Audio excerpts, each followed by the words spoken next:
Let's go!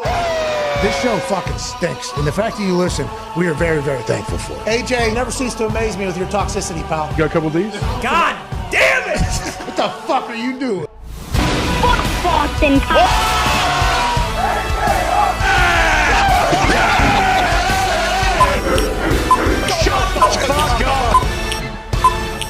Hello, beautiful people. It is Aaron Rodgers Tuesday, December 20th.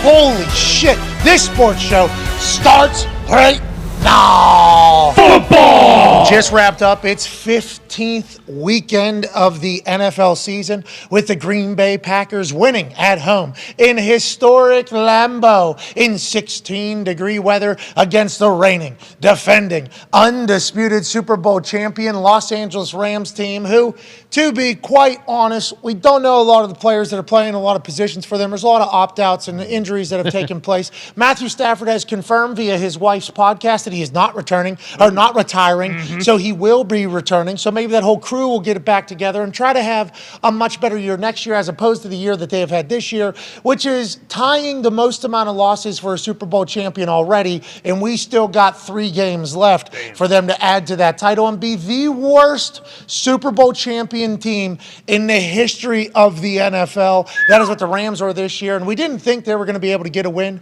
against the Green Bay Packers, and I was watching that Monday night kickoff show in which RG3 had a fantastic hat on. Yeah, that thing was It sweet. did. That was a big ass. Could you imagine Tony Gonzalez trying to get through that fucking Monday Night Football? not a chance. Impossible. Oh my God, he would have been dead. No offense, I get cold too. Not really, but there's sometimes I do get cold, and when I am cold, it is miserable. So I understand those that get cold, but it seemed like the kickoff show was good last night. Alex Smith had a fantastic appearance. Booger was doing his thing. Steve, at one point, and RG3 obviously ran and did the Lambeau leap for the, I don't know if it was the first time in his life. I'm not 100% sure. He said he did play there before. I think he did well. He does the Lambeau. Steve Young running behind him. Not going to get talked about because what we're about to address. Steve Young, he's got to be near 60. Oh, right? yeah. Got to be near there, 60? for sure. Yeah. He's fucking striding. Like, all I see is my knees just giving out whenever I see him running. He's in incredible shape. And a man who was able to conquer his nemesis. A man who was able to bounce back after getting embarrassed by an immovable object. A man that once tried a Lambeau leap and ran to the wall, scooted. Okay, this is his no knee drive, no arm swing. No big deal. I'm a reporter. Okay, let's do this thing.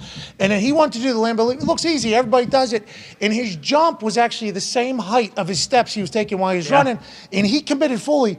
Boom! Right into the side of the wall at Lambeau. And then a couple locals dragged his lifeless body up onto the thing. That is crazy. And then boom, he did a Lambeau leap and it took over the internet. So they're back Monday Night Football in Green Bay. RG3 does the Lambeau leap. I see Steve Young run. And then all of a sudden, as the clock is ticking down on the hard out for that, you see Schefter start to, oh my God. He steps back into the batter's box, starts running in there. I'm like, okay, here we go. We're getting a Shefty faceplant off a fucking Lambeau wall. Once again, be ready. The internet's about to explode. He jumped a little bit higher this time. He did. Working on He it. jumped a little bit higher. Look at boom! Got a little bit of a pop. Seemed to brace himself before running face first into the fucking wall like the first time. And I will say, superhuman strength by those up above. They said, get over here to little Shefty. And I want to say a lot of people are burying Schefter for this Lambeau leap. That means you didn't see his last Lambeau leap. That's right. I do appreciate him getting back in there. And I had horrible memories. I assume he was shirtless earlier this year on this show. Yep. He took over Lambeau leap. Schefter's really having quite a year. I think he's getting paid more than he's ever been paid in his entire life. Nice. I think we can give a little, hey, congrats, Shefty. There you go, Congrats, Shefty. Adam. You did it. Congrats, Adam. You didn't run your face in a wall last night. Look good. It looked good. RG3 looked good, and the game looked good. If you're a Green Bay Packers fan, they get a win. Seems like the offense moving a little bit. A.J. Dillon, I don't think he would have been stopped, and we should have known that whenever we were projecting the game yesterday. We should have known that the massive fucking guy is going to be tough to tackle in 16-degree weather with a little bit of drizzle. And I was confused as well as the internet. I didn't know it could be on like 16 degrees and have drizzle. I didn't know that was a thing. Yeah, you usually get it's just a wintry mix. There's no, the rain. Just because science. Yeah, cold. exactly. Yeah. I don't know how a 16-degree drizzle happens. A lot of people on the internet don't either, but I think you were just saying like there was some sort of precipitation falling, Right. and it was on the weather map or whatever, or the weather app or whatever.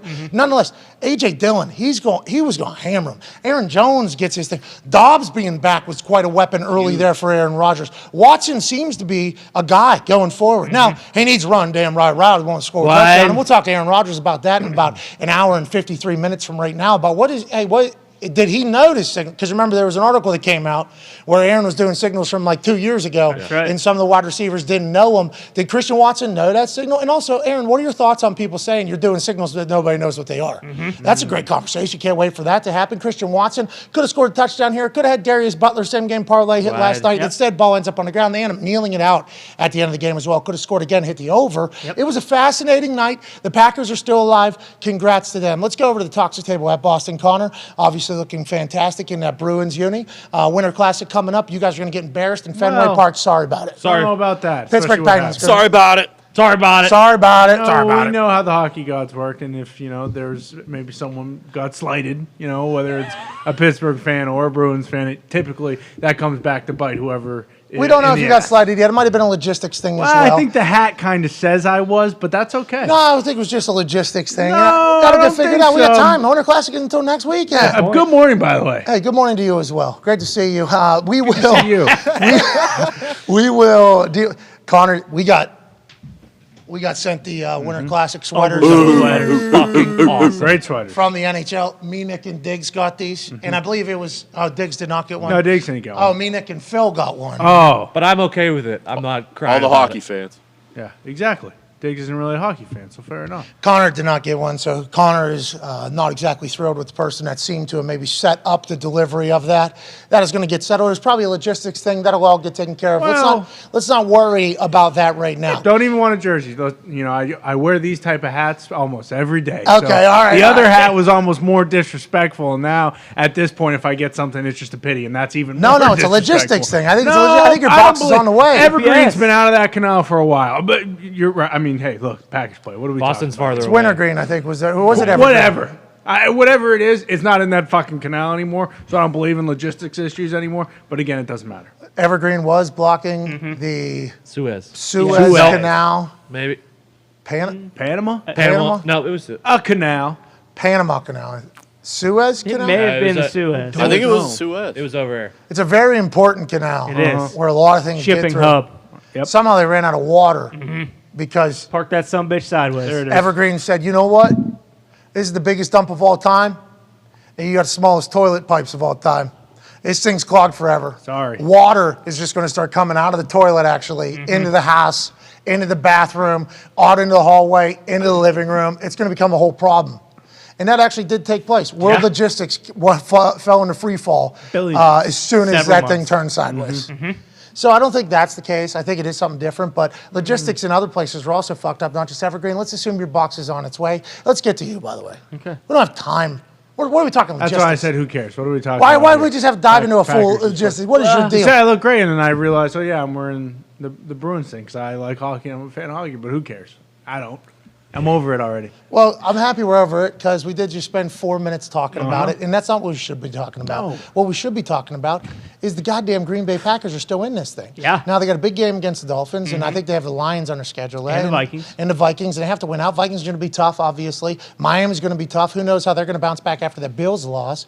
And the Lions, obviously, are the brand new Lions. But if the Packers went out and some things happen, they're in the playoffs still. So all of the things that we've chatted about all season about this Green Bay Packers team, and this being a much different Aaron Rodgers Tuesday year as opposed to the years past, because things were going great the last 2 years. He won MVP back-to-back years. COVID MVP, Aaron Rodgers. Year after COVID, MVP, Aaron Rodgers. Now here we are, 2022. Season's not going anywhere near as smooth as it has in the past. Question marks are everywhere. What's the future look like? Are we benching Aaron Rodgers? Jordan Love is the future. Is Aaron getting traded? Is he retiring? Is there a new era? Blow it up. Matt LaFleur's got no fuck.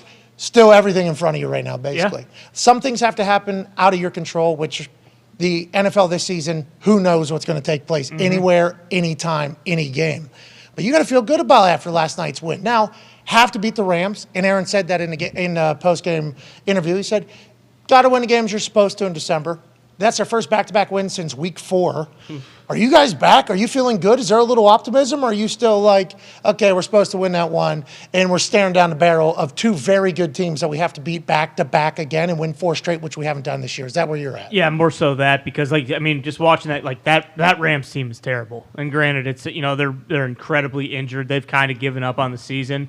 So how that game went last night is exactly how that game should have went. And if it would have went differently, then it's just like, okay, well, fuck it. I don't even care about next week. But yeah, next week's the true test. You got the Dolphins on Christmas, and then there's 2 home games after that with the Vikings and the Lions. We talked about it a little bit.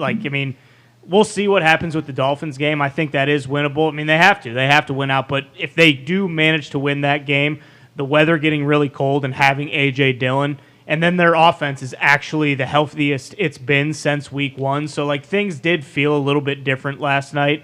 The question marks in, the punt return and kick return are much different now with Keyshawn Nixon. He seems to be a guy. They have that figured out. So that's kind of one more thing where it's like, hey, don't need to worry about this. This is the type of shit that plagues the Packers year after year. Doesn't seem like that's going to be the case. I still worry about the defense because, again, the Rams, they don't really have anybody. The defense played. Hey, Baker, more plays than we expected.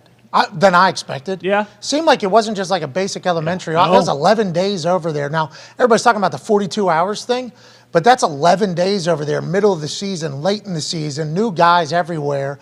They had a pretty – Baker didn't play bad at it. I didn't think Baker played that terrible. I think Baker's doing a lot of good for himself and probably will continue to do so because the expectations are so low for this Rams team. But I didn't think Baker played that terrible. I thought he made 111 yards passing is next to nothing. Yeah, not great. But that is next to nothing. Their offensive line is so beat up. Their starting center was questionable going into the game. I think he got hurt on the first drive. Packers had 5 sacks. I think that's the most they've had all season in a game. They had no opportunity to really win that game. And the Packers, I think they showed a stat early in the third quarter. They were 0 for 21 on their last possessions immediately following the half. They scored 2 touchdowns on their first 2 possessions. Haven't done that all year. Looked better in the red zone. So there are signs that point to hey, maybe this team is kind of starting to turn things around at the perfect time. But again, if they end up not getting in the playoffs, you're going to look at all these games they should have won and point to all these different things you just can't give away games like that. But again, they have the opportunity to go out and win. So now that's what they need to do, and they need a little bit more help. But they are healthy. They have A.J. Dillon. When the weather's getting cold, no one wants to fucking see him, in the hole. He's just a goddamn lumbering load. So we'll see. Things are looking up more so now than they have all season for sure. Guy's a freight train. We know somebody had tackled him when he was 12 years old. That's right. I was 19. Mm-hmm. 5th year of high school, 7th grade. Yep. Blew him up. Goddamn right I did. Blew up A.J. Dillon. Yeah, and guess what? It was cold. So. Do you think the Rams could have used maybe a little bit of your consulting and advising this potential week come for the game? I think there's a chance that I would have helped, explain it maybe a little better, how to send a hit. That'll send I'll tell a you message. what, special teams, Packers opening kickoff, they blew a guy up, right? Oh, yeah. Yeah. It was a big-time shot. Yep. And I was like, damn, it is. Now, once again, everybody was saying Buffalo was freezing cold because of the snow globe and everything like that. It was 26, allegedly. Right. And that is cold compared to 80 degrees or 70 degrees or 60 degrees. 26 is certainly freezing. Okay, I understand science and everything like that. But 26 is nothing, really, whenever you start going down in temperature. 16, definitely cold. Yes. But this weekend, Tone, what's the stats for this weekend? This weekend, there's 6 games that are all starting negative degree wind chill. We need to think about that as we're gambling. Tone digs one half of the hammer. Dahn. Cowboys. Yeah, it's Field Yates quote here. Bills at Bears, -11. Seattle at KC, -6. New Orleans at Cleveland, -9. Houston at Tennessee, 5. Atlanta at Baltimore, 7. And Christmas Eve, Raiders, Steelers, Acrisures, -4. God damn. Let's think about that as we're putting together some bets this weekend. Well, we saw A.J. Dillon last night, right? Yep. Big boys run hard in the cold. We hope. We assume. Defense doesn't necessarily want to get hit by a big running back ever, let alone when it's fucking a -11 day. You're going to take a little bit more chances to make those tackles, probably a little bit more arm in there every once in a while, probably try to go lower on certain guys. A.J. Dillon was able to kind of do his thing until he got a concussion, I think. Yeah, he left the game with, I don't know if he he actually got a concussion, but he left the game in the third quarter, went to the tent with a suspected concussion. I don't know if he. What's that mean? Yeah, I'm not sure, but he did not return, and then it was kind of one of those things where he kind of softened him up, and Aaron Jones really kind of just took over from the back end, and he played really well in the third and fourth quarters. Especially in games like Houston, Tennessee. You think those boys who have won 2 games this year want to tackle Derrick Henry when it's 5 degrees? You think Atlanta comes from that dome, wants to go against Patrick Ricard in 4 degrees when they got nothing really to play for? Like those Atlanta's are in it. Yeah, they are. Atlanta's in it. They are, and also Artie Smith, former, his dad is a Marine. Yeah.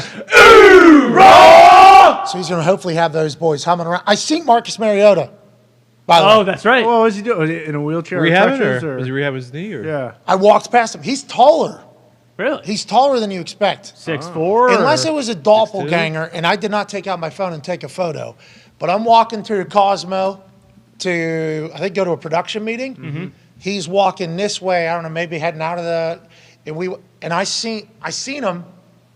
I had eyes on him, about 20 feet or so. But when you're walking opposite directions, it's kind of quick. And I just stared at him, and I was like, "That's fucking Marcus Mariota, taller than you." I didn't expect him to be. Big son of a bitch. He was like 6'2", I think 6'3", maybe. I think he's taller than that. Yeah, he was tall. I looked up to. Yeah. I was looking like I was damn. Listed at 6'4". Yeah, There, you go. yeah. Okay, so yeah. Played for the that- Raiders wow. last year. That's- Might have Yeah, been I in was going town to say for the that would game. make sense. He, maybe still has a place out there. Yeah. Clean shaven. Great shave. I was one of the first. Like, that's an incredible shave he has there, and he was walking. And I don't remember if there's a noticeable limp or not. I think if there was a noticeable limp, I would have said it. But I seen him walking by, and I'm like, and I sent a text to the group, just seen Marcus Mariota. Yeah. Mark. Somebody remind me that I just seen Marcus Mariota because it's something that happened. He looked good. Was walking next to somebody. Okay. Nonetheless, Desmond Ridder, fourth quarter, looked much better than he did in the first quarter, I think. So maybe they will grow. First quarter, he looked bad. It was not a good start for Desmond Ridder in his first ever start there for the Atlanta Falcons. But you're right. That is something we should think about. Derrick Henry, especially in this cold weather, with the way he runs and the way Vrabel runs him. Right? Yes. Vrabel's like, we're feeding. Let's keep that in mind. Joining us now is a man who knows all about what we're talking about right here, because we're talking about the run game, which has been more prevalent this year than seemingly in years past. It's been perfect for us because we have a guy that is not only a 12-year NFL vet, a Super Bowl champion, but he hasn't just bent over in front of like Michael Vick and Carson Palmer and Andrew Luck and Tom Brady and all that. He's player coach. Wow. Shit, Jackie Moon. Yeah. Seen him from, not owner yet, but maybe one day if he keeps using his big old fucking brain. But he, player coach, so we get to see both of it. Coached offensive line, played offensive line, knows it from the ins and outs, has fixed printers, shined shoes, won Super Bowl. Ladies and gentlemen, it's the host of the Bobble Exchange and In the Trenches, AQ Shipley. How we doing? AQ, those cold games. Obviously, you played in a lot of them. You're from Western Pennsylvania. You were drafted, I believe, to the Pittsburgh Steelers. Then you went to the Philadelphia Eagles. Then you were at the Baltimore Ravens. Then you were at the Indianapolis Colts. Then you're back to the Baltimore Ravens. Then you're back to the Indianapolis Colts. And then you went to Arizona.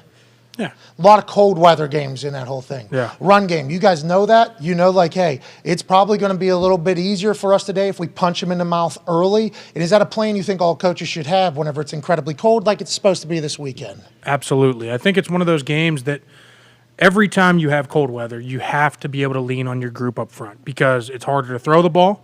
You mentioned last night it's harder to kick the ball, right? Like everything's harder. Dude hit a 55-yarder last night. Wild. Matt Gay, that's one of the biggest fucking balls I've ever seen. Honestly, no shit. So impressive. Then he missed an extra point. But then he made a big-time tackle. But that was one of the most impressive balls. Mr. Gay, congrats on that. It's not easy to do at all. Crack a ball out of the ball. Yeah, that was only the third time 50-plus yarder, I think, has been made at Lambeau when it's been 10 degrees or 15 degrees or lower. Third time in the history. And if we're going to give love to the kickers, we have to give love to the ultimate Iron Man. Man. Mason Crosby has 250. Yeah, he passed Brett Favre last night. 262, whatever it is. Consecutive games played. No, I think he tied Brett Favre. Maybe, yeah, he He tied tied Brett Favre last night. Consecutive games played in Packers history.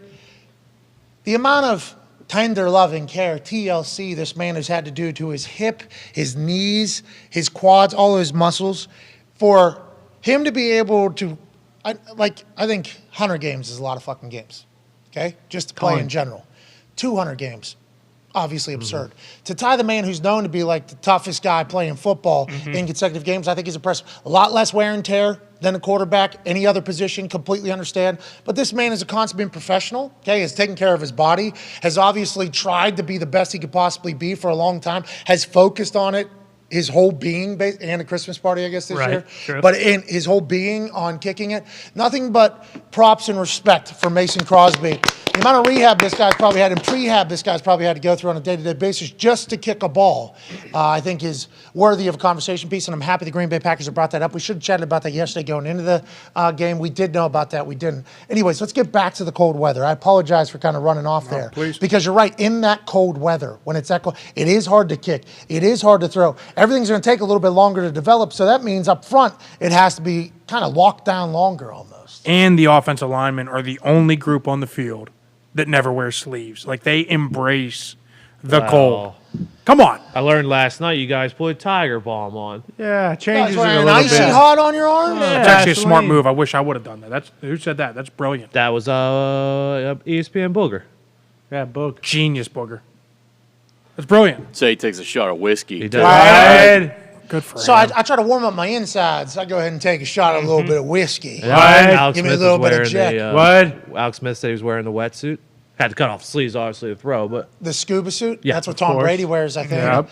And the scuba suit is, it's like a seal or an otter flub, right? Exactly, yeah, it's Just keeps insulated. everything in. there was no flub. But No flub, Dan Marino. Fucking send it.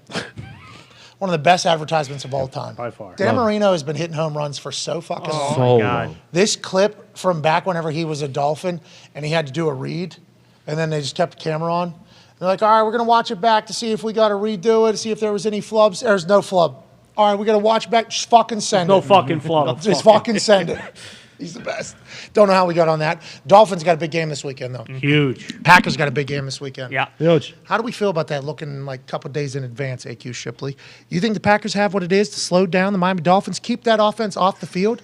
You know, because obviously the Dolphins at the beginning of the season were the conversation. Buzzsaw. Tyreek Hill gets signed to a new contract, big money in a new city. He's on every podcast chit-chatting about how great Tua is. Tua's talking a little bit of shit finally for the first time. There's a coach empowering Tua for the first time, telling him he's good.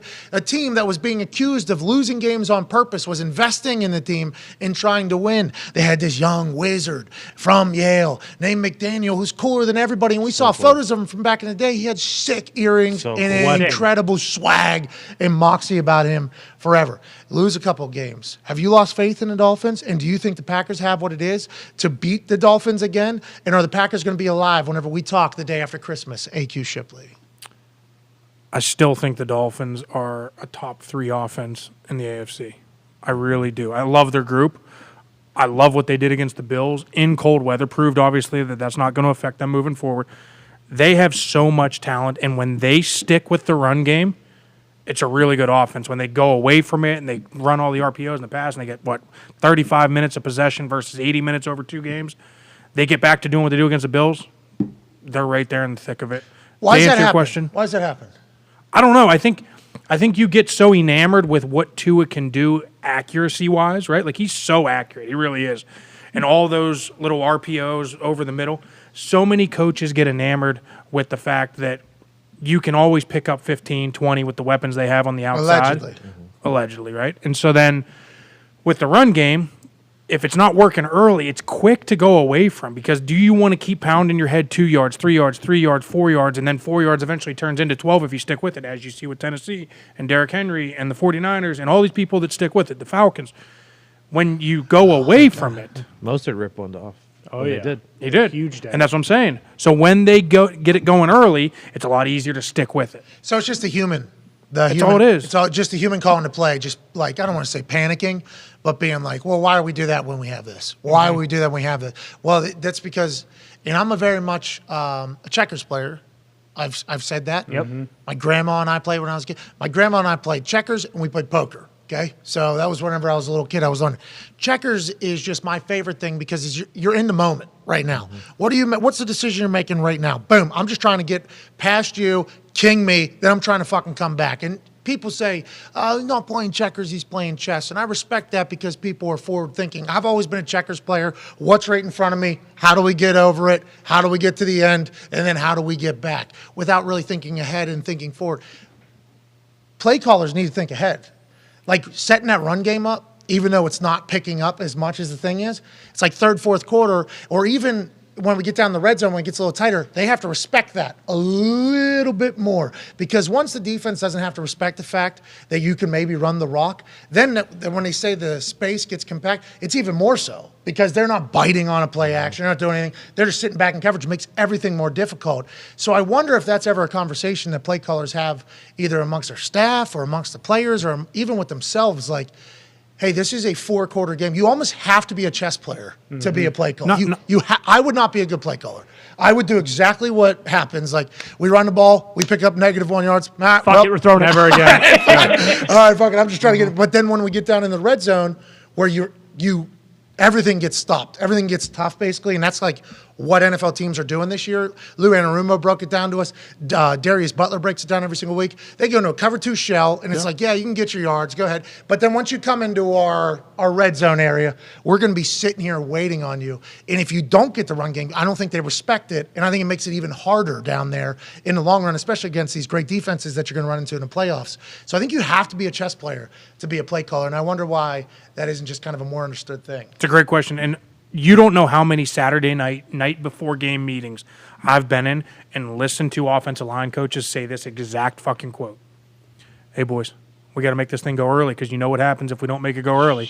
We're getting away from it. You know what I mean? And, like, that's literally – that's a reality. So, like, you on your first 15, you got 4 runs going, you better pick up 5, 6, break one for 12, whatever it is, or else you get 2, 3, -1. They're like, fuck this.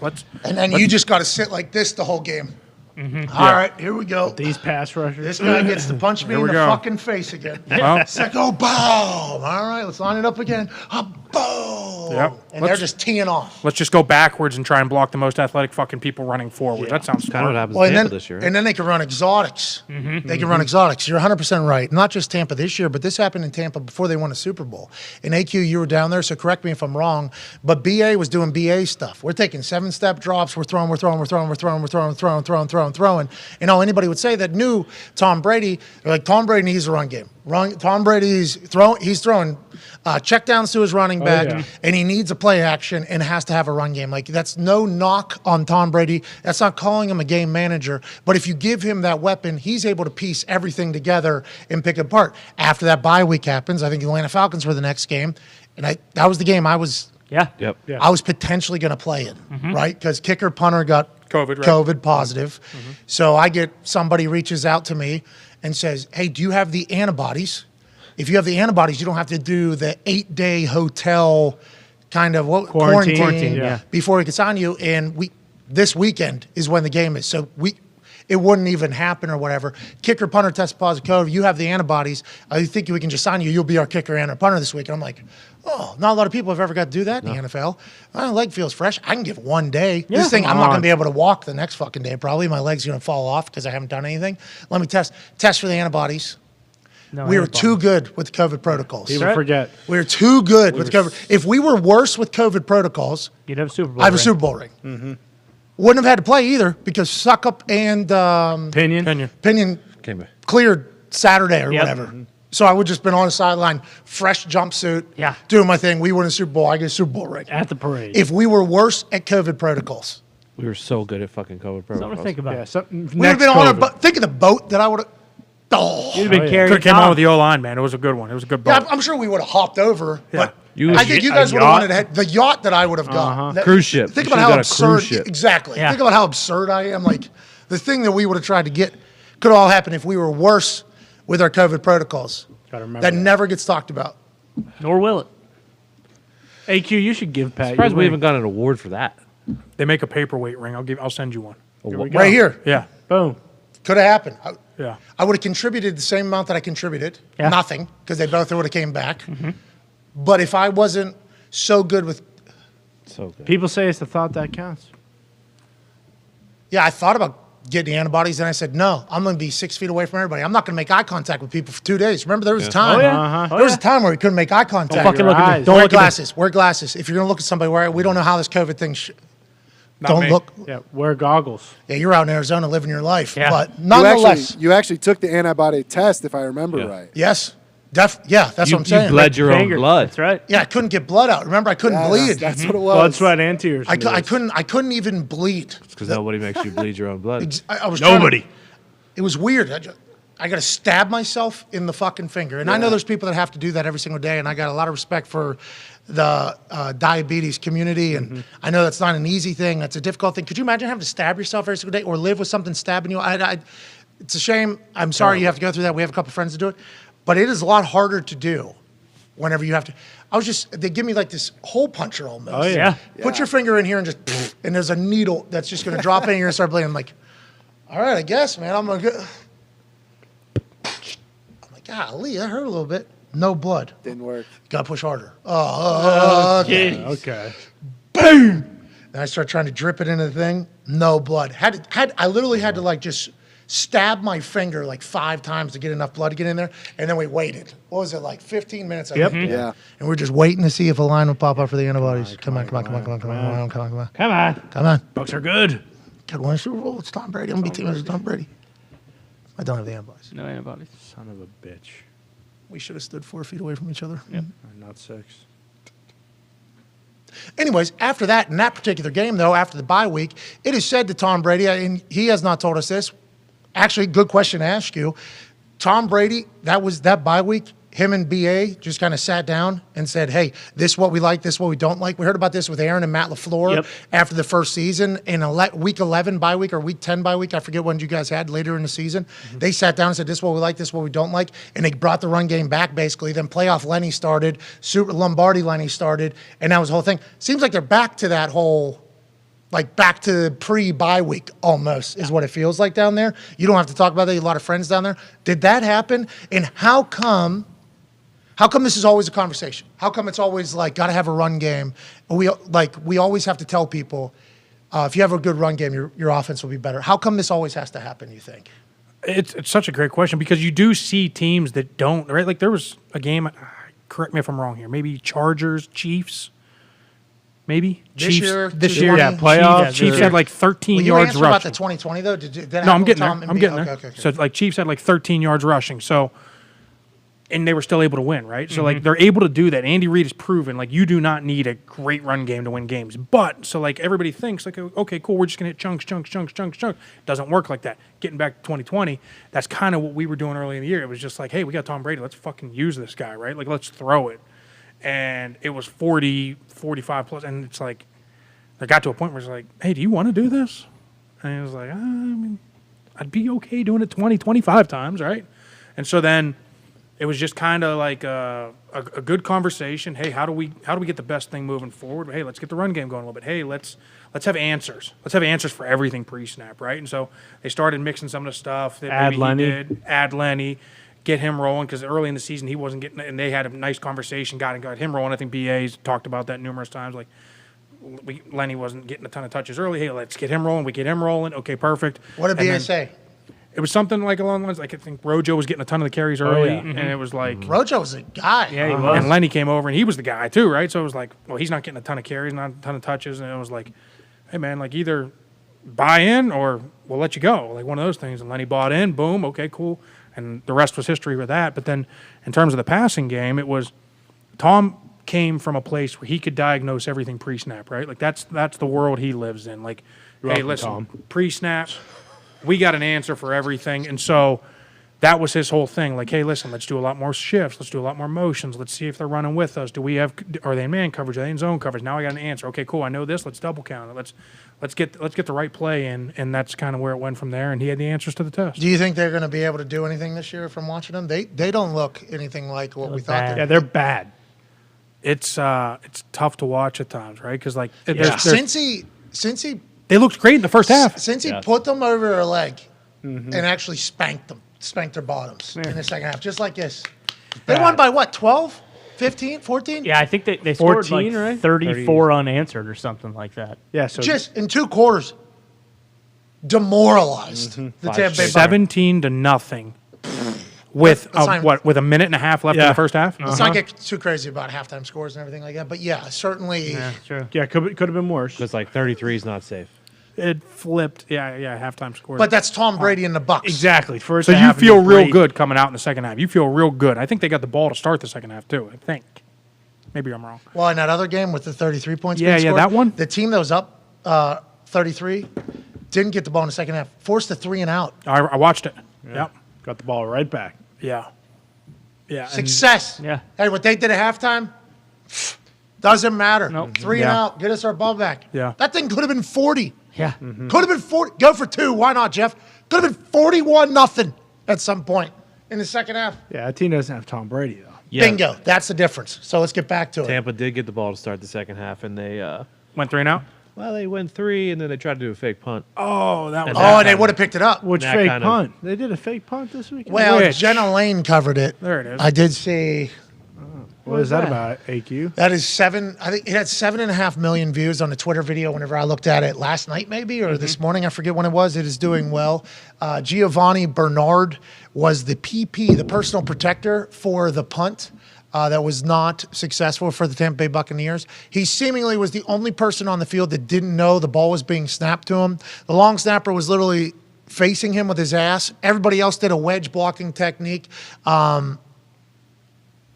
After the game, he got dressed, seemingly took a shower. It looked like he was showered. He looked looked clean, good. looked Yeah. very Clean guy. fresh after a football game. Got dressed, was on his way out of the locker room, and at that moment, a lot of reporters who were talking, I think they were at Todd Bowles' press conference. Instead of coming in the locker room, they went to his press conference, even though the locker room, I think, is open at that time. So they could have came into the locker room. I think they were at the press conference. I don't know the rules. AQ, you're going to have to correct me on that. AQ, do you know? Hey, no, I think you're right. I think they'll go talk. They'll go listen to the head coach first or whatever, and then roll into the locker room. Some. Yeah. I don't think everybody listens. There's some people that are Yeah. in the locker room from the beginning of opening. There's some people that are, I think, if I'm remembering correctly. This is the first year they're back in the locker room. Yes. Yes, since COVID, because Yeah. COVID shut it down for 2 years. And a lot of these thank guys God in the they NFL got very comfortable, I would assume. Oh, yeah. Oh, yeah. Very Oh, yeah. used to no media coming in the locker room because it is a weird thing, especially with all the emotions that are in there, the timing that's in there. Half naked.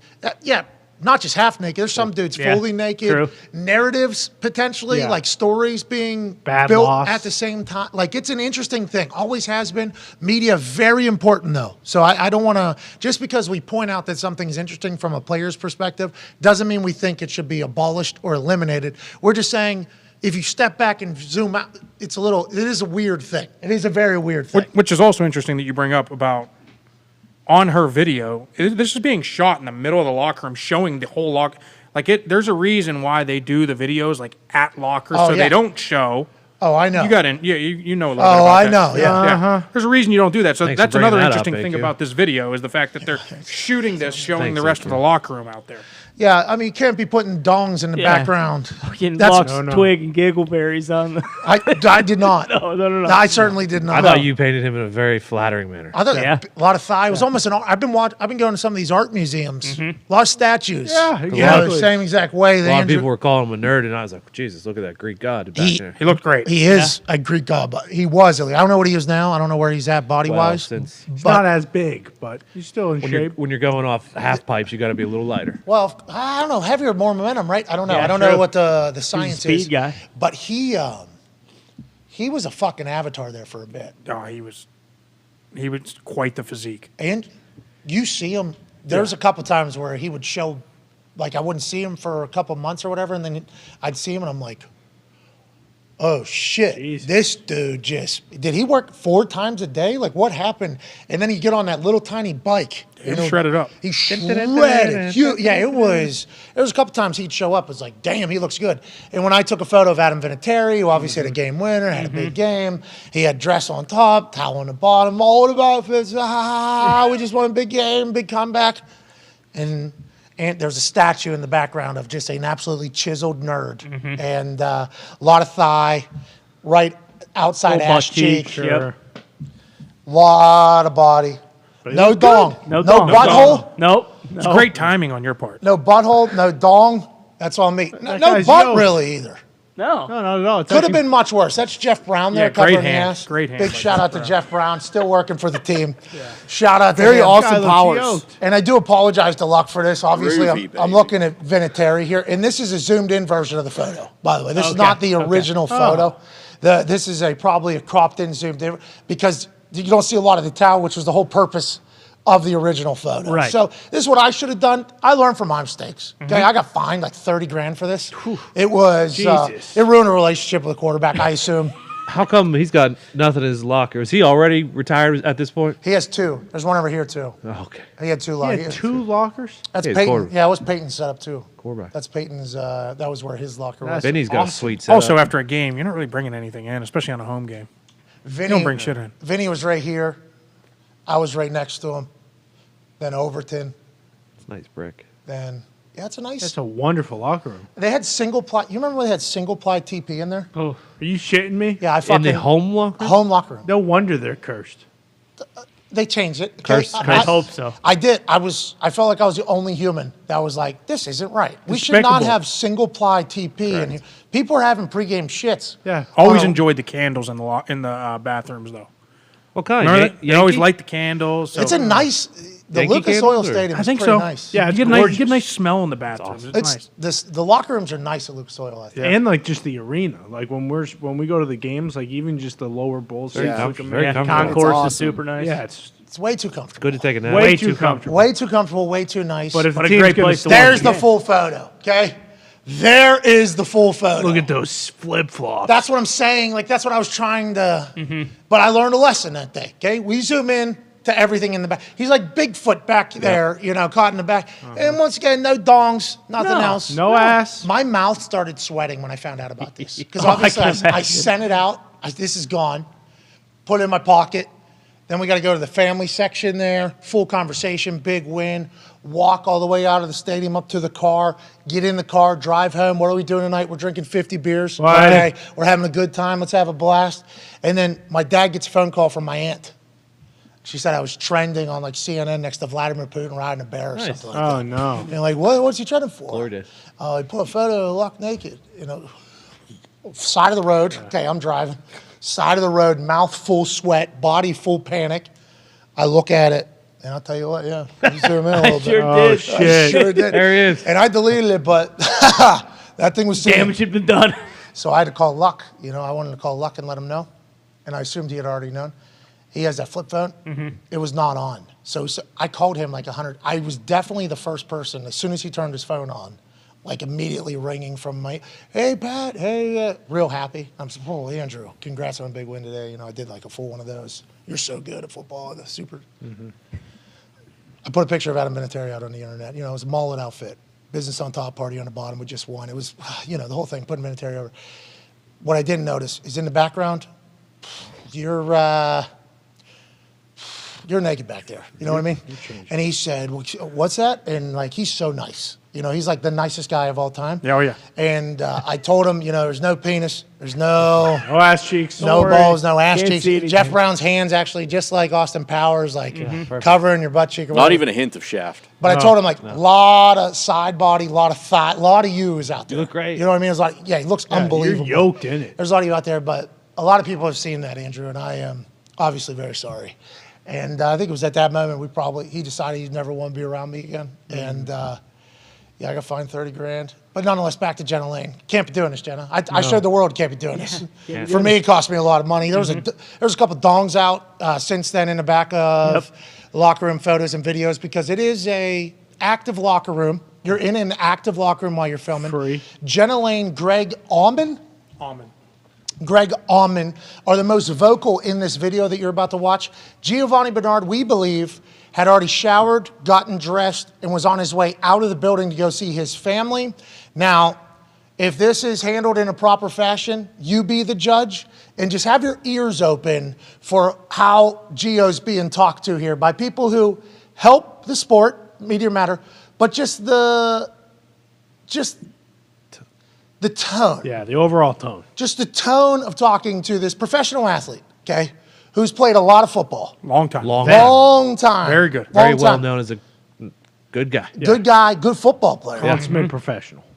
This is their interaction in the locker room via cell phone from Jenna Lane. Well, you were injured all year. What have you done for us to talk to you about all year? What have you I done talked for to you us? Tuesday. Don't say you're not talking because I didn't talk to you all year. You were also injured most of the season, too. Can I go to my family that I have outside? And You all can. of a sudden now? Just don't say we didn't talk to you all year. We just wanted to ask for your perspective on what happened there. involved in one of the biggest plays of the game. Okay. Thank you, Jude. I appreciate your time, we do. We won't hold you. We won't We hold would you. have talked to you in the season, but also you were injured. Just tell us what occurred on the punt. Miscommunication, that's all it was on my part. I take complete fault for that. That sounds like a porn I don't know. video there. Yeah, a little bit. Fault. We won't hold My you. fault. That's it. Is that something the team hasn't practiced? It's all me. Dangerous. All Pay me. you That's $5,000 to something I did $10,000 a wrong, month. and that's all. So you It was weren't all aware? on me. Yep, number 25 out there. That was me. I was the one that did it. But were you aware It that was it was just a me. fake? Yeah, I messed up. I understand. Seething I'm just inside. asking if you knew. Yeah. I We messed just up. didn't know if it was a communication Yeah, I breakdown. messed up. Thank you guys. Thank you. So I'm happy they got the answer. I do believe in professional sports, you do have to answer for your mistakes. So I appreciate the fact that they did have him answer some questions. But the tone, I think, is what everybody's like, hey, that's a human. Yeah, okay? come on. That's a human as well as a professional athlete. AQ, your thoughts? I think you know Jenna. I think you know Greg Allman. And I assume they're good people, and it's not normally like this. But just like the tone of entitlement and like, what why would we talk to you? What have you, like Yeah, that what have whole. you done all year? You've been Been hurt. hurt. You haven't done shit, basically. Like, okay, bro. Like, I'm surprised Gio kind of did with his face. But I don't think he was trying to run. I think he thought he provided the allotted amount of time to sit there and answer questions. He was heading to his family. That tone, though, AQ, your thoughts on it and everything? Tough tone. It was a tough tone. I mean, that was the first thing I said when I came in here. It's like, listen, like your job as journalists, like I get it. Like we have to answer hard questions as professional athletes. I'm 100% all for that. But to sit there and repeatedly fucking go at them about, well, you've been injured all year. Like, belittle almost a guy who's played over a decade in the NFL at a very high level. And I mean, I don't even think Greg Allman probably thought that the ricochet shots were going to be coming his way because, like, I don't think he thought this tweet was going to be put out there. And then Jenna puts it out there. And now he's probably sitting there like, fuck, I sound like a... Well, you have been fucking injured. Well, like you that. have been injured. Huge prick. Well, we would have talked to you, but you've been injured, right? Yeah. Like it's like It's interesting, and people are going to say, they're just got to do their job, and I think that's how they framed it. Pewter Report, whenever Giovanni Bernard tried to run out of the locker room before answering questions or something like that, it's like, did he? He looks like, unless he's like, what's his face in a phone booth, Superman, whoever that is. Clark Kent. Unless he's able just to walk in that locker room and be like, doof, and then he's just in full clothes with a backpack. Because football equipment takes a little bit of time. Would assume he showered. Would assume he had to shower. Probably had some conversations with some people who didn't want him to ask him questions, but said like, hey man, shit happens. Like his teammates, his coaches probably coming up to him. So I don't know where the miscommunication lies. It's just like, hey, relax. This is when the reporters are asked somebody a question and they've already had the story written and the answer isn't good enough for their story. Yep. So they ask another question and another question. They're trying to get an answer however they can get it. And it's like your job is to report on what answer was given. And I know I'm a member of the sports media now, so I guess that we fall into this whole world. And it's not every media person. There's a lot of incredible media people out there. But when moments like this happen, it's hard to get sympathy from anybody because I think in 2022, as opposed to maybe in the past where the media was always right, now it's like, yeah, actually, why can't you just say, hey, Gio, before you get out of here, can we just get a quote on the punt that obviously didn't go well, as opposed to, why would we talk to you all year? You've been injured. You haven't done anything. You're part of the biggest play. Yeah, well, why would we? And was that the biggest suck play? at football. Why would kind of big. It was big. Was it the biggest? Zip at the time. Yeah, I mean, I get it.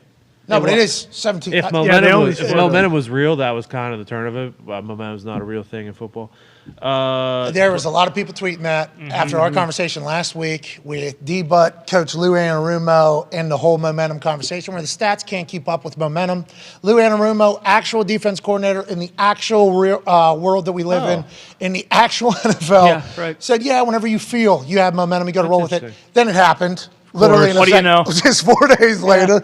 But you can't document it. So I guess there are some people that need to see cold, hard facts about momentum. But it was certainly a big play. I think it was a big play. I think he should have answered I think you should have had to answer a question about that because there's a lot of us wondering what the fuck happened. Long snapper was probably hoping that he would answer a question about that. Special teams coordinator probably hoping he would answer a question about that. But I just think we can go about it a different way. All parties involved. Well, yeah, because it seemed like when they didn't get the answer that they wanted, and you start saying stuff like that with tone changes, it's almost like they're trying to elicit a response of like they want him to explode. It's like, all right, well, if he's not gonna talk about this and give us the answer, like let's poke him and prod him, and maybe he'll fucking snap on someone in here, and then guess what? Like that, we are gonna crush him. Exactly. This unprofessional, right? Backup running back who has been injured all year and has done nothing for this Tampa Bay Buccaneers team, who is a shell of themselves from years past, also was the only person on the field that didn't know a fake punt was happening, and he's the only person that has to know. That's the story of Giovanni Bernard in 2022 with the Tampa Bay Buccaneers. Like, you could see that easily, and that would all be true. Yes. All that would technically be true. It wouldn't be false if he did blow up and explode and all that. But it's like, I just don't know why it has to be that way. And a lot of people on the internet are acting like, yeah, that's how it has to be. It's like, I don't think it has to be, though. No. I personally don't think that has to be the case. Yeah, no chance. And, talking about momentum, it's not as if the next play, the Bengals scored a touchdown. Like, they only ended up with a field goal on that possession. And, yeah, it was because of the fake pump. But then even thinking about, Bernard's mindset probably coming into this season, he's not the third string running back because they don't have Rashad White, right? Because I haven't drafted him yet. And then you're also thinking like, okay, I haven't had, a solid shot at the Super Bowl really in my career down in Tampa with Tom, what they have going on. Like the expectation of the season is probably like, hey, I'm going to be a great, contributor, third down back, probably something I've done for most of my career, and we're going to be a great team. And obviously right now the expectations in Tampa aren't what they, are where they should be. Jenna Lane had the back and forth with Todd Bowles from training camp too, right? Yeah, I think early in the season. I don't think it was training. I think it was beginning of the season. But yeah, that was her. She's, journalist, is how she probably views it. Like, hey, this is how I'm getting the quote. I have to do the story. This is how I got to do. And I think there's schools that literally teach people to be that way. So I appreciate all the hard work to become a journalist and get access to get in there. It's not easy to get licensed and badged and all that stuff to be in an NFL locker room afterwards. But, also, let's remember everybody's human. Hey, let's remember everybody's human, and let's make the world a better place. It's also interesting that they went straight from Bowles to Bernard because, he did have that play, but I think Tom threw like 2 interceptions and had 2 fumbles too. And he has a press conference, I think. They didn't go straight. So there's press conferences. Some guys get to go into the podium. Yeah. Some people don't. Yeah. Right. Tom also has been, just as fed up, or at least from my experience, more fed up in those press conferences than he has ever been. Like last week was the whole entire game plan conversation. I'm not going to address. Yeah, exactly. No comment or something. Next question. Never mind Tom Brady's 4 turnovers against a fairly tough defense. Okay, what does that have to do with everything? Anything. What next? You want me to provide him with a coloring book too? What does that even mean? Yeah, I don't understand that. What does that even mean? I don't know. Man. I'll tell you what, she was putting out a lot of tweets last night. Because I obviously, doubling down. Like doubling down. Not just doubling down, but I think her internet existence for a while is going to be, there's going to be a lot of mentions of her apologizing. You know what I mean? Like, look at that 421 replies right there. Are you on her profile right now? Zoom out. There's a couple other ones here where is this tweets and replies? No, go to her whole account. Yep. She put out some stats. That's a great story. Yeah, right here. Look at 358 responses right there. The Brady was also blitzed just 3 times in the first half, went on 2 dropbacks in the second. Yet his pressure rate went from 12.5% in the first to 31.8% in the second. But it wasn't necessarily them to get to him faster. Spent longer in the pocket in the second half. Click on that tweet. That one. Now go to the replies there. First one. You need to be fired. This is embarrassing. Go ahead. This is every response. Here, Jenna, Indeed.com. Did you berate Brady in the locker room? This is going to be her. That was about Tom Brady, something else. 400 some replies. 390 of them are all the this is going to happen, I think, going forward. And I'm happy to see that. I'm not happy for Jenna that have to experience that. Nobody enjoys that being their internet. And I assume she can address this and handle this if she'd like to. It doesn't seem like she will. But back in the day, the player would have been the fucking prick right there. Oh, yeah. Everybody would have buried the player. The player, every single thing that he said would be like, oh, there's a little crybaby that doesn't want to talk to the media. You know what I mean? Like, that's what would have been back in the day. Now it's seemingly a bit different. Good luck to all parties. Let's talk about a bank robber who's a super fan Hell yeah. for the Kansas City Chiefs. Come on. No. Let's take a break. We need AJ. Okay. Top of the hour. True. AJ, we need AJ. This is one of those. Be a friend, tell a friend. One of the most absurd super fandom stories in the history of super fandom is currently happening right in front of our eyes. That's right. Maybe number one. Yeah. The Kansas City Chiefs super fan community is littered with characters. Mm-hmm. We all heard of X Factor and Red Extreme Hell yeah. getting into a brawl, one of them ending up in a hospital and doing an interview from the parking lot after leaving the hospital and admitting that he doesn't do coke, he does meth.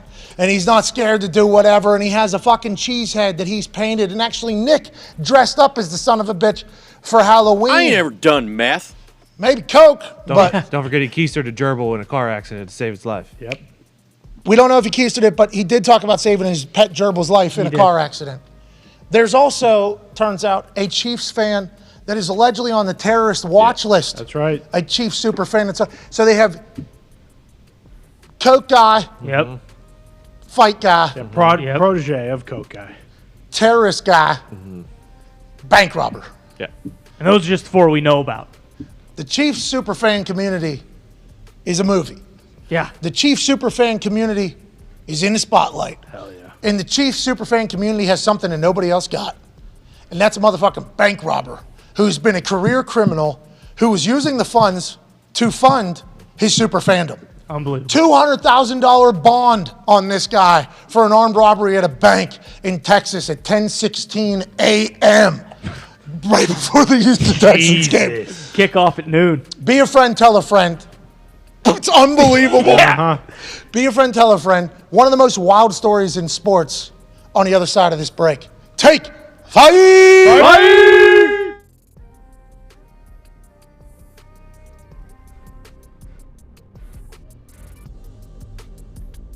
Ladies and gentlemen, a man with the dog mentality, Paisano, Coach Sirianni.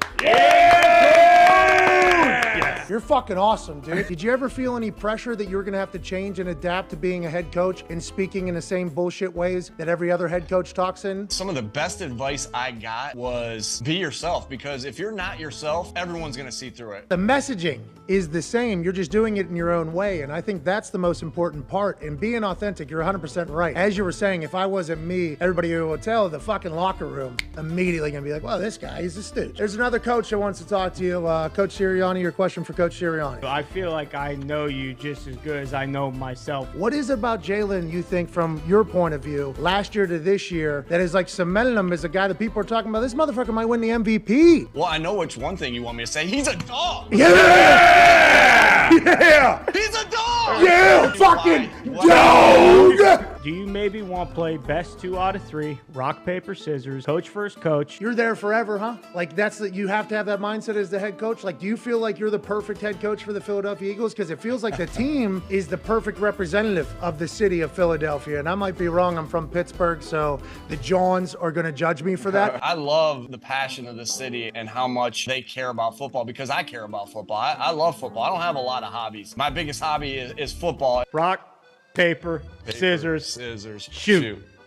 Oh, What you got? Scissors. Yeah, the same person. Okay. We both threw scissors. Dog mentality really is to be in the moment that you're in now and not worry about what happened in the past, not worry about what's going to happen in the future. It's all about our process and about being here today to make sure we're about to go 1-0 this week. That's it. Rock, paper, scissors, shoot. Oh, rough. I definitely got Jason Kelsey the kegs of beer. I was just trying to sweeten the deal of him coming back. As long as I'm the football coach here, I want him here, so I'm ready to give as many kegs of beer to him next year and the year after that and the year after that, because that guy is a dog. Rock, paper, scissors, shoot. Same man. We are getting our ass kicked in this preseason game. Belichick is taking it to us. It's halftime, and we are getting booed like you've never been. I was like, paper, rock, paper, scissors, shoot. shoot. Oh, I think you might have rock there, but hey. You got no idea what I'm going to do because you're like, there's no way he's throwing scissors again. Come on, baby. I got a damn flower thrown at me. Right? A flower chucked down. We lost to the Chargers. Boom, flower chucked down. Hey, how's your little manure settling in? That's literally what that John said as they were throwing that John at you. They were like, how's the manure and how's the flowers coming, coach? Hey, this is game 7 here. Rock, paper, scissors, shoot. Scissors again. He threw scissors again, so did I. Rock, paper, scissors, shoot. Oh, you guys are the same. Come on, hey, this is for 15 or 10. Paper, scissors, shoot. Oh! Dog mentality. I got dog mentality, Coach. What can I tell you? Dable coming in there now, and you got an entire new operation. What are you looking forward to change the path here of how your career has gone thus far? I think everybody watching the Giants goes like, man, it'd be awesome to see him on a fully ready-to-go team because of how talented you are, how electrifying you are. Out of nowhere, the game can change with you. It's awesome. You and Jonathan Taylor, very similar styles running, two very different programs right now. Whenever you look ahead to the future, versus what you've been through already in your early career, what are your thoughts and what are your projections? Well, I think you got to learn from what happened in the past. Obviously, we're going into our third head coach, but with Shermer, with Judge, obviously it was unfortunate that they got fired. But hey, that's not normal, by the way. You're very young. Yeah. That's not normal. Yeah. This is not a normal thing. So like you take what you take from that, you learn. They did some great things that we're going to have to be able to carry over, and we got to be able to keep the core. You know, we got some talented players. We have very talented players. We got to find a way to stay healthy. We got a whole new system, whole new coaching staff coming in. So it's new. The energy is going to be different. As players, we get a chance to prove ourselves again. Yeah. That's something big. That's something that I'm looking forward to prove myself and show there's different things I can do in my game to help this team win. And it's I know it's been rough, but like the past couple, we're not that far, and I truly believe that we're not that far. We have the talent. Now we bring in the right pieces, the right coaching staff. Obviously, we got to go in the draft well, bring some guys in free agency.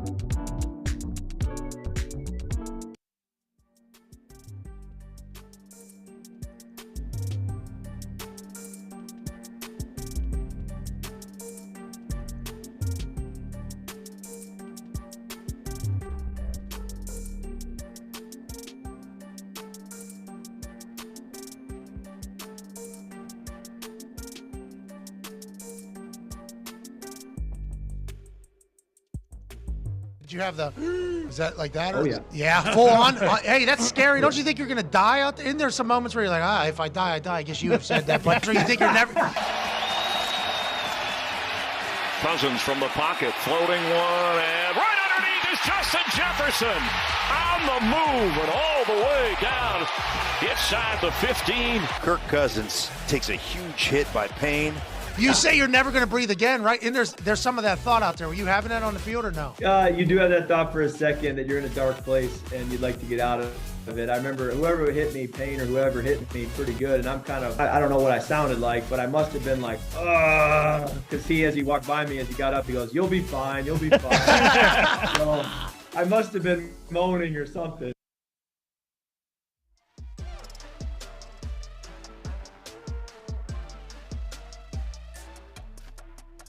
Right. Let's go.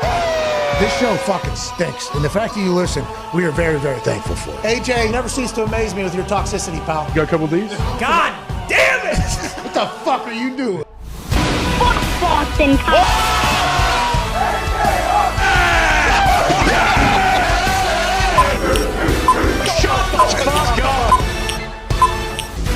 Hello, beautiful people. Welcome back to our humble abode, the FanDuel Thunderdome, on this Aaron Rodgers Tuesday, December 20th, 2022. Hour 2 starts now. Football! Wrapped up its 15th week last night as the Green Bay Packers beat the Los Angeles Rams at home.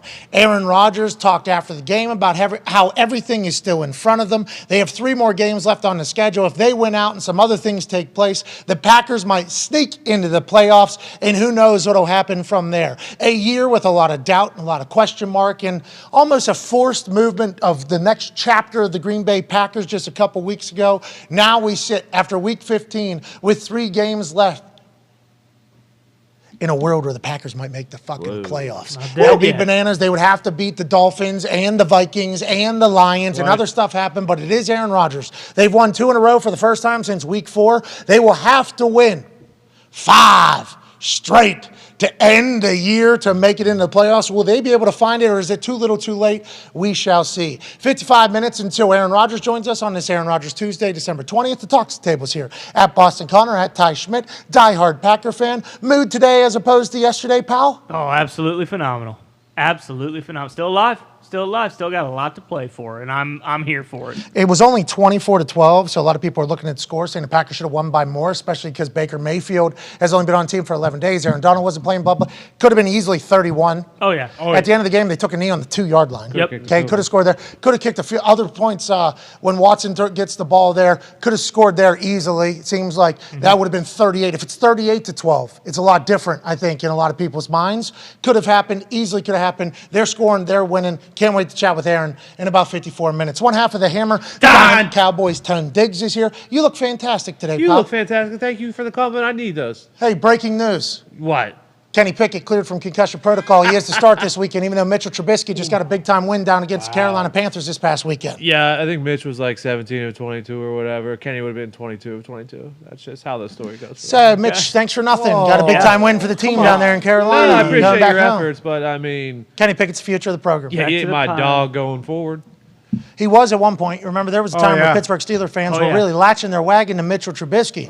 He learned from Josh Allen. Yeah. And remember what Nagy did to him in Chicago. And now it's come out that Nagy loved Patrick Mahomes more than anybody else in that Kansas City Chiefs building. So the fact that in the same draft, this guy gets drafted ahead of Patrick Mahomes, you think Nagy came in there with a preconceived notion about hating Mitchell Trubisky and being overrated? And did that start burning down before he even became the head coach of the Chicago Bears when he was with the Kansas City Chiefs to begin with? Who knows? Something to think about. Yeah. Nonetheless, it didn't work out that way. Kenny Pickett's come in. He has really, I think, invigorated a city on what the future could be. Yes. And good luck to you. Can't wait to see you. him. One half of the Bobbled Exchange, a host of In the Trenches, 12-year NFL vet and Super Bowl champion player and coach, AQ Shipley's here. Can't wait to go in the trenches with you here in a bit. And joining us now, live from an attic in Ohio, is a college football national champion, a Super Bowl champion, a Ryder Cup champion, a video game pundit, an NBA pundit, and COVID survivor, AJ Hall. AJ, what's up, buddy? How you doing, pal? Well, I'm doing great. How's Ty doing after the big win last night? Well, we just heard, how are you? He said he's saying phenomenal. Yeah. How are you, pal? Things are good, right? Packers are in this thing. Got to win 3 more. Have to have some other stuff happen, which we should know what that is if we're going to talk about it every single hour the way we're talking about it. We just keep saying, need some other things to happen. We have no idea what those things are. We kind of have a guess, I guess. Philadelphia Eagles, Jalen Hurts not playing. That's affecting the top of the NFC bracket. What's affecting the bottom? We do not know yet. But, AJ, how do you feel? Aaron looked good. Dobbs is back. Cobb's making some big-time catches. A.J. Dillon, who they call Sauce because he loves applesauce so much, running people over. Aaron Jones is explosive. Watson's doing his thing. Don't know what this is. Got to figure that out. Yeah. But, I mean, that seems like the team's back. You feel good about where the Packers are, A.J.? Yeah, I do feel good. I mean, I don't know how, what kind of opposition they had last night in the Rams. I know did Baker have, 80-some yards passing? I think 111. The Packers defense. Okay, the Packers defense sacked him, 5 times, I believe? They got after him. I liked their D last night. Quay Walker? Dog. Yeah. He made a Yeah. fucking And sweet fly. play. Yeah, him shooting the Oh. gap, making a He's play. so fast. Cam Akers is a great running back. Had some yards. We actually kind of were chatting about that off air about how Cam Akers might pick up some yards here because it's cold and because the Packers' run game has been fantastic. This dude's really come into his own, AJ. Obviously, rookie out of Georgia. Your thoughts on him and his development through the season here? I think it's been great. I believe he has over 100 tackles already this year. What a dynamic athlete. You watch the dude move. He's so sudden. He's only going to get better and better, I think. Who do you replace? Pretty much Ty Summers. Who's that? I want to say he went to BYU, 7th rounder. Just a guy who, kind of what the Packers have done. It was Blake Martinez before that. Guy who's good tackler, but athletically, the Packers haven't had a guy like Quay Walker. And I don't know, AJ, when was maybe you? You were the last Nick guy. Barnett. No, I'm not athletic or can move like Quay Walker, but 4'4". I was going to say your combine numbers. 40-inch vertical, 250 or whatever. Well, I'm just saying, the athletic, the total package of athletic ability, physicality, If you were 220, what do you think? No, what do you mean? Same. Wouldn't have changed anything. Weren't you like 240 running a 4.4? Yeah, I was above 240 coming out. But, I mean, wow. I don't think you would have. Did you ever take It's not like, oh, physics? you drop 10 pounds, you shave some off your 40. Yeah, you do, though. Like that actually happens. I have 225 and under, I can dunk. 225 and over, can't get up there. Body just can't get up there. So it's an actual weight thing. Like under, I can jump higher. Over, I can't. And that makes sense if you think about science. Heavier objects, harder to move, probably. You know what I mean, AJ? Yeah, but also sometimes heavier objects, if you pack on more muscle, you have more power through the ground. Boom, you're jumping higher. Ooh, 4.640. Jesus. His pro day, though, he ran like 4.4. Yeah, so way different. We're not going to let the combine screw him. A 3.96 20-yard shuttle, that's probably got to be top 10 all time. That's ridiculous. Yeah. That's side to side. That's what you do. That's what AJ Hawk is. That's right. And we got to remember that Cute face. whenever we're just attacking him. What's that? He's mind blown I mean, by that. 396 is ridiculous. Yeah, It's a pretty ridiculous good. number. Pretty good lateral movement, huh? I'm not as athletic. 20 pounds lighter. Could you fucking 240? This dude's 250, running a 3.96. Right now, 250. That's passer. That's D end. Yeah. That's D. AJ, we need to respect your athleticism. Yeah, Come freak on. of nature. Anyways, Yeah, and you got to be taller for that. That's for sure. enough about this. I don't think Do that's ya? true. Robert Mathis. Yeah. Robert Mathis is a Hall of Famer. Dwight. Dwight Freeney's tall. Yeah, He's a little I'm tall. saying those guys are really, really good. I could never. Yeah, edge rusher was not my deal. Humble. Okay, I respect and appreciate Robert Mathis, obviously. Dwight That's its own Freeney. art form. James Harrison. Being an outside rusher is like an art form that you have to work on every day of your life. I completely agree. And I'm not slighting any of them, but I think if you took your Ohio fuck brain and working mentality and transferred it into pass rush moves, seems like with a, what was it, 3.96? Yeah, 20 yards. Probably would have been able to figure it out if I did with your lateral movement. I don't know. We'll see. But keep being humble. It's cool. This guy sucks as an athlete. Yeah. This guy Bum. this guy's an embarrassment. It's disgusting What a that we even joke. let him talk into a microphone. Unbelievable. That's why Packers never trusted him on third downs, you know? It's like, hey, this guy can't fucking cover anybody. You kidding me? He doesn't know football. Oh, yeah, healthy scratch, Michael Vick. Yeah. Right. Can't keep up. Forgot about that. No way. Anyways, let's not Scratch talk in about football. Green Bay Packers. Big win last night. Congratulations. Can't wait to talk to Aaron. We got Patrick Peterson here in about 13 minutes. So we have to dive into something that is taking place in the AFC West that is truly remarkable. We were introduced to the Chiefs superfans a little over a year ago when we learned about Red Extreme, popular Kansas City Chiefs superfan, beating the shit out of X Factor, popular Kansas City Chiefs superfan. How did we learn about it, you ask yourself? Great question. We actually learned about it from an actual local news story in which X Factor still had the scrubs on from being in jail, was walking in the middle of a parking lot, seemingly anywhere, still limping and banged up. Probably for a lawsuit that was on the other side that he was planning on selling with the insurance firm and whatever in court. And he talked about how he taught Red Extreme everything there is to know about being a super fan. And this is how he repays them. They were quoting other people saying that X Factor had gotten a little bit too out in front of his skis. This guy got too big for his britches. He became the #1 super fan for the Chiefs, and he started telling everybody about it. His ego was so big it couldn't fit into fucking Arrowhead anymore. That's what people who know both Red Extreme right here and X Factor over there were saying. So when Red Extreme knocked X Factor down a couple sections in the stadium, there was a lot of people cheering for that to kind of humble old X Factor. And the next time we had seen X Factor after getting knocked out by Red Extreme, he was obviously out in the parking lot, walking down the street in front of a gas station with this particular actual news can't say this enough. Not internet. No, not a joke. Not memery. You turn on the local news in the Kansas City area. On the other side of the break, Kansas City Chiefs superfan jumped at stadium. We have the first communication with him since his exit from the hospital or something like that. Boom, 3 minutes of them breaking it all down. At the end, actual news person saying, we'll keep you covered as more develops. It's like, Jesus Christ, this is awesome.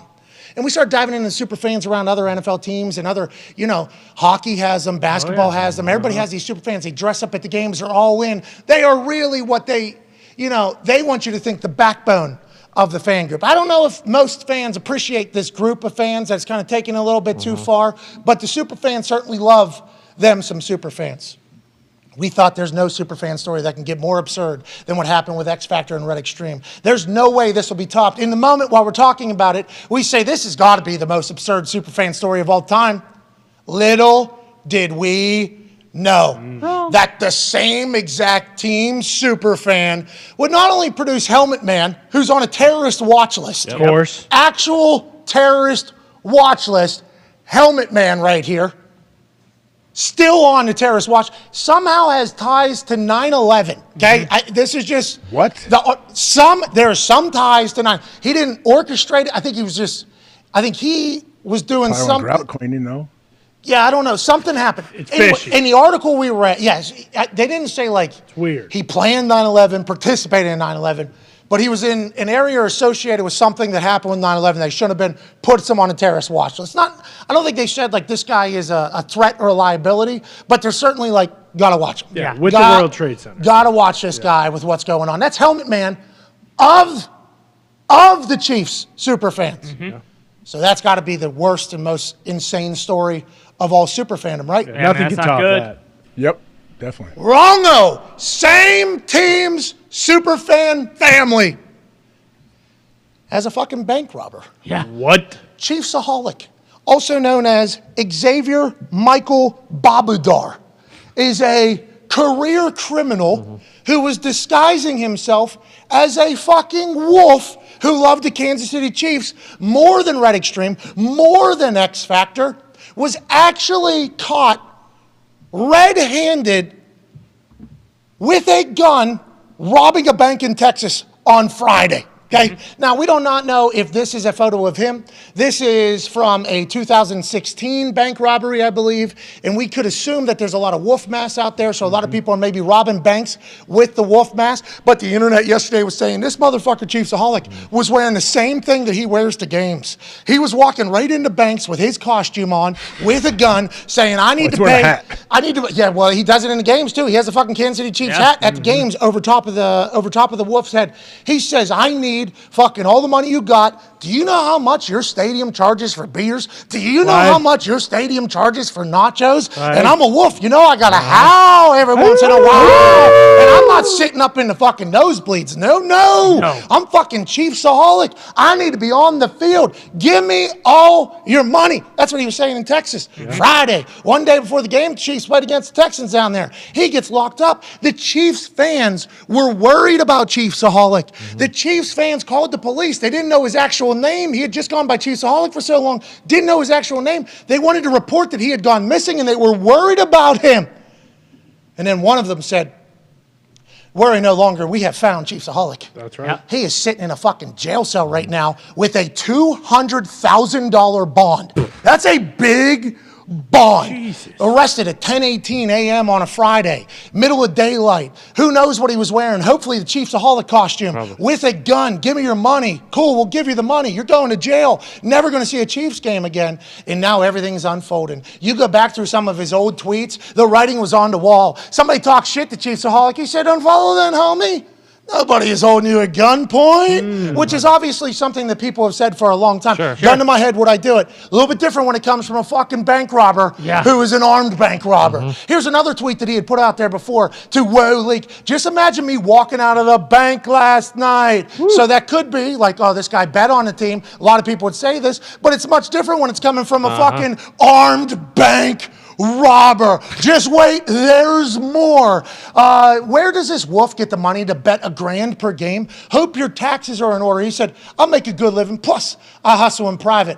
House money I'm playing with, to be honest. Chiefsaholic, obviously people say house money, house time. It sounds a little different, though, when it's coming from an armed bank robber. I think he wanted to tell the truth. I think he was crying out for help. I think there was different times where he's tried to say to people like, you know, this isn't my money. It's house money. That's right. Nobody's pointing a gun at him. I've been there. When you point a gun at somebody, it's a little bit different. They got to do what you're doing. I've fucking seen the eyes of somebody that's doing it. I think this is a man, Xavier Michael Babudar, whose first arrest comes in October 2014 in Utah for theft. And then he gets arrested again in October 2016, 2 years later, for theft in Utah. Then in February 2020, he's arrested in Missouri for an unknown case. Records didn't show what it was, even though people were doing the research. Then on Friday, December 16th, he was locked up in Texas for armed bank robbery. His mother, I think, has done time in jail. His brother has done time in jail. This man has been a petty theft for probably his entire life in the family business. I think he was hoping that the Chiefsaholic account could maybe become something that could fund him and he could live the right way. But to fill that account with memories and pictures and posts that people can rally behind, he just had to fucking steal. Gotta rob some banks. He's going to jail for a long time. $200,000 bond. I assume they're going to start tracking back to a lot of away games in which he has flexed at the games, being at the games, and checking surrounding towns for banks that have potentially been robbed. And if they get any clips of these bank robbers running from the scene, they'll just pull up a clip from his fucking Twitter account that looks just like this. This guy tries to run sideways while running forward. That's a pretty distinct gait there. If they have any video at any bank of any robbery that's unsolved, and you get eyes on somebody running out of, this dude's running completely sideways but moving forward. I have no idea how it happens. It's one of the most impressive running, like defying physics I've ever seen. Goes against every running form you could have. Stands straight up, arms are going directly sideways, feet are facing sideways, and he's moving forward. This wolf is fucking cheeky. Okay, this is a cheeky wolf. And he's an armed bank robber, allegedly, that is happening right now. He's in jail. This is all alleged. But this thing could grow to who knows how many banks and unsolved robberies that have taken place. And it was all this super fan from the Kansas City Chiefs. We do not think all Kansas City Chiefs fans are psychopaths. We do not think all Kansas City Chiefs fans are X Factor, Red Extreme, who are, noted super fans for the Chiefs who get into a brawl with each other. We do not think all Kansas City Chiefs fans are Helmet Man, who for some reason is on terror watch list. That's right, of course. We do not think all Kansas City Chiefs fans are Chiefsaholic, who's an armed, robbing wolf. We will say, though, Chiefs fans, y'all got some wild motherfuckers in your kingdom. Yeah. It is all coming to the front, and we appreciate it. AJ, your thoughts on all that? I apologize for rambling there. I feel like a lot had to be said. He also sued Robert Kraft earlier this year because he slipped and fell at the stadium. So this guy is awesome. He's an insurance fraud genius. Son of a bitch. He's an armed robber. He's a petty thefter. Who knows what else Xavier Michael Babadar is doing? But I think he's been crying out for help this entire time, and he finally got caught gun-handed. AJ. He wants to get caught, doesn't it? Is it like the serial killers or any killer that goes back to the crime scene when the cops come and like kind of just keeps trolling and wants to check out their work? Is that what this guy's doing by posting online? And his avatar or whatever on Twitter is the mask that he possibly wore to rob banks in, right? Well, not just on Twitter. He's going to the city's biggest event of that day. Oh, yeah. And standing in places where tens of thousands of people can see him, and hopefully more will. Like, you think he's trying to blend in when he's at games? I'd assume not. Yeah, probably not. The people I can't wait to hear a firsthand account from a bank teller that was there. Yep. Yes. I go to the game later, and they were doing this thing on the Jumbotron, and I told asked my husband, I said, that's the fucking... That's him. Rob, that's the... Same hat. You Chiefsaholic? Chiefsaholic. Chiefsaholic. He's on there going to put him on the Jumbotron. Look, there's no way. Yeah, that was him. That was absolutely. Oh, shut up. Shut up. All right, we don't have time for that. And then we move along. If he was robbing banks in this costume, without the jersey, obviously. Yeah. If he just had like a jacket, a pullover, maybe a 3/4, say a little bit more professional, Classy. wolf, whatever it is, that is awesome. Have we thought of like another super fan setting him up? Telling him to go rob banks? No, literally legit taking his mask, putting it on, Could be robbing that bank before. He goes, there's only room for me. Red Extreme. Yeah. So you think Red Extreme? I just threw that name out there because that's the only other one I know. If anyone was that cunning, he had a gun in his hand. It'd be that son of a bitch X Factor. Well, this is the same Hat as Man. What about Hat Man? He could set him up, or Helmet Man. Helmet Man. Dude. Helmet Man. How was he associated with 9/11? It wasn't. It was the. It was the bombings. Yeah, the bombing. Not in 9/11. Yeah, the 90s. Back in World Trade '93 Center or whatever. bombing. Yeah, That exactly. Biggie was rapping about. Yeah. Blow Yeah. up like the World Yep. Trade, right? Because that was the Yeah. thing that happened in the basement. Yes. Is that And his that's what they company? were connecting him to. Yeah, he was. I don't know. He was around there somehow. Could have been that van. I have no idea. Yeah, it Extreme wasn't clean. Hats on. That's a legend. So I think this Xavier Michael Bobadar guy. Could be. I think he was trying to run away, wasn't he? He was trying to run away from the family business for so long. He was trying to be accepted in the real world, and now probably in jail for 20 Sounds years. like his family was head of the KC mob, which is, if you guys don't know, a pretty serious mob. And he didn't want to do the family business. He was doing the family business. He was. He was. He has to do the family business, or you're gonna get sent to your room and not have fucking lasagna and sketties for dinner. But Xavier Michael Bobadar. I was gonna say that doesn't sound what is he? Italian. Yeah, Okay. Bobadar Okay. too. You guys take think that he's guy. using his real name? Babadini, maybe? No, so nobody knew his name. I know. They called in a tip because he went missing. It might be Babadini. They called in a tip because he went missing, but nobody knew his fucking name. They tried to figure out his name. They love this guy. He'd been around a long time in the Chiefs fan. They didn't know what his actual name was. He bought something at a Patrick Mahomes Foundation charity, and they tried to snoop around through the charity to get what his name was so that they could report that he went missing. And then somehow somebody found him, and he's in a penitentiary in fucking Texas. In Texas, they play games too with the judicial system. Texas is really the place you want to get caught doing anything. That is certainly where you're looking to get caught if you're robbing all over the country. So this is all alleged. Seems like it's all very real. And I think the Chiefs should be pretty impressed with themselves that they have literally all backgrounds pulling hard for them more than any other team. You know what I hate about America?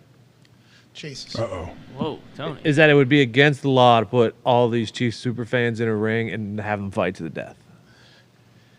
Yeah, I can see how that you hate a whole country because of that. Where can we do that? Where do you think we could do that, Grace? Yeah, Where do we get sanctioned? Well, our laws should be a little more lenient for people who dress like super fans, and they should be able to fight to the You death. didn't like the guy that had all the icicles coming out of his nose Yeah, last that night? guy was- Tundra guy. Froze That guy's Tundra Well, guy? that guy's awesome. Like Steelers have greats. There's suspenders guy. There's guy who looks No, like that's Troy. your mascot. What's his name? Willie Beeman? No.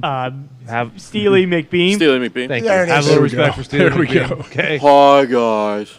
That's not his real voice. Steely McBeam was around like back in the 30s, I guess. What's that from, Or the Nick? 40s. That's how Steely talks. That's local radio voice for him. Steely? DVE does voice of Steely McBeam. He calls in every once in a while, and that's what he sounds like. So he's What's a he sound mascot, like? not a super fan. Right. Is there Oh, two- It's a little different. we don't know if that's what Steely McBeam sounds like. He's a hardworking guy. Probably has quick wit, if I had to guess. There's a Steelers Pope. He's a super fan. Yeah.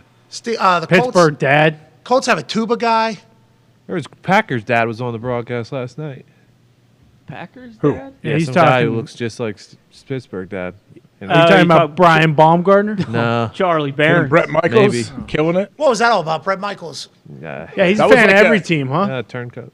What are they doing? They're just pumping up the show. Later, like, dude. Pumping up Sorry. The game. They filmed that this week, obviously, I'm guessing, leading into this. I thought that was funny, by the way, because Aaron on FaceTime going, "Is that Brett Michaels?" I thought that was great. I thought that was very well. Good, yeah. So let's do this though. Super fans are every team, and do they have like a Facebook group that they're all part of?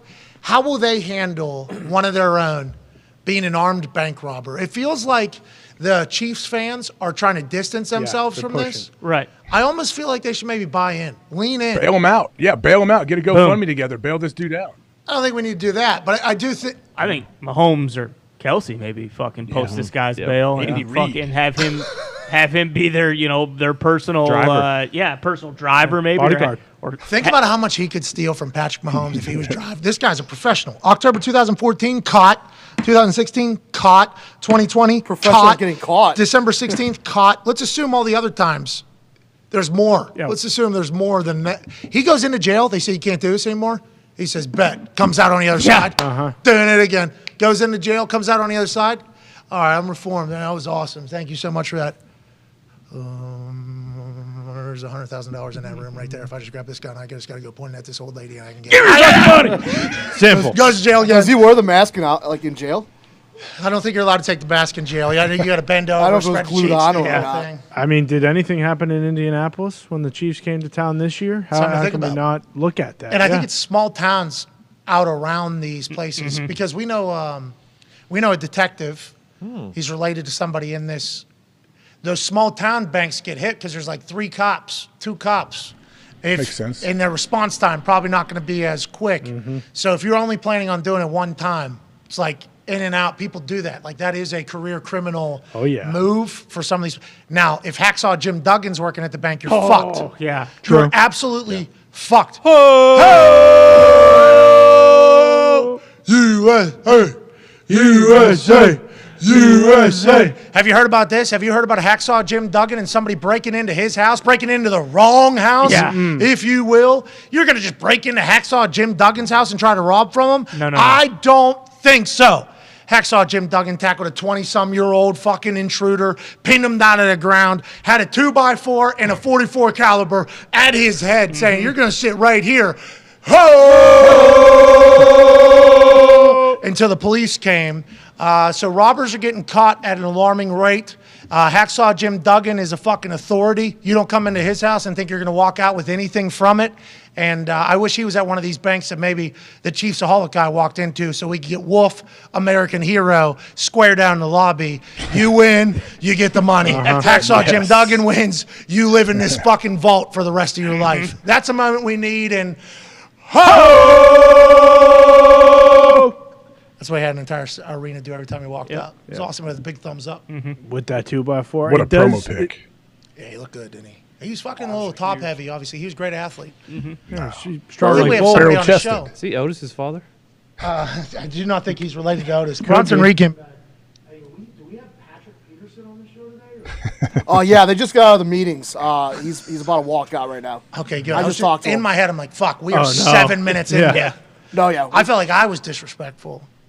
Anyways, how do we feel about Xavier Michael Bobador? Yeah, I mean, nuclear weapon, one, both bad and electric. To Tony's point, I don't know about the hating America part, but same way they have, league owners meetings, can they not have league superfan meetings where they all come together and, like all the Dons. Exactly, all of them. Like the Patriots have Silver Red Bullet. Extreme Red would Extreme. be representing because he knocked out X Factor. Bingo. And Frozen Tundra guy for the Packers and whoever for the Steelers, because I'm sure they have a few just like Kansas And City. Tuba guy from the Colts. Fireman Ed. They're all going to fight to the death, though, because each Whistle guy from super the fan Saints. has multiple super fans that think they're the best. Well, that's what we're saying, though. Like, Red Extreme told X Factor.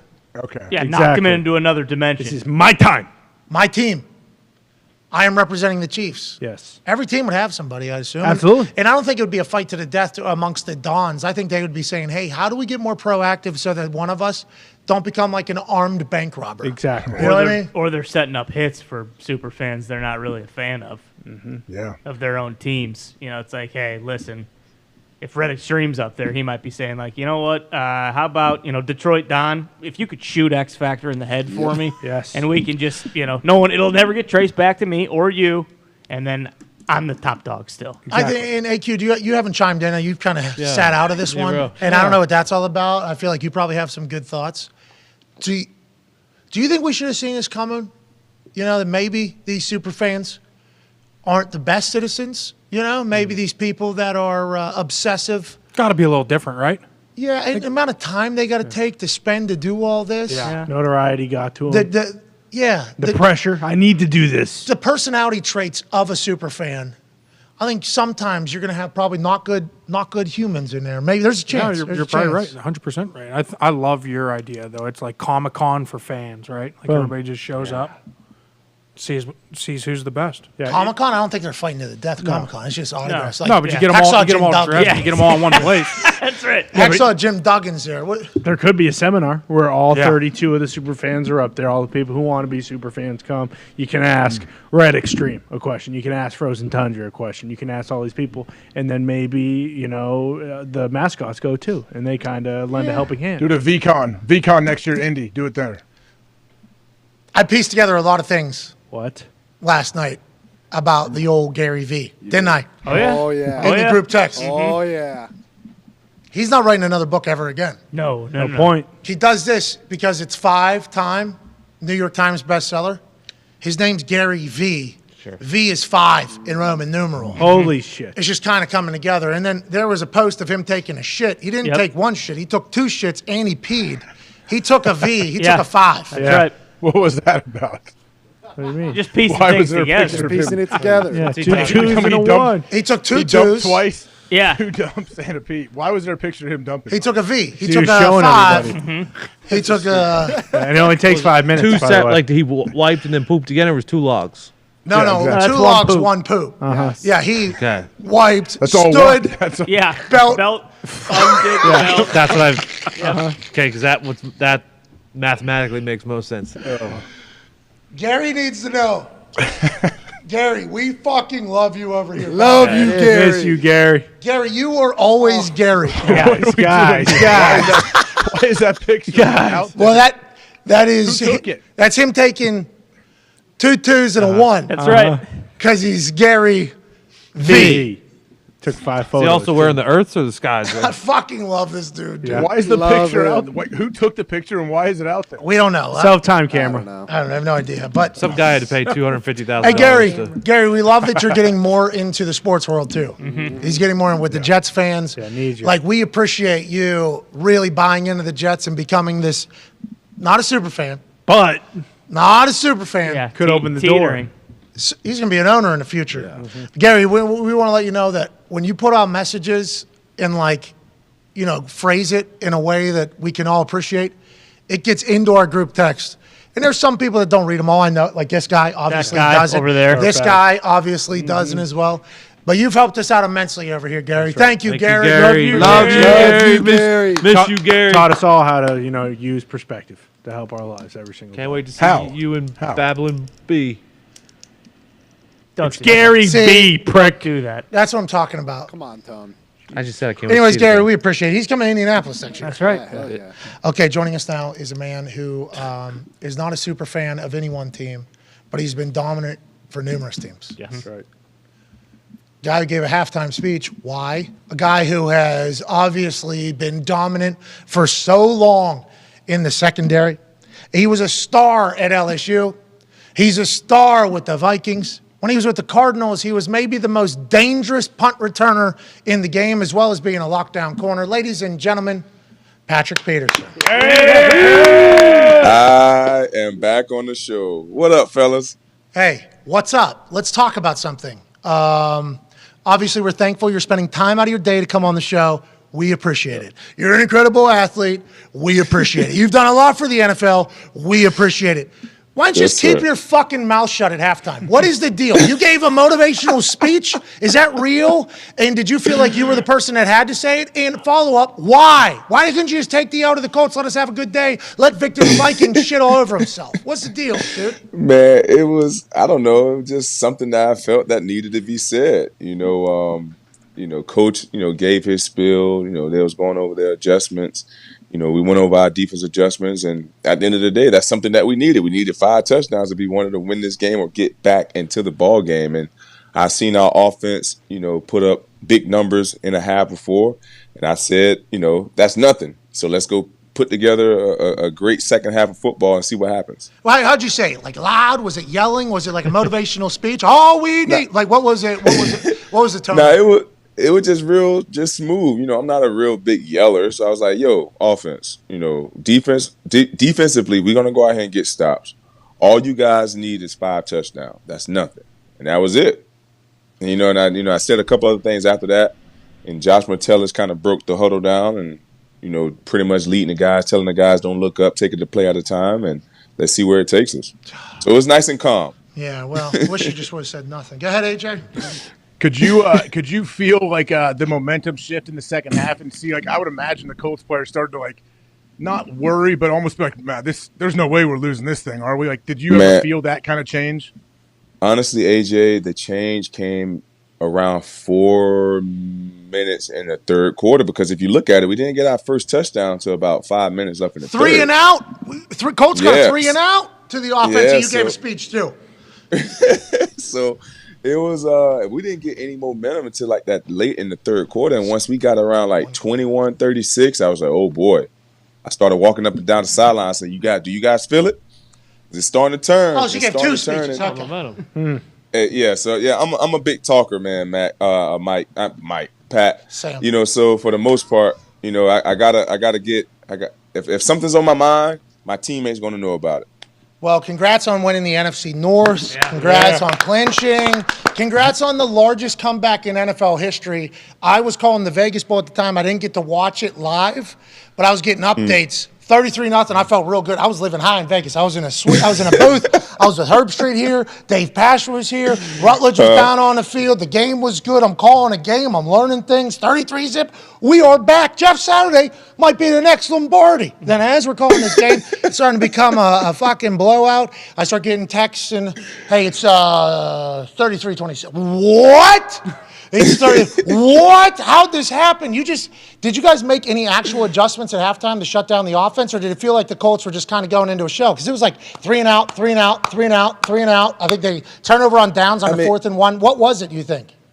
Pat, if you go back and look at the game, the offensively, they didn't do nothing the whole game. You know, if you look at the stats, I think they only didn't have over 200-yard passing, didn't have over 100-yard rushing. You know, so the stats there, I think they only scored 1 touchdown with 4 field goals. So they really didn't do anything on the offensive side of the ball to beat us. So, no, we didn't change anything. We just played a little bit more aggressive, sent a little bit more pressure because obviously we knew we couldn't give up any more points or any first downs. And just at the end of the day, just see where it was going to take us. Okay, well, let's move on. Congratulations, I'm happy for you. I've been a Vikings fan this year. I think everybody has heard it in here. But, boy, that was quite a spin in my life quickly. Just like this game has become a blowout that I'm calling, and somehow the Colts are blowing a massive lead at the same time. What a scene. It's record-breaking. Now, people are talking about your team saying the fact that the Colts were up 33-zip in the first half and you're able to come back, that's against the Colts. Whenever you get in the playoffs, you're not going to be able to do that against a good team. Do you guys hear all the chatter outside? What are your thoughts about the team going into the playoffs? Because obviously you clinched. How does the team feel about your chances of making a real run? And why are people talking shit about you guys, you think? Man, I don't know. I think, you know, so much of the media hate Kirk Cousins. You know, I don't know why. You know, but I think so many people just dislike the things I don't know if is it the way he carry himself or him having having the persona of the cloud over his head or him not winning the big games. But, you know, Kirk is our guy and we're riding with him. And for the most part, we got to go out there and continue proving ourselves right, you know, because, you know, the outsider is going to always say, or they can't do it, or we don't believe in this person, we don't believe in that guy. But as long as we continue to believe in ourselves, because the proof is in the pudding. We've came back multiple times, twice in the Detroit game first time, Buffalo on the road, Washington on the road, and now coming, being a part of history, 33 down in the first half and coming back to win that game in overtime. We can win ball games. Now it's just on us to continue to believe in ourselves that we can do it. Your punter's unbelievable, too. I mean, that guy. Yeah, Ryan. Whew. What's his deal? He kicks the ball so far all the time. Yeah, he's a stud, man. He's so good. You guys have been through a lot of punters over there. Like, actually, I don't want to put too much emphasis on the punting game because obviously your defense is unbelievable. Offense has so many weapons. But, like, you guys have been through a lot of punters. Seems like you got a guy. It seems like you guys got a guy over there. Yeah, that's big. Playoffs come. Yeah, and he's young. So may have him for a while. Oh, you think he's going to get better, huh? Think he's going to get better? No doubt about it. I might need to hook him up with my boy Pat, man. So you can give him a couple lessons. No, that kid, he needs to hear nothing from me. He's fucking bombing ball. He's much better than me. You just do whatever you're doing, pal. AQ has a question for you, Pat. Pat, what's up, brother? We were teammates in Arizona for a bunch of years, right? Oh, what up, Ship? What's going on, brother? So, you remember in December, every other team we would face in Arizona, Green Bay, Minnesota, it would be filled with their fans, right? You're in Minnesota now. What an atmosphere. Talk a little bit about that, huh? Is it unbelievable in December? Man, it's unbelievable all year. I'll never forget the first time I got here. My alarm clock literally was the skull chant. That's how exciting I was to be a part of this atmosphere and this fan base, because when you have a fan base that we have here, it makes you play that much more better on the defensive side of the ball. It's unbelievable. Doom, doom. There it is. Shut up. 9 minutes left. Easy. Skull. Skull. How loud was that place in the second half? It was absurd. Oh man, I thought we had like a little mini earthquake. Man, it was like I saw my vision kind of shaking. It was pretty gnarly. Hey, Kevin O'Connell seems like a sweet dude. Seems like he talks shit. Seems like he's not scared to swear a little bit, which we appreciate around here because it feels like when you don't swear, I just assume you're filtering yourself. And if you're filtering yourself, are you ever really your authentic self? I don't know. You tell me. Everybody has different things. No, Yeah. you definitely have to swear. Yes. You have to swear. I think so. Like, there's people that don't for good reason. I respect you. I appreciate that decision. Follow up. Yep. You're withholding something. What else are you withholding? I would like to know you. That's a conversation for another day. Kevin O'Connell, former player, though. What is your take on him as the head coach this far into the season? You guys have clinched the North already. You're in the playoffs. What are your thoughts on Kevin O'Connell, his first year as a head coach for you guys? Man, Coach has been great for us, man. The thing I love the most about Coach is that he allowed guys to be them. You know, he didn't come in here trying to create robots. You know, didn't want guys to lose their identity. You know, he just added, a couple monkey wrenches in there as far as helping us be a much more disciplined, smart football team and physical, and just believing in the scheme and believing in one another. You know, just the belief that he's able to give us each and every Sunday is remarkable, and you don't see that from a lot of young coaches stepping into a head coaching job their first year. Good moxie. I like him. Oh yeah, Pat, no you doubt ever about show it. him? You ever show him your collection of muscle cars? I know you have an unbelievable situation. I don't know if it's out in Arizona or where it is right now. Yeah. I'm getting some pictures. What's the story behind that? Yeah, Coach. We was on the way back from London. I showed Coach my collection of watches, my collection of cars. Damn. And Coach was like, "Man, I just want to live in a day in the life of Pat P one day." Me too. That'd be great. Have you ever been to the? Is that out in Phoenix? Yeah, that's in Scottsdale. Have you ever been to that luxury auto collection out there? No. I typically build all my cars, so I don't buy any of these cars. What? Yeah, I put my own touch onto it. Have you always been into that? Did you go to like? Yeah. Yeah. Yeah, I've always been into it. I think it started probably when I was around 6 when I saw my best friend, building his 69 Nova from the ground up. I was like, man, whenever I have an opportunity with some real cash and put some love and affection to these cars, I want to be able to do that as well. How many ponies are in that back one that's hoisted up? Looks like it's a race. Looks like you got a little dragster here. That's my Camaro. That's I nicknamed that one Bodacious because that's just a tire burner. But it got about, I think that one has 850. You dragging that? Are we drag racing that or no? Now that's actually one of those circuit track cars. So it's like more a car that go around in those short circles around the tracks. Do you drive this? Do you race? Every once in a while, I'm not really like heavily, having the helmet on and all that stuff. So I'm trying to finish my career here on the gridiron. So maybe after I'm done, I get a little bit more serious. What's the day to day up there in Minnesota? Man, right now the snow is falling. I think it's actually -1 degree. And, How do they measure that? How do they measure that, Pat? How do they measure what? An absence of a degree. I have no idea. Me neither. We were there -12. I'm like, what the fuck does that even? How do you know? Right. How do you know it's cold as shit. That's exactly right. Ty has a question for you, Pat. Yeah, speaking of the cold, Pat, being in Arizona and then obviously at LSU, you've been in Minnesota for a few years now. Do you ever actually, I know you guys play inside, but obviously multiple games in the division outside. Do you ever get acclimated to it being that cold, or is that something that you kind of just never get used to? Aaron, for the most part, I think it's all mental. So for me, I know I'm going to be warm on the sideline. I'm going to be on the field for tops 5 minutes. So if I can be able to sustain 5 minutes of however cold it is, I'm back on the bench for another 5 minutes. So honestly, it's just all about it's all mental for the most part. So if you're able to sustain and defeat the cold mentally, you'll be all right. Okay, Connor. Right, AJ? Well, absolutely. Yeah. Take care of your hands and take care of your toes and take care of your hands. That's all I cared about. You wear long sleeves? No doubt about it. You wear long sleeves, or do you wear like tiger? What was it? Tiger Balm. Yeah, I like the Tiger Balm, the warm skin. The warm skin with some Vaseline. Yeah, but when ball is in there, is that not a thing, or you just glove it, palm it the whole time? Yeah, for the most part, I don't get that much action, especially now late in the year. So hopefully I get a tip interception or something like that. But for the most part, they're not getting the ball back from me once I get it. So it's not leaving my possession. You can put oil on it. I'm trying to tell you. Connor, your question. Yeah, Pat, obviously kind of a wild weekend with the referees, but we were saying yesterday how it has overall been a pretty good experience.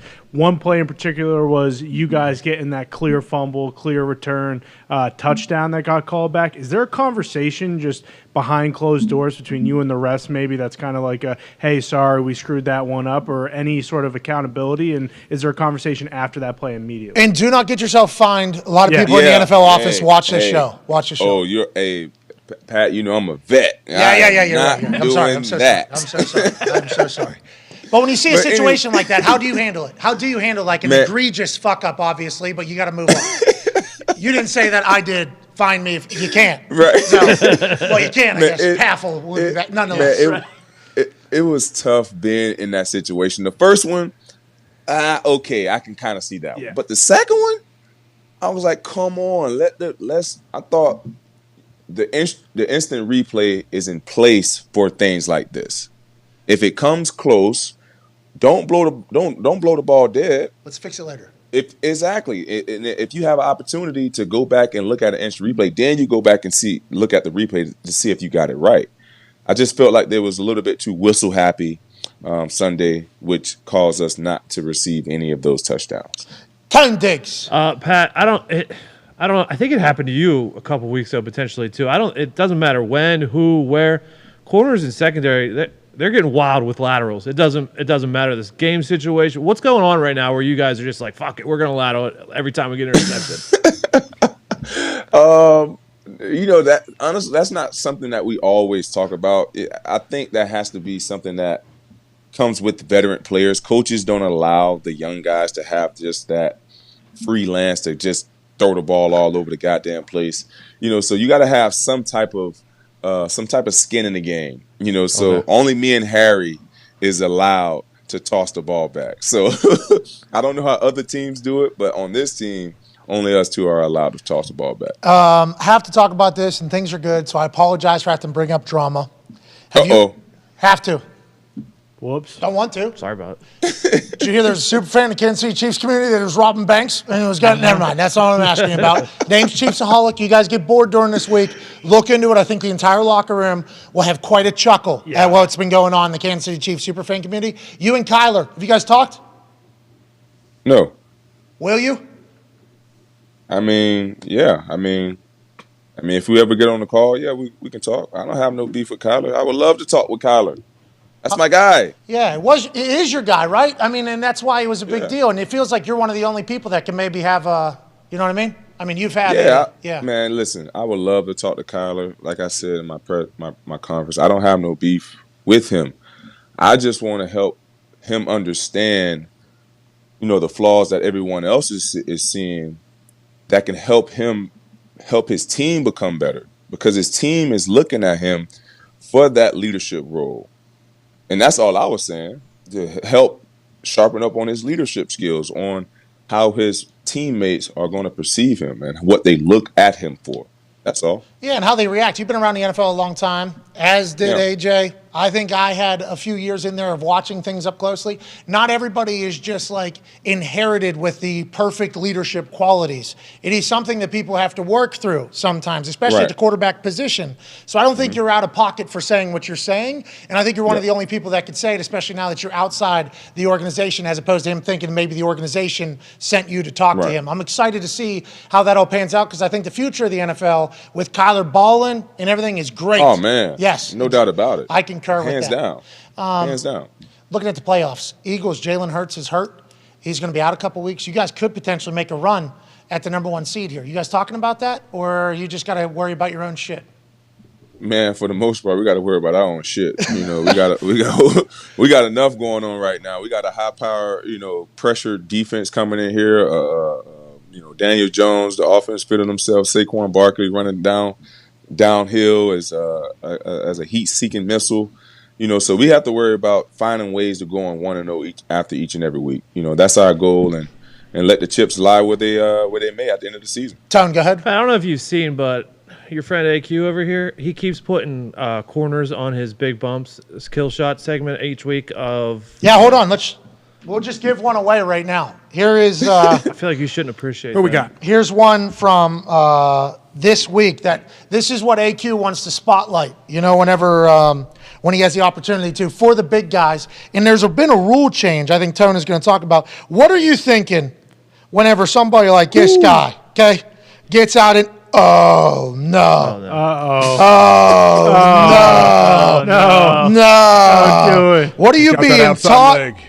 And what are you supposed to do with these new rules of not being able to cut somebody there? Patch, honestly, that's a great question, Tone. Man, honestly, what we're taught to do, because the offensive linemen do not know where the ball carrier is. So we're taught to foot fake them. Yep. Call it the AI them or fake them out the best we can, because their whole obligation is to block us. So if we're giving them any quick move, they're going to fall for it. Shit, what you tried here, right? That's what he tried to do here. Yeah, but he did a little bit too slow. It got to be quick. It got to be nice and fast. Oh, man. You've been through the NFL, Hey, though. but that hurt. Yeah, I could imagine. Because you were back in the days where they could cut, so now. Which I like that. Yeah, hell yeah. Sorry, AQ. Hey, I used to like cutting downfield too, because exactly what you said. Once I got that foot fake, I was falling on the fucking ground. So as long as I could just run out there and dive, I'd make you guys make the first move. AJ, go ahead, pal. No, I was saying on that one, Pat, it would be nice to go hard outside leg, make a pile, wouldn't it? But now they changed all that for you. Soft. Right. You mentioned Kirk Cousins earlier. I guess I don't know if you had a relationship with Kirk before you got there, but what was it like getting there and seeing Kirk operate like in the facility as the quarterback of the Vikings when you're his teammate and not just watching like from afar?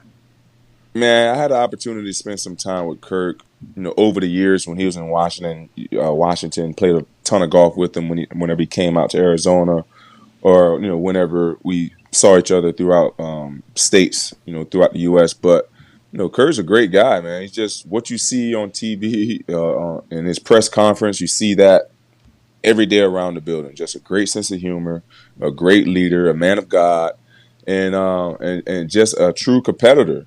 Just want to pour everything into not only his teammates but into his game to help us be the best team that we know that we can be. Connor has a question for you. Yeah, Pat, when you're looking at Arizona as a whole, what do you think has kind of been that problem? Not just the whole Kyler situation, but also, like, what has gone wrong for them this season? Why do you think the expectations were so high they've kind of under-delivered? And don't feel obligated to answer. It's not the team you're with, but you are a person that has seen it from inside and outside. And you know what, Connor? I'm not going to answer that question because I don't want the Arizona Cardinals fans coming at me for telling the truth. Fair. And I'm just I'm really just tired of them coming after me right now because I love them. And I don't want to continue if they think I'm digging a hole for myself or anything like that. But it's a lot of things that goes wrong in that organization that I'm not going to hit on. So we'll talk about that another day. Well, let's talk about the Minnesota Vikings. What have you seen from this new regime that makes you think like, wow, it is great to be a part of this operation right now, as opposed to what you may be seeing in the past in Minnesota and also in Arizona, in Minnesota? Man, just the opportunity of just letting guys be them. Being a man's man. Just telling guys the truth. Not just telling guys what they want to hear. So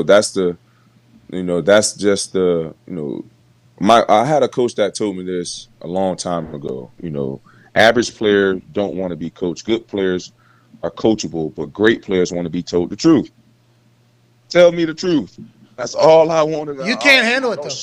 You can't handle it. Can't handle it. You can't handle the truth. I'm a man's man. I can handle whatever you want to talk about, we can talk about. That's just how I am. Yeah.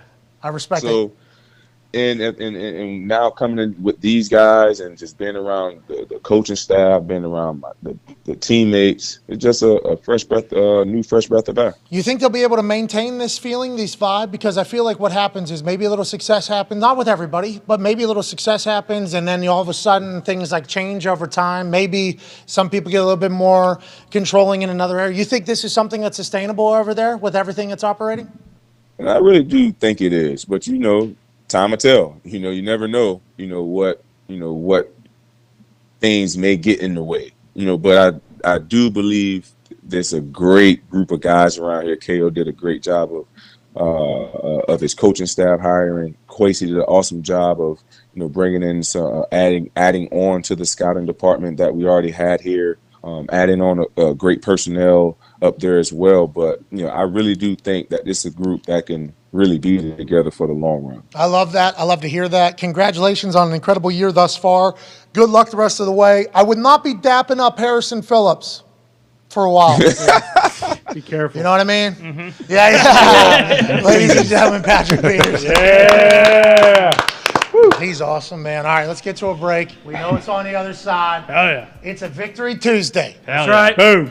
Congrats to Patrick Peterson and the Minnesota Vikings, and thanks for sitting in the pocket with questions that we asked him. We've been on multiple times, so a lot of our Minnesota Vikings questions we've asked in the past, they seemingly are still going in a beautiful fashion. Not bad to ask him about some others. Want to know about the Kyler thing, because that's real. Have to. That became very public. I almost forgot about that. I'm glad you did. Just a couple weeks ago, just 2 weeks ago this happened, Yeah. And then the Arizona situation, how it's unfolded, that's a great question by Connor. It's like the whole thing over there, I'm sure Pat has thoughts, especially with how it ended with him clearly in the Cardinals organization and whatever. It sounded like he wanted to be garage still there, house still there. Yeah, Probably thought he was going to be a Cardinal. Still has love for the fans. For life, yeah. So it's interesting. I can't wait to hear those answers. Can't wait to hear the answers from the back-to-back NFL MVP. On the other side of this break, we have our convo with Aaron Rodgers. Big thanks to Pat P. Be a friend, tell a friend. Aaron Rodgers, Tuesday in 5. Take 5!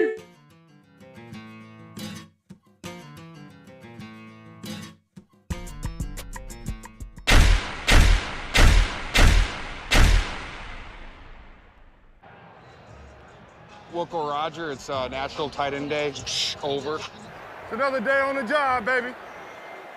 Another day on the job. This one means a little more. Love you, big dog. Happy National Tight End Day. Yes, sir. Let's go. Have a day, baby. Come on. Happy holidays. Let's keep it going. National Tight End Day. Let's get a few, huh? Let's get one, baby. It's National Tight Ends Day, dude. You're my gift. You're the best, man. Good luck. Thank you, big guy. Always Thank you. for you, buddy. I still got to give George a big old hug. Oh! Good luck today, brother. I love you, dog. Do your thing, baby. Do your thing.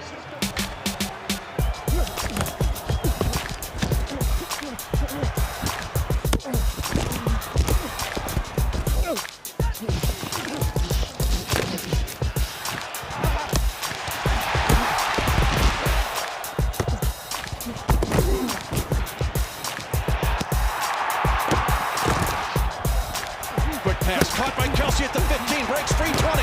It's a 22-yard pickup by Kelsey. It is rumbles and bumbles. George having a good game today on National Tight Ends Day. I can clap for that guy right there.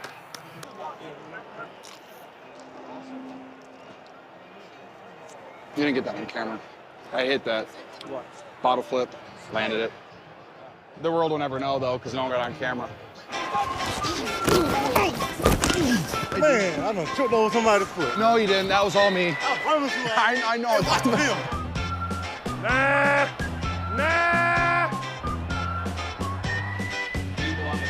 Oh, sorry.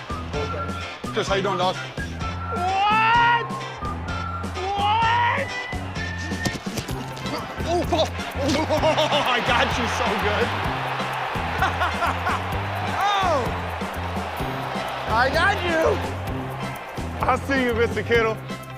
Hey, got to, man. It's a fun day. It's a holiday. Sir.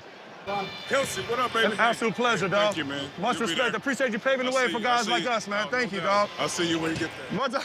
I'm just trying to get this win. No offense. Be great right now. Don't have a choice, right, Debo? Mahomes wants to throw, flares it out in the flat, caught Kelsey. 45 across midfield, hurdles a defender. Looks like he's a hurdler in high school. He's pretty good at hurdle. How sick. Jimmy gonna throw it for the end zone. George Kittle took it away. Touchdown! San Francisco. Kittle down the middle, baby. I have to score again because if I score again, Greg Olsen said he'd take his shirt off in the booth. We got to have it, dude. Tell Kyle so he makes sure to throw it to me.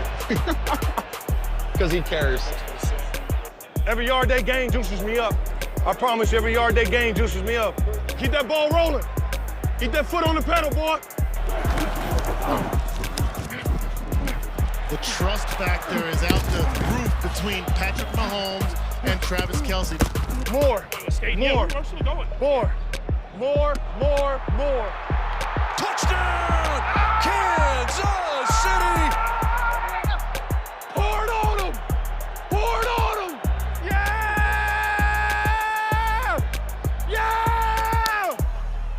Damn, this feel good, boy. I could live in this moment right here. And the Chiefs are going to be 5-2 at the bye with a big win here. You already know, man. I love you, man. Hell of a game, bro. It's always a battle, man. Yeah. You the fun one to go and guard against, bro, because you tough, man. I appreciate you. Yeah, run and pass, bro. You tough. Go celebrate. How do you celebrate National Tight End Day? Well, we got a bye week, so I get this celebrated for a whole week. Oh, we're going to celebrate it now. We're going to have some fun. We're going to enjoy this plane ride back home. We'll enjoy that one first. Enjoy, guys. Yes, sir. Yeah. You know, it's just like I'm frustrated with flying cars because I'm obsessed with that. Like, I want a flying car.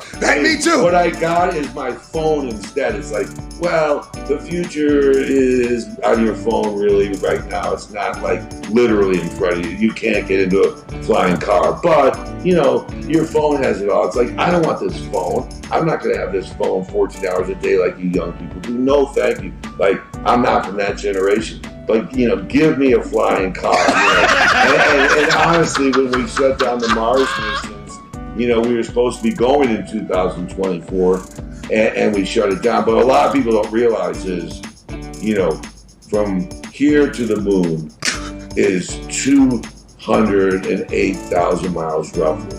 You know, 200. So you can think about that. Well, in this country, you know, a long road trip could be 4,000 miles, and you know how far it is to Australia. You know, so 200,000 miles. You know, that you think about that, and you know that's far, but like Mars. Think about this: is 250 million miles. 250 million miles. So, you know, that's a little different thing because, you know, when you go, you know, it takes about anywhere from, you know, 9 to 11 months to get there, depending on the alignment. Are you going to fucking Mars? And so, Jim, are you going to Mars? It sounds like you're. I wish I was. You know, maybe you'll have. I think you'll have a chance to do a show from there when you're 80, Pat. Hey. Why? Let's go. This show fucking stinks, and the fact that you listen, we are very, very thankful for it. AJ, you never cease to amaze me with your toxicity, pal. You got a couple of these? God damn it! What the fuck are you doing? Fuck Boston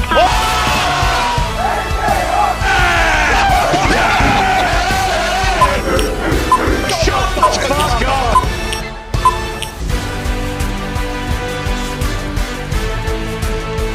Hello, beautiful people. It is Aaron Rodgers Tuesday, December 20th, 2022. Hour 3 starts now. Football!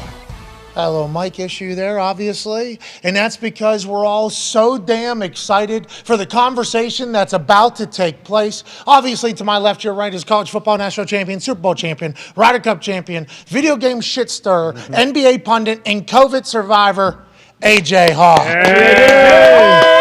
The toxic table is here at Boston Connor, at Ty Schmidt. One half of the Hammer, Dahn. Cowboys 10 Diggs is here. And the man who hosts the Bobbled Exchange and In the Trenches, which will come later today, 12-year NFL vet, Super Bowl champion, AQ Shipley. And joining us now, a man who is fresh out of a victory over the Super Bowl champion Los Angeles Rams in Lambeau last evening on Monday Night Football and Monday Night Football with the Manning cast.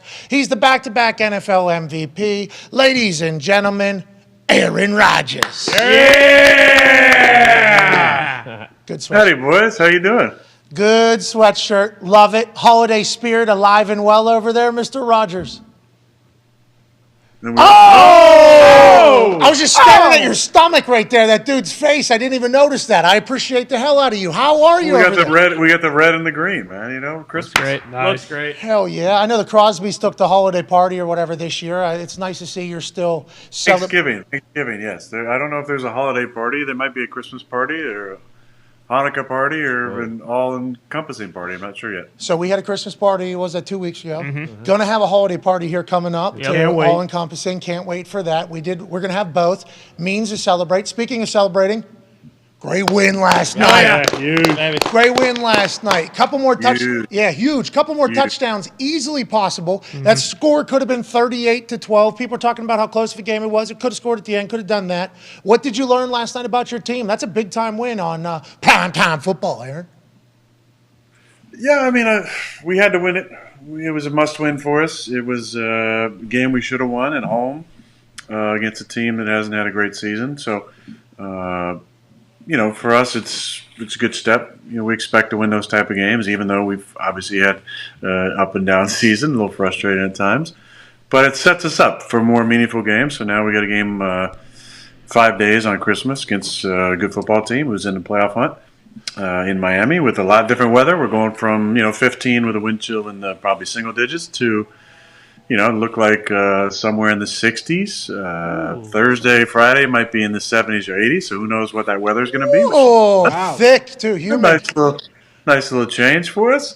But we're still playing meaningful games. It's been, like I said, it's been a strange season. There's been a lot of ups and downs, but I like the way we're playing. I like what how our team has evolved. I said last night, and obviously Patty, you being a teamer, I can't believe that we now have a returner who they kick the ball away from. That's incredible. I mean, what Keyshawn has done in the short amount of time, Ty, you must be going as crazy as I am. How about you jogging on the field to start a series and not leaving the coach's box and going left or deep right? Going back to the 10 because there's a holding penalty. Yeah. Great. Could have just had a touchback. Now it's like we're out at the 50. We've already picked up like 2-3 first downs. It is a weapon. And Bisaccia, have you seen? But he was striding out on that fucking sideline and almost tackled a guy. Incredible. Was he? Yeah. In sweats, I think. I think he had full sweats. He was sprinting down the sideline.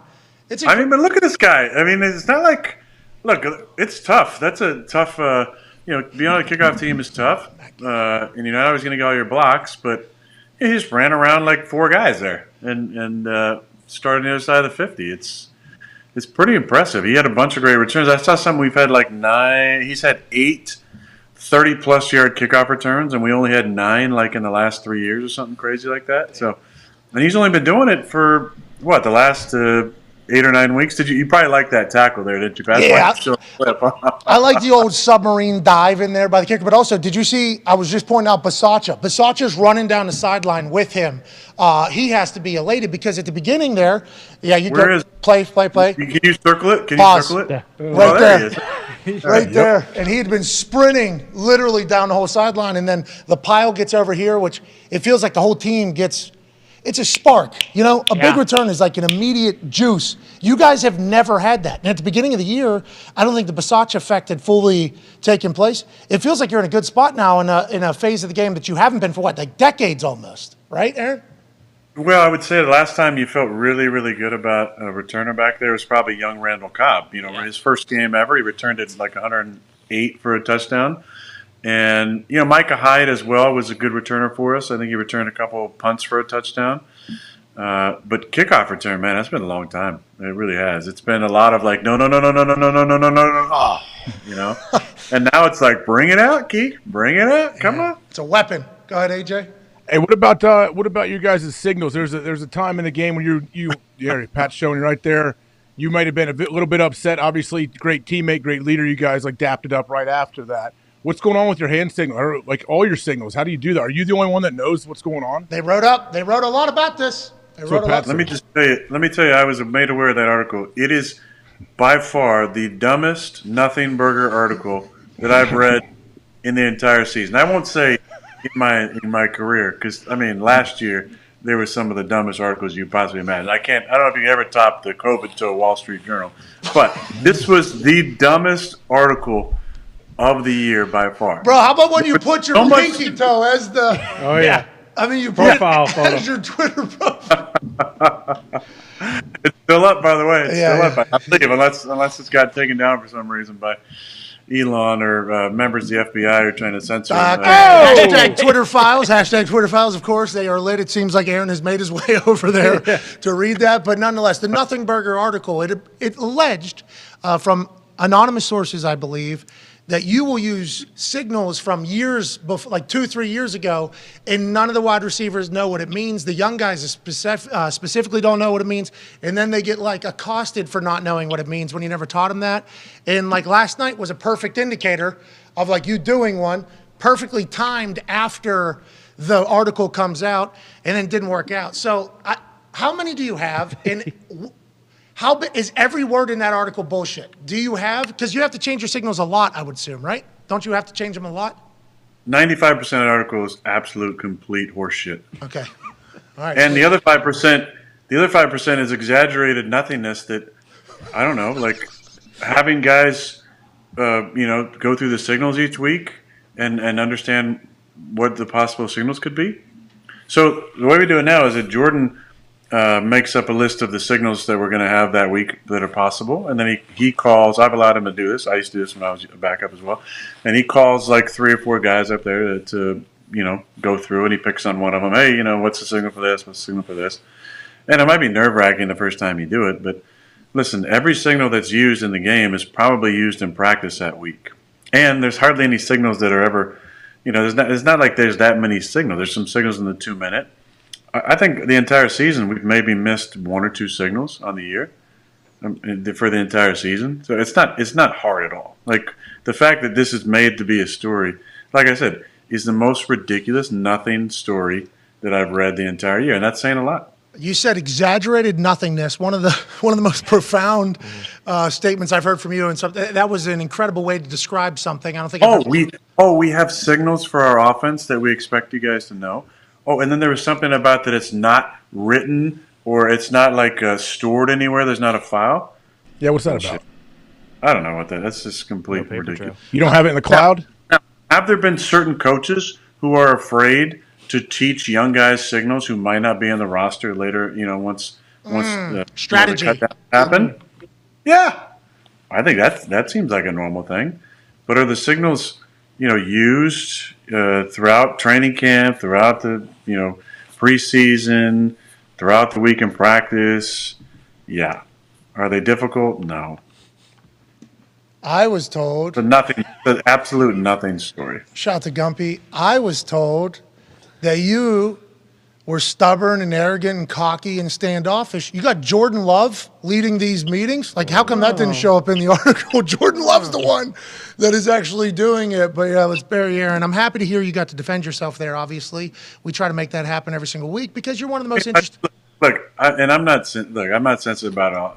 But if there's a nothing story that needs to be brought, that is literally one of the dumbest stories I've read since the Wall Street Journal story, which is saying a lot. It really is saying a lot. A lot of things have been wrote since then. Can we go back to that play? Because I feel like you didn't even know he wasn't looking at you until the ball hits the ground. Because you give the signal, and then it's like such a quick throw for you. Were you looking at the defense and you saw a touchdown? Like right here. You're not even looking at him yet, I don't think. Then the ball hits the ground. Then you're like, oh, fuck. Do you check out what the possibility is of him scoring while that ball is in the air? You just assume the ball is completed, and then you didn't even know he didn't get the signal until the ball hits the ground there? I assumed like right there, if he paused it, that he was going to turn around real quick and catch him. Got it. That was basically what he was supposed to do. But listen, I probably should have switched him in in the huddle, and it was kind of called for Christian to get a touchdown. Maybe I should just switch it and had Randall do it because Randall obviously knew what the signal was. Oh, now everybody's going to attack you for that. Now everybody's going to. Is he supposed to give you like a cosign? Is he supposed to confirm signal somehow? Like, how do you know if they get it? Yeah, what if he does this back? Yeah. Well, I mean, he maybe do something else back if he gets it. But listen, yes, sir. It's hilarious because that was probably one of the first. Like one of maybe 2 or 3 times where a guy has, got a signal, acted like they knew what it was, and then not really done it. So, It happened with a side judge with Terry McLaurin a couple days ago as well. So seems like we have some miscommunications through hand signals with each other. Let's get that tightened. I don't even want to go into that one. You don't have to. We've done. I could rip about that one for a while because it's. I mean, I watched that play, and what's Terry supposed to do? I don't. That's been happening in every football game I've watched in like 20 years too, and it seems like a standard head nod. Yup, you're good, and even like moves forward a step, and a head nod happens, and then boom, yeah. That's tough, Aaron. Honestly, it's and I don't. What state of officiating? How come they're not full time? How is that not a thing? You think? And you've been in the NFL a long time. I would assume that there was a conversation about refs not being full time back in the day, like maybe a decade and a half ago. But now that we're at this point with how much money's being made, how big the league is, sports gambling is becoming a very real thing. How have they not fixed that? You think, Aaron? Just as somebody who's been around the NFL a long time, is very observant. Why haven't they? And how would you? Well, I mean, Pat, think about it in 2012. You know, they had the chance to after we had that absolute fiasco with the replacement refs. That's right. They had the chance to fix all that. You know, I think it comes down to that's 10 years ago. Jeez. Yeah, it comes down to the one thing that runs the whole league, right? That almighty dollar. Oh, they're making enough, aren't they? Aren't we making enough? We'll make more. We'll make more money. With how if they better the game, better it'll grow the game bigger. It'll make it more legit. Everything will get better. I think if you get a better right. If you build it, they will come. I feel like is the mindset in this particular case. Well, yeah, but you know, there's been some interesting adjustments they made last few years. I mean, they tried to make pass interference, you know, a reviewable call. That was kind of a slippery slope with the subjective nature of that call. What they're doing now, I think everybody who knows football knows that there's basically another ref up in the booth who's allowing them to make quick decisions and revisions if necessary in real time, where they're kind of hold the play sometimes, and it's like 10 seconds, 15 seconds later almost. Oh, you know, the rule on the field is an incomplete pass. There's a play last night with Randall, right? You caught a pass, looked like going to the ground, may have actually fumbled in the whole process. Zach Tom recovered it, so we would have got the ball back. They spot it, then about 10 seconds later say, no, you know, it's a rule on the field is an incomplete pass. That, you know, is coming from up top. So they're doing that, which I think that actually helps. Because the thing that it does is that it takes away a challenge by the coach. Yeah. Yeah. So now a coach doesn't have to, you know, challenge a play that's probably kind of an easy one for them to fix in real time. So I think that's a good decision. But there's a lot of things, you know, the roughing the what are they going to do with roughing the passer? Are they going to make that a reviewable play now? I don't. Again, it's subjective. It's real time to slow motion. You're dealing with a lot of moving pieces here. I think that's very difficult. I think, you know, as a competitor, I would guess. And I am speaking for some of these quarterbacks. There's, you know, and some of them I actually see are kind of begging for a call, but most of those calls, I'm not like wanting those calls. I mean, I feel like there's a level of contact that we enjoy being a part of as quarterbacks, even though we're not hitting every single play. But it makes us feel like we're part of the game, and I think those of us have been around a long time. You know, we appreciate being a part of contact. Now, maybe you know some of the crazy hits to the head and some of the lower leg ones, you know, we'd like to see maybe those, especially the ones you can avoid, those out of the game. But so many of these are literally just like, what? The guy, is his arm off of the guy? Is it bracing? Is it not bracing? You know, it seems like there's some soft calls. Let's say you were commissioner for the day, hypothetical, or for a year. What's some impactful changes you would want to make? That sky judge thing sounds amazing. They should encourage more interaction with that person, I think. Pat, I think they really do a lot with it, honestly. I think. Oh, really? I think it's happening a lot. I think it was happening before they acknowledged it, and I think it's happening a decent amount as well. So I think that's good. I think it's been good for it. You know, I think one hot button issue, and David Bakhtiari wanted to make sure I hit this because he said I was soft for not backing him up on Twitter, is the field. And I think he has, you know, in all his infinite free time now, being a new father, has somehow found time to research artificial surfaces and can tell me the difference between a few of them and what teams have a certain type that's more dangerous or shittier, in his words, not mine, his words, quality.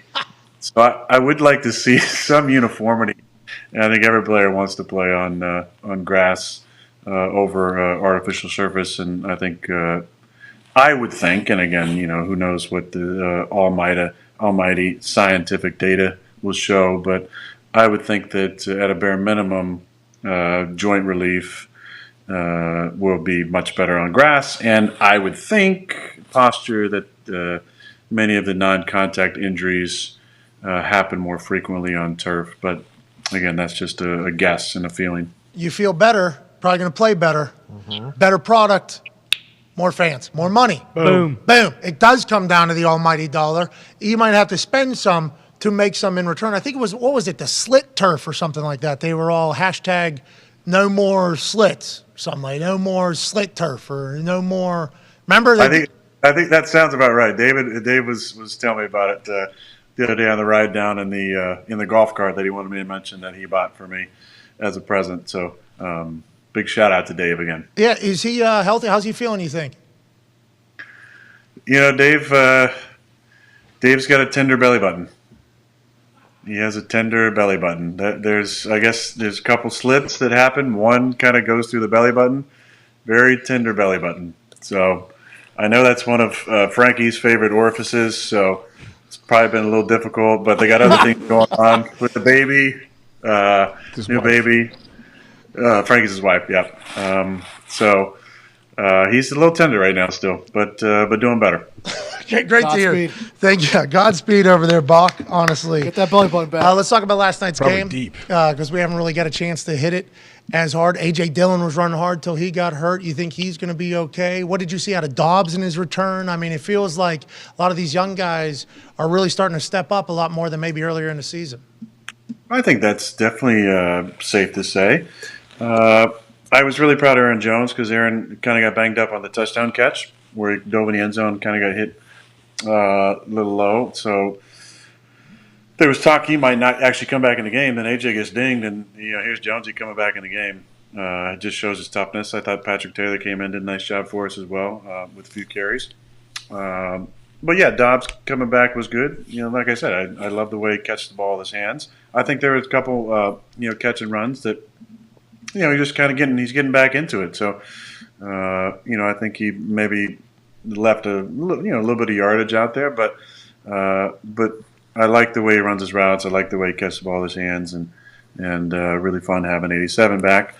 And then everybody else, just kind of did their job. I felt like all the roles that we expect our guys to play, they did well. Big Dog had a nice little catch on a keeper, and then obviously dominated the line of scrimmage as he always does. Allen super unselfishly blocked and blocked for us as he always does. Cobby had a couple nice catches on third down for us. So it's a very soft defense, a lot of quick game, and a lot of run the football. So that was the way we need to win, and defense held up and did their job, and it was kind of one of those grinded out, not the prettiest, but 2-score victory in December football at Lambeau Field. How's the thumb? Thumb's better. Thumb's a lot better. It doesn't give me the same issues it was before. The week off was, I kind of talked about it for a while and hoped that I maybe would get over the thumb before the bye week, but the bye week definitely got the thumb where it needed to be, and the ribs felt better. It took some shots, but feeling good. I'm not sure what AJ's status will be coming up because he did get dinged, and Jonesy. But we're going to need everybody for Sunday. All right, on a hell of a run. Going to have to continue that. Ty can't wait to watch it. Go ahead, Ty. Yeah, Aaron, great win last night. Love that we're, living to fight another day. Expanding on Pat's question, last night was pretty much the first time since week one that you've kind of had the full complement of weapons. Did things seem easier out there? I don't know if that's the right way to say it, but did things almost seem easier? And were you encouraged by how the offense played, moving forward the next couple weeks and then in the future as well? Well, I think that we were patient. We didn't try and force a lot of stuff. They played a lot of two-shell, and we just kind of dinked and dunked for the most part. It was a high-percentage game, and then we ran the football pretty effectively as well. So I was happy about that. Every game's going to be different. The Rams didn't challenge us a whole lot. They kind of tried to stop the run with their front and play a lot of kind of umbrella coverage in the back end. I believe Miami is going to play a little bit more aggressively. You know, they do have some empty pressure in their package, and like to bring some combo pressures and kind of challenge you a little bit more on the outside. So it should be interesting to see kind of how they play us. Obviously, they're dynamic on offense. Tua's had a really nice season, and he's got a couple crazy speedy weapons on the outside, and some solid guys that can work the middle, and obviously a couple good backs. So we're going to have to score. I mean, I think I said we need to score 30 every week, and to me, I know we were scoring 24 last night, but we're on the 1 yard line, kneeling the ball down. Like it felt like that was a 30 game, but I feel good about the momentum we're creating. Now people would be like, "Oh, you beat a couple bad football teams." Yeah, but we won a couple games in a row, and honestly, in this league, and you guys both played, Age and Pat, but it honestly doesn't matter who you beat when you start stacking some things together, and the momentum starts to roll. The confidence grows, and when the confidence grows and the energy grows during the week of practice, and you just kind of get this mojo going, and we feel like we can beat anybody. We've played some really good football teams tough. We've also lost to some not so great football teams, but that's kind of the league this year. Look at what the Texans have done the last 2 weeks. They played the Chiefs and the Cowboys super tough, and had them both on the on the ropes, and Cowboys, 10-3 and lost to a 5-8 team, in a overtime game. And there's always, I think the parity in the league is very tight. But we got, two teams with a winning record and a team that's won 6 out of 7 coming up, and we got to win all 3, and obviously need a little bit of help too. I think learning to win's a big deal. Just to kind of echo your point there, and your team is seemingly doing that right now. First time you've won 2 in a row since week 4. I heard Lisa say that last night in the interview post game. Yeah, no problem. You dropped not all of them. One of them's 500, and then the internet was like, "Of course, Aaron knows everything that's happening in every situation, even though this guy doesn't care. Remember, knows. Well, it's like one's 500, right? Let's not get. I almost said that was 3 in a row too. By the way, Lisa. Oh, is it? Well, we lost our first one, right? Yeah. And we won 3 in a row. Oh, so you could have had a couple. Then we lost 5 in a row, and then we won 1. Then we lost 2. And now we've won 2. So we've had a moment. There was 3 in a row back in the day. Obviously, we've done that. We've showcased that we can win back to back to back. This time you got to win back to back to back to back to back, and then you have to have other things happen, right? And the other things that have to happen, I think the Giants have to get swept. They have the Indianapolis Colts as well as the Vikings and the Eagles. So there's a chance that could happen. There's some other stuff that but because the Giants just won, right? They beat the Commanders, so we need Commanders to lose 2 out of 3 or Giants to lose 3. So we don't need both of those things to happen. We need Seattle to lose this week to Kansas City, I believe. Thank you. At Kansas City, Giants are playing at Minnesota. Washington is playing somebody who can beat them as well. Who are they playing? Washington Niners. Washington Niners, yeah. Certainly can. The Niners certainly can beat any team, but I got to see them live. Hey, Aaron, I know you get to stare at NFL defenses all the time. I went out to Seattle to watch them live with Herbie, with the Amazon call. That defense is so fucking fast. They are. It is absurd. Is that what every top tier defense is like, or is their defense different than everybody else's, and why do you think? Just from observing. With AD, Aaron Donald out of the league, they might have the best defense player in the league. Fred? Fred isn't. Bosa. Yeah, Fred is incredible, but I was going to say Bosa. Just because he's such a difference maker off the edge, and he's got so many moves, and he's run and pass and athletic, and he's so fucking big. Seeing him live, he is a stallion of a human being. I did not expect that. I had no idea that was the case. And he's sprawled out like his brother too is a hell of a player. His brother's been banged up a little bit, but that family is, are they from Ohio or Pittsburgh? Which one? They got to be from one. From Pittsburgh, yeah, of course. Florida. Their dad is Jack still too. Well, and their grandpa pretty. Yeah. I don't think he fucked around much. No, but yeah, when they go into, he goes into a 4-point out there. He looked like a jungle cat, literally at the end of their fucking defense. When I was watching from the booth, I'm like, what is that thing? and then it's faster and stronger than everybody. It's like, oh my God. Let's get back to the. I mean, no, but then look at the other side. I mean, they won like 6 in a row, I think now, the Niners, right? But you got a top tight end, you got a couple stud receivers, you got the utility guy in Debo. Then you go trade for, let's get McCaffrey. Oh shit! Okay. And then we're going to play the Mr. Irrelevant, and then he's going to play really well. It's like they got a good thing going out there. So they've been rolling. But I mean, that's what it comes down to. It comes down to playing well late in the season, right? And I think that's what every team who's in it or has a chance is going to be trying to do. You're going to be trying to play your best ball, because I just see really, and let's speak for the NFC. I think the NFC is really wide open. I know Philly's 13-1, but San Fran's won 6 in a row. Obviously, Minnesota coming off a crazy all-time comeback there. They're super talented. Then you got Tampa and 3, 5, and 9 teams, going for the South. And Tampa, again, they get in. They still have a, high caliber defense. Still got Tommy. Who knows what could happen with that? You got maybe a 5 seed in Dallas, the way it is right now, who's got a ton of talent on both sides of the ball, but has gotten beat, by some teams with losing records, including the G&G. And then who knows what's going to shake out in 6 and 7. But I feel like anybody can beat anybody in the NFC. The G&G. Green and gold. Green and gold. Green and gold. Are you talking about you guys? Yeah. Oh. Okay. That's pretty cool. That is pretty cool. You guys call yourselves the G&G?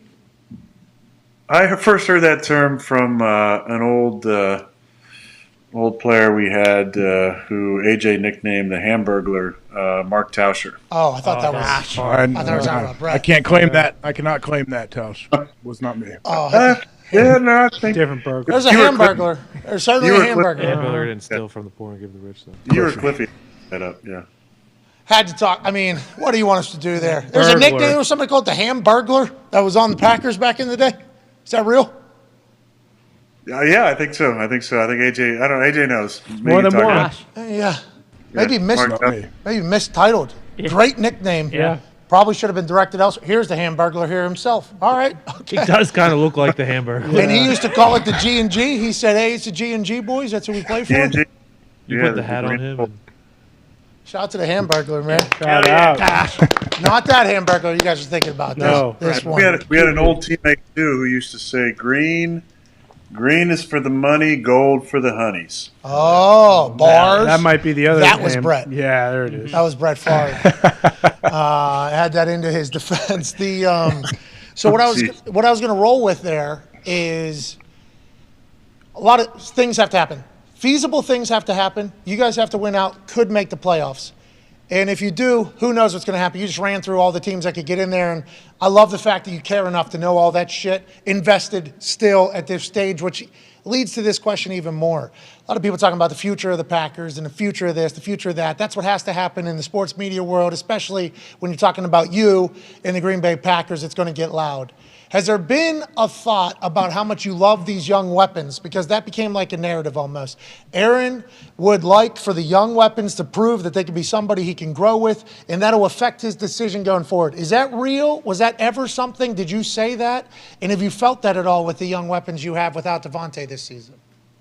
That's fake news, Pat. Okay. All right. Never would have guessed it. Never would have guessed it. I read that and I was like, that makes sense.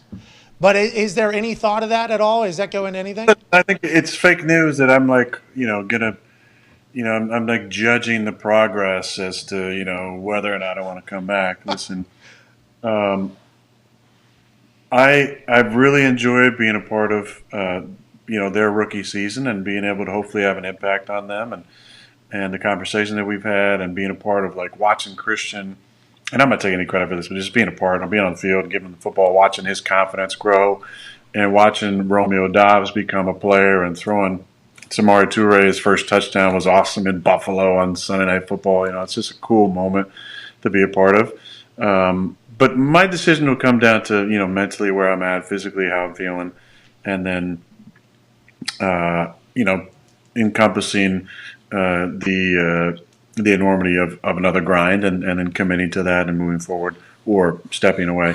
But listen, I mean, obviously you're looking at the team and who's going to be there, but I feel like as long as I've been there, we've been able to do things with a number of different players and make things work. And there's excitement around anytime young players start to step into their own and find their confidence. But for me, it's just going to be my own personal decision on where I'm at mentally and physically. All right, good luck. We're excited to watch it all unfold the rest of the year and that conversation with yourself. Always wishing for your happiness at all times. Tone Diggs has a question for you, pal. Aaron, I believe it was end of the half. You ran about, 106 yards for the Hail Mary and then barely got tripped up.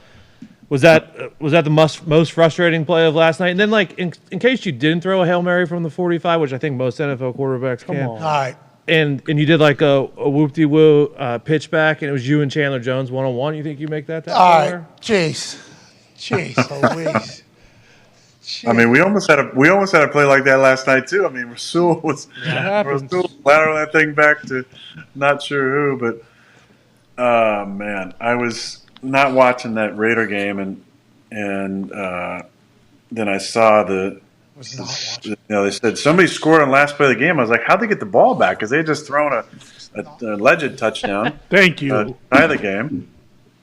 And will you relax, Carter? Did you see? Hey, Aaron, real quick, don't want to stop you. Did you see him lose his mind yesterday to that alleged touchdown photo? I don't know if you've seen it. One of the greatest freakouts in Boston Connor history, honestly. I did not. We'll send it over. But one play doesn't make a game, right? Right, BC? Yes, exactly. Yeah. However, that one play kinda was a touchdown. Yeah.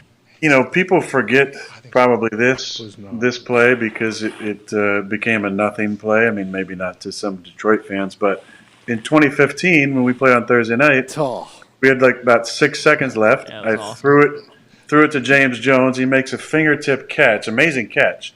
It proceeds to lateral to Richard Rodgers, who, in his infinite wisdom, decides to throw back to the guy farthest back, which is me, with nobody in pitch position and two guys coming at me. One of them who, grabs my face mask, give us another play. Allegedly. But he got a fistful big time. Yeah. Oh, really? The most same old Lions play of all time. They're not going to do that this year. You need to know that. This is the No. brand new Lions. But it does make sense that the same old Lions had a play stopped, and they said, you know what? Get another take at it. Yeah.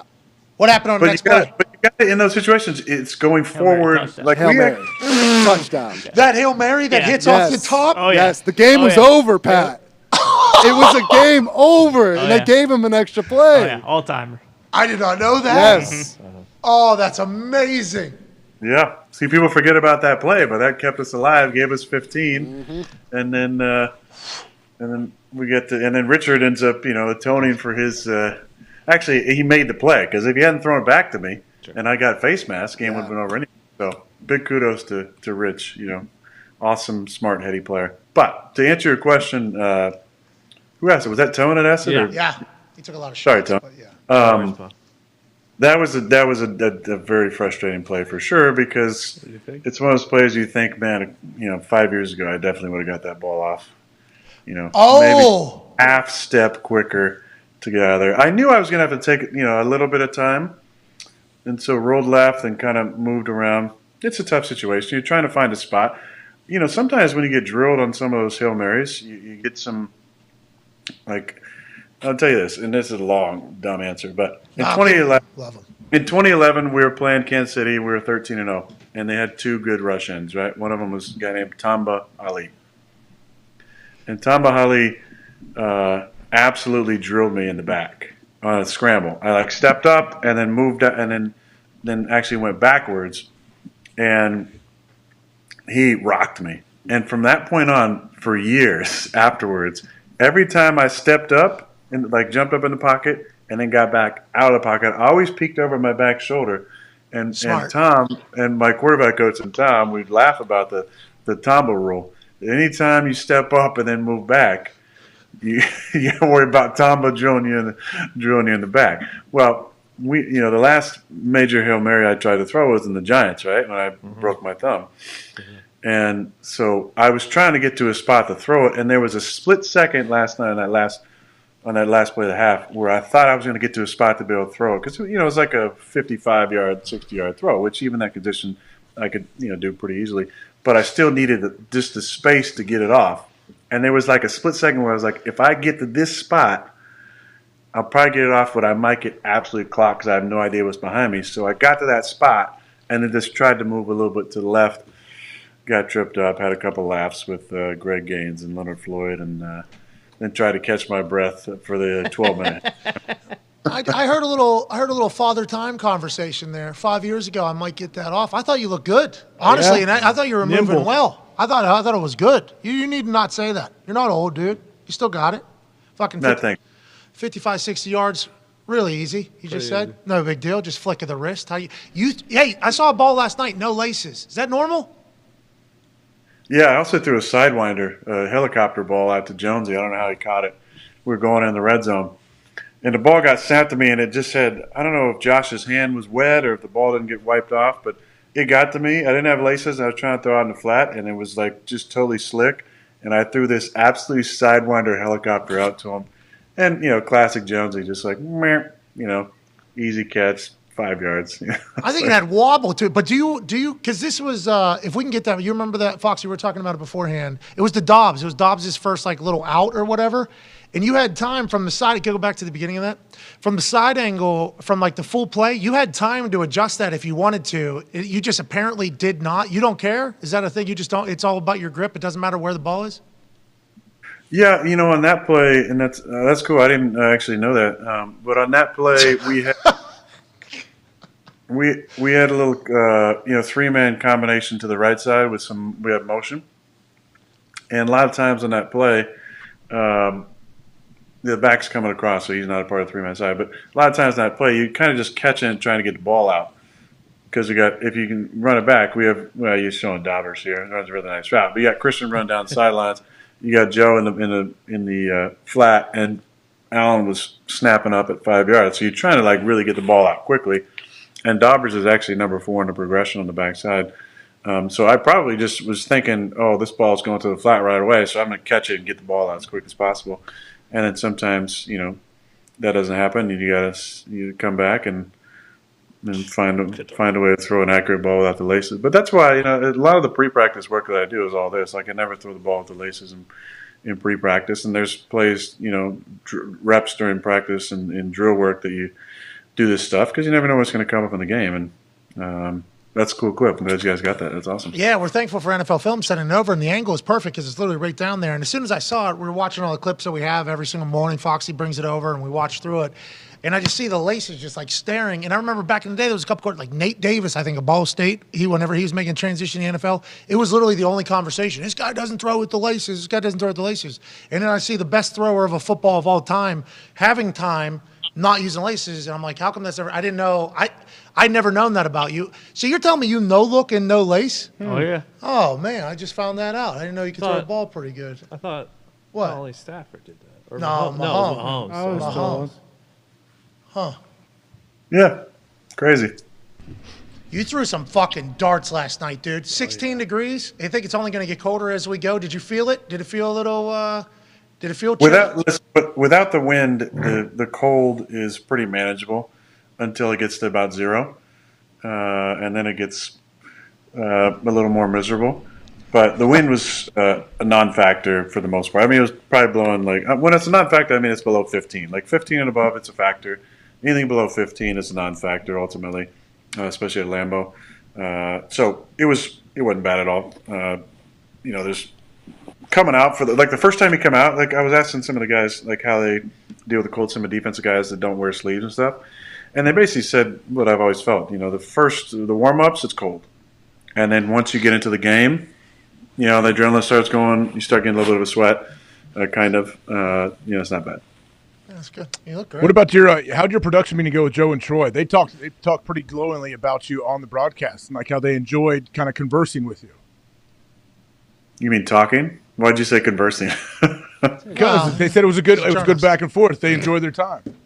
I love Joe and Troy. We've ton of ton of production meetings over the years, then being the Fox One crew, and us obviously having sustained success. So you're going to get a lot of those. You get that crew with those two and Aaron Andrews for so many years, and just I always loved them. Now pre-COVID was better because those are fun in-person meetings, and I've been fortunate enough to have some amazing production meetings with some of the all-time greats. Everybody from the late great John Madden to Al Michaels and Mike Tirico, two of the best play-by-play guys. Joe Buck, Jim Nance, obviously, and then all the other, the color guys. Everybody from Collinsworth and Romo to Troy Aikman and on down. It's been really fun. I really look forward to those conversations. And my favorites, and I've told Joe and Troy this before, but NEA. I mean, that's kind of my all-time favorite crew.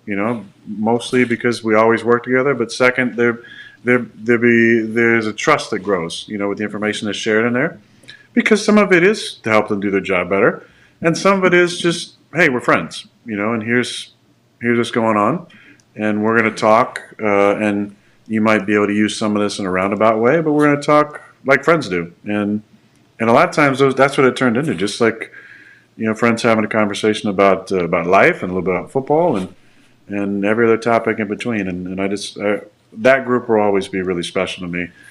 Joe Buck, Troy Aikman, and Aaron Andrews. Yeah, they were a great crew for a long time, and obviously Joe and Troy get signed to ESPN. Have you tried the 8 beer yet, Troy Aikman's beer? It looks delicious. Oh, yeah. No, I haven't, but I have, I don't know if I said this last week or not, but I have turned the sound back on ESPN because those guys. Nice. Mm-hmm. That's a big deal. Me too. Yeah. Those guys and Lisa and the crew do a really nice job. All right, well, I'm happy to hear that. Last question before we get to the book club, and I feel like there isn't a better person. There's a great one today, too. There's a great one today. I feel like with everything we've been talking about today, this is going to bring it all back. Okay, well, this might add to it then, because I don't know if there's a better human to ask this question to about a subject that took place in the early hours of last night in Wisconsin. JFK, we found out about that, obviously, through the Twitter files. I feel like we'll continue to learn more and more and more and more and more and more. There was a unidentified aerial phenomenon seen by multiple different parties in multiple different locations in Wisconsin last night. Aaron Rodgers, were you heading back to your home planet after a big-time Monday Night Football win? Did you see this? What are your thoughts? And obviously, that would be 10,000 G's that one thing would be pulling from one side to the other. So maybe that's just drones, is what people are going to say. Those are drones. If somebody has the capability to have drones that powerful, we need to be scared to death of whatever country has that, which is what people have been saying. Like, oh, that's just other countries' tech or whatever. It's like, well, if they have, we don't have that. Fuck, I know we don't have that. Why are they over Wisconsin then? Yeah, exactly. Other people's tech over our beautiful state? Come on. What are your thoughts on that? I love that. It's definitely UFOs. I think people get so weirded out when you say UFOs, like, oh, aliens. It's like, no, it's an unidentified flying object, right? That's what it stands for, right? The acronym. So yes, those are UFOs for sure. The other night I was driving back. It was late at night. Yes. And I saw some crazy shit in the sky, and I was like, oh yes. But it turned out to be like some weird flashing lights that were reflecting off of something. But it kind of tripped me out. Damn, such a shame. I was a little disappointed. But that. I wish I had seen that because that's awesome. Yeah, and there was multiple people that reported it. I guess police, fire, and I think in Howard. Howard's not too far. They were just watching. No, where was that at? That was in Howard. One of them said Howard. One of them said it was sighting in Howard. Yeah. The L1 going to R2. Yes. Hey, Bob, get information. That's a real. If that's another country's thing, okay, which will probably be said. Great question of why they're in Wisconsin, but also. Do we have something that can do that? Yeah. Because that's Tom Cruise. Tom Cruise is piloting that vessel. I don't know what you're talking about. That's TC. I mean, Tom Cruise is definitely leading our resistance. If it's Independence Day, right? Yeah. And we got these crafts that show up. TC. We're getting Tom's he's playing the Bill Pullman role with giving us that great speech, or he's leading the attack. Much like the president did in that movie as well. Yeah. Do you think these particular set of aliens Before we go home, gotta do Lambeau on Monday night, right? Come on. Do you think that's why Probably. are they in Wisconsin? Probably. Anyways, hey. Listen, you walk around Wisconsin for long enough, you realize there's a lot of aliens here. Yeah, there's a chance. There's a chance that every one of them are coming in town every single weekend. You guys have a game. Yeah. Joe and Troy talked about how Lambeau has done it right. You know, how the museum's there, there's things to do. It's not like it didn't get too commercially. It's kind of kept its sacred, hallowed grounds. So every time people travel to Lambeau, it's nice to hear that again, you know, and reinforce it that it still got it in 2022 when it could certainly have sold out and went astray. What a place. Hope the aliens had a good time. Yeah, they probably did. Yeah. Safe travels. Hope you guys had a good Probably still downstairs in his house. Safe travel, guys. Yeah, all right. Safe Or gals. They stay in your basement? Where do they stay? Yeah, you're right. Thank you. Let's please not. Okay. Don't assign a gender. Don't assume. Yeah. They may. I mean, I don't know if Grays have genitalia, so I don't want to put any. How do they reproduce? Well, we don't know. Science. They're fingies. Yeah, they could fingy like Harrison Phillips. I'm sure they're fucking. Oh yeah, watch out, Matt Ryan. I'm sure there are some planets that have hammers. Maybe like Dave, there's a different orifice that's involved. You know, belly button maybe. Yeah, you're right. Belly buttons. That's gross. There's a lot of things. There's a lot of things that could be true. I do remember when Katy Perry told us not to call them aliens, though. You remember that? Demi Lovato. Yeah, Demi Lovato Said they don't assume their pronouns. Yeah. Well, how I know it wasn't Katy Perry 'cause she malfunctioned the one time. Yeah. Can't talk about that. We never know who's watching. I do believe her eyelashes, glue, potentially. Did seem to be a little bit of, but she was tired. She was saying she was crushing it. Demi said, hey guys, nothing to see there. Nothing to see. All right, let's move along. Okay, because there's an article about that too. Hey, there's an article about that about you too. First thing you did. Gas them up. Just gas them up. Not doing it. Anyways, I appreciate the fact you have an open mind and you're not a robot. And I enjoy the fact that you get judged for that every single day. I believe the good thing about this country is being able to believe in whatever. Oh, yeah. And those who believe in something that isn't that aliens exist, I would like you to watch that video from Wisconsin and just tell me, okay, there's a drones from another country. Sweet. Next thought, are we fucked if other countries can do that and we can't? Something to think about. Let's just hope whoever's in control of those. Very nice people. Let's just assume they have all the best intentions in mind. That's why they created something that has 10,000 G's and nobody else, because they wanted good things to happen. So let's just, let's continue living in a world where nothing makes sense, but you can believe whatever you want, and whatever makes you happy, you keep moving into. Boom. And I hope the aliens pop over here to Indiana one night. Why not? I'll look up over here. Come hang out. Yeah. Let the dogs out. Suck you right up into that craft. Who let the dogs out? Probes. Probes everywhere. Who? I'm not going to get sucked up. Okay? Not fun. I think you've seen the movie. You've seen the movie. Mars Attacks. What's it called? The one that they're talking about the guy whose story happened in the 90s. Bob Lazar. He got sucked up in the probe. No, not Bob. Just like AJ Hawk doesn't get sucked up on a play action pass. Yep. I'm not getting sucked up by any alien. But I would like to talk to him. I'd like to extend my hand. I could see you getting sucked up by an alien for sure. Yeah, I got a big head. I guess big target. You'd be too nice. What's up, guys? What's up, guys? And all of a sudden I'm getting sucked up. Yep. Yeah. Man, I wonder how that'll go. All right, time for the book club. Ladies and gentlemen, we started something last year that made the world a better place. We made the world a smarter place. We put a spotlight on reading that nobody else was doing at the time.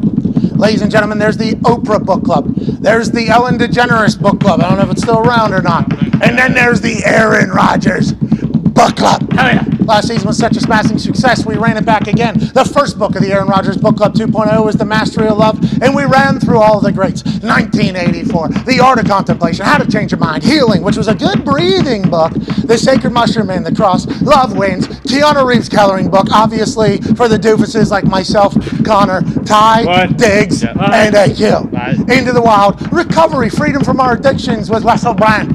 And then The Missing Element by Deborah Silverman last week. In the next book of the Aaron Rodgers Book Club 2.0 is The Coronation by Charles Eisenstein. Ooh. E equals and see this subtitle here.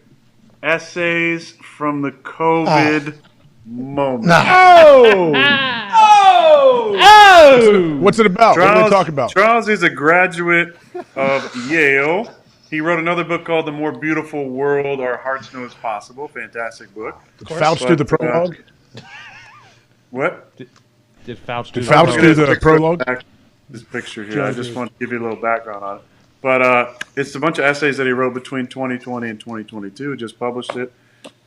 He is a buddy of mine and a fascinating, brilliant human being. And I think anybody with an open mind who can look at the last couple of years from a objective point of view, Yeah, of course. and an open mind would enjoy some of the wisdom in his essays here. Hell yeah. A lot of people do that. A lot of people do that. A lot of people have a very open mind. Talk about the denominator and just do their But thing. but those of you who are completely obedient and subservient and do not have a mind that is able to function without Talking to being you, told what Diggs. to do, I don't think this book is for you. I don't think this book is for you. But if you have, if you have a mind that's open to taking in information and learning, then you might enjoy reading Coronation. If you want something that's maybe not as COVID driven, then I would say, and you still want to learn about my friend Charles Eisenstein, I would read The More Beautiful World Our Hearts Know Is Possible, which is a fascinating book. That would make you feel good. I'm happy to hear, like, when 1984 was in the book club. Sure. No conversations about that. Nope. I'm happy to hear that this book club is driving real combos, though. Yeah. Mention's going to heat up here for the next couple hours on this whole thing, but I do. Listen, hey, Pat, I don't mean to cut you off, but what's more fun than going to a party, right? Holiday party, and getting into the nitty gritty, talking politics, talking COVID, Christmas, talking religion, go what COVID are essays. some of these Aliens. topics that really, to get a fire up grandma or fire up that crazy uncle you got, whatever it hell might yeah. be. These are the kind of books, that can lead to, better conversations. We're not going to have those great.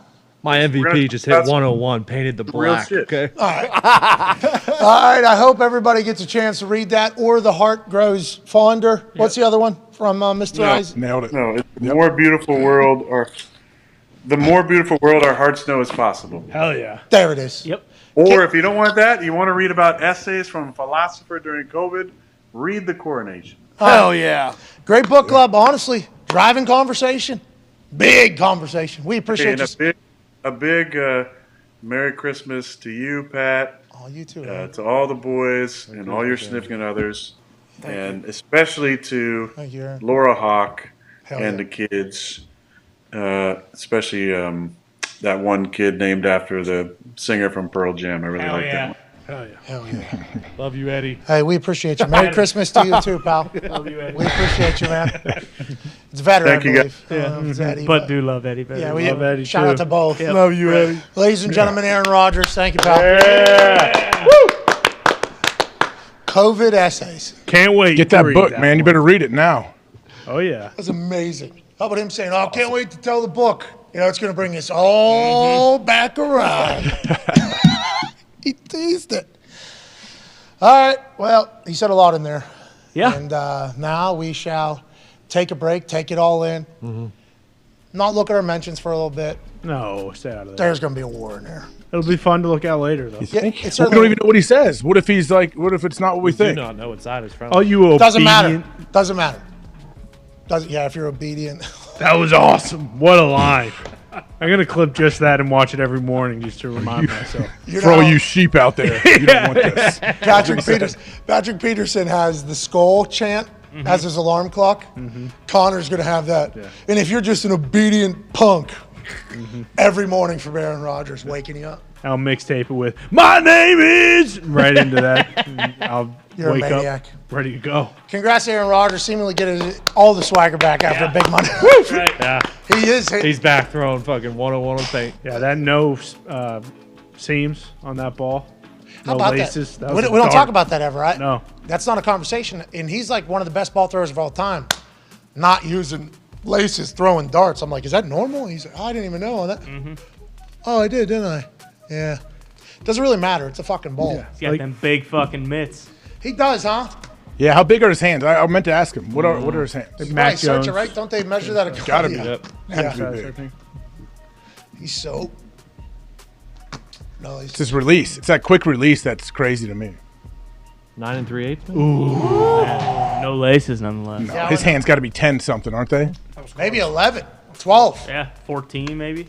Yeah. Bud. 10.13. There we go. Oh Man. my God. Kind of dialed with no laces though. Same spot. Pretty good. You got it. I can throw the ball a little bit. AQ, good to hear you over there. You're just spinning in that Hey, chair. AQ. For, I asked AQ if he wanted to ask a question, and AQ just turned his chair back to Yeah. me and just watched on the big Do screen. you know what my favorite thing is during that He whole kept thing? It's just spinning. listening to him. Well, yeah. He is so fascinating. to me. Turns Like, out it is a talk show, Yeah. and it is Aaron Rodgers Tuesday. That's it. I just Welcome. sit there. I just want to listen to him. Everything. I started laughing like 4 different times as he was saying an answer. I'm like, Jesus. Yeah. Jesus. Yeah, should have probably had Randall Cobb out there, give him a touchdown. Maybe he'll run the right route next time. It's like, all right. That was incredible. They're going to get very valid, very true. Mm-hmm. But just watching people that don't like Aaron This Rodgers. fucking asshole. What a prick. Yeah. Exaggerated nothingness. What a line. Yeah. What a line. And then COVID essays. Yep. Tie it all together. All right. Let's take a break. Let's take it in. Hell yeah. What's on the other side? In the trenches. Oh, Fuck yeah. Yes. Oh, yeah. That teaser. He's been earlier juiced. was I can tell AQ's ready. He's been boiling Fucking over A. there. He's Let's ready to go. go.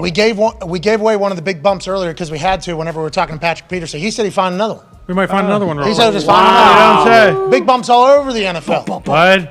Can't wait to learn a little bit about the trenches whenever we come back. Spotlighting things that we haven't been able to see over the years as NFL fans. Now we're getting to learn about the big fatsos. No offense. Amen. They're not fat anymore. They're yoked. Guys Big might strong guys. have used to be fat. Yep. Right? That was like encouraged. Like, hey, need you to eat 14 protein shakes a day and all this. We just need you to put on any weight possible. You just have to have weight. And some offensive linemen back in the day had bad bodies. Nowadays, it seems like it's just yoked specimen who might have a little belly because they have to be heavier. Sure. But there are studs. I think the fatso thing is no longer, so I want to take that back. Thanks, man. When you were playing, it was the fatso. Was it? Sloppy fatsos. Yeah. Sloppy. Super sloppy. Gross. That's fight So camp. much ink. Yeah, right. He's not. He has AQ, you roll that up. How long did that take? Your arm is so damn big. Yeah. He didn't complete it though because it's 18 soul. hours. Yeah, you can't trap your soul. Can't trap your soul. When you die, you remember, Gotta keep that soul part will open. come out through your Yeah. armpit. You know, right. because if you put barbed wire all the way around, Smell terrible. it'll trap your soul forever. Oh, man. Pam Anderson's screwed. Didn't she have it all the way around? No, I think there's a way to get out. It's like one Is of that a those real thing? People say cereal that? box mazes. Yeah, that's why you didn't get the bottom done, right? Sure. Because it hurts underneath. I thought you were born I with might that have been tattoo. No, you trap your 17, soul. 17 years old when I got that. Born with it. Yeah. There's a chance he came into the That's how I figured. earth with that on it. Has there ever been a person more deserving of a fucking Maybe you're born with it. barbed wire No. tattoo? Dog the bounty hunter. Maybe. Right, he That has might one. be, Yeah. That might be the only. Is he still alive? Well, if he's not, which They're we still think crying. Dwayne's alive. Well, he had to retire Okay. because Why? he didn't Tony. find. He didn't find. Oh, that's fucking- right. Oh yeah, that's Brian Landry. husband, boyfriend, fiance. Oh, you're Yeah. right. Lost his fastball. Because he was Well, getting real his loud. wife died. He was. His wife died, Beth. too, right? Well, Yeah, Beth. rest in Yeah, peace rest to in Beth. peace, Beth. Yeah. Love you, Beth. Miss you, Beth. And Lane, Lon, Lane, Liam, Le- Lion. Leanne. Wait, the son. Lester. Or no, his something, son. Lester. He ran a 4.140. Lauren. Lon, Leon, Leon, Lon. Lon. Dog played for the Broncos, I thought. Well, his son would have played for Broncos as well if he wasn't catching fugitives all the time. He used to run around with a paintball gun. Leland. Leland. Jim. Dude had the best hair of all time. He was ripped, too, man. He was shredded. Not Jim Leland. Leland. Leland first. Above. Maybe All right, Jim Leland. let's take a break. Let's learn football on the other side. Let's react to the reactions from Aaron Rodgers Tuesday. There's Leland. This fucking guy, you see him, you're going to jail. Whatever you were doing and getting away with, Yeah. Leland shows up, bad day. Not today. Imagine that kid running a slant. What are the badges? Don't worry That's about the badge. that means we Did are they make citizen arresting you. Don't worry about the badge. Look at the cufflinks. Those are It more barks important. at you. Look at their shirt. Are you kidding me? That shirt's awesome. Got a Marvel Look at- character. Yeah, he's got the Captain braid. America. Yeah, the braid is Bring a him to weapon. the Colts at halftime. Let him do something with the Marvel characters. Sure. I'm all on board with this. Can you imagine if he chases people down Yeah. like the Atlanta guy? So they'll have that Spider-Man from Times Square, bam, bam, and then Captain America like 5'8", hey, and then Iron Man doing his thing, and then Leland's just Leland on Marvel Day at the Indianapolis Colts Stadium. That I'd would pay be for that. He would get the biggest pop. Yeah, running 100-yard sprints for 20 minutes. With a paintball gun. Yes. Thank you for your service, Leland. Thank you, Leland. Thank you, Leland. So many people that sold ice had the end of their freedom days being one-on-one with Leland in the open field. And a paintball gun. Rather be in hell. Then they got the Leland's last thing in the you. car. Yeah, well, that's dog. Yeah. Leland didn't even have the after-game smoke. No. Leland was just in the action. Yeah. Never out of the game. Hand over to dog. Hey, brah, want to smoke a cig, brah? Go Christ, bro. And Leland was, you know what he was doing? He was in the ice tub. Yeah. Right. He was in. Getting ready for tomorrow. He was stretching. You have the game ready? Game ready. Yep. The Thermatech. Normatex, yeah. Normatec. The boots. That's what Leland would do. You never see him smoking cigs because his lungs Correct. tip Yeah. top. Yeah, that's right. Cryogenic tank at night. Thanks for your service, Leland. Love you, Leland. I will say, was Leland with him while he was trying to catch that fiance down in Florida, or Good probably question. that might have been the problem? No, Leland. Could have been, yeah. Didn't Yeah, have he- the juice. Might have been deployed. SEAL teams might have picked him up. That's a good point. Chance. It's some Was high-profile that targets. Was he trying? He was Yes. probably prisoner retrieval. Yeah. You think he was a part of it? Yeah, I would be shocked if he wasn't. He was part of one of the trades? Yep. Another country's like, that doesn't get as much publicity. You know, prisoner exchanges doesn't get as much publicity. Joe Biden's like, come on, man, it's Leland. Come on, man. It's Leland again. There was also some whisperings that he actually was the ghost of Kiev. Leland? Yeah, that's what I'm talking. Yeah. Oh. That's what you were talking Yeah, about? Do you remember they're showing video game footage saying this was him? Yeah. That was happening, right? Well, Yeah, but it was PFT commenter. It's real. but there was real. It was. I'm getting reports Leland's actually still capturing fugitives. Thank you, Leland. course. Committed again. Love you, Leland. He's been in this thing decades, dude. Well, yeah. What, This you think guy he's is going to go work blue. for Goldman Sachs or something? What else is he going to do? Play for the Rams. All I'm right. just saying it. This is funny to a niche group of people that that's grew up right. in a niche generation. So we apologize to everybody else. We looked at our statistics, though. The people that watch us are about our age. Pretty big Yeah. niche. That's like 90% of our people are 21 to 49. So, like, obviously the 49-year-old's a little bit older than us, different generation than us. But still, a lot of the shit that we talk about is right there in the breadbasket. A lot of the people are like, well, I'm sure all the young people really... Our demo does not state that the teens are watching this show, which, by the way, is good. Yeah. Yeah. They don't need to be listening to this fucking show. Let their minds develop. Yeah, that's right. And if they don't know, then they got introduced to an unbelievable, bunch of humans that we have talked about on this show. Talking about Leland? Leland. Bad update here. Oh, whoa. No. Don't you dare. He's not. During a chase, Leland did tear his ACL last year. No. Jesus, I thought he lost his tough recovery. He lost his Stepped leg or on an something. IED in Afghanistan. Exactly. What are we talking about? All right. Thank God. He'll recover from that in 2 months. Put the music back on. All right. Jeez. Thought we had to have a moment of silence. Keep reading that Turn the story, music though. off for that. Keep reading that story. Did you keep reading? Tore his The ACL. walking on sand part? No. He tore it because he jumped off of an 8-story building trying to. Boom. You thinking what I'm and thinking? right before he jumped, he said, "Aim for the bushes." Boom. All right. Thank you, Leland. Thank you, Leland. Godspeed. Godspeed. All right. We'll dive into the Tuttle family on the other side. Yes. All right. You mean Take it- 5. Let's get better at football on the Italian other side. Take 5.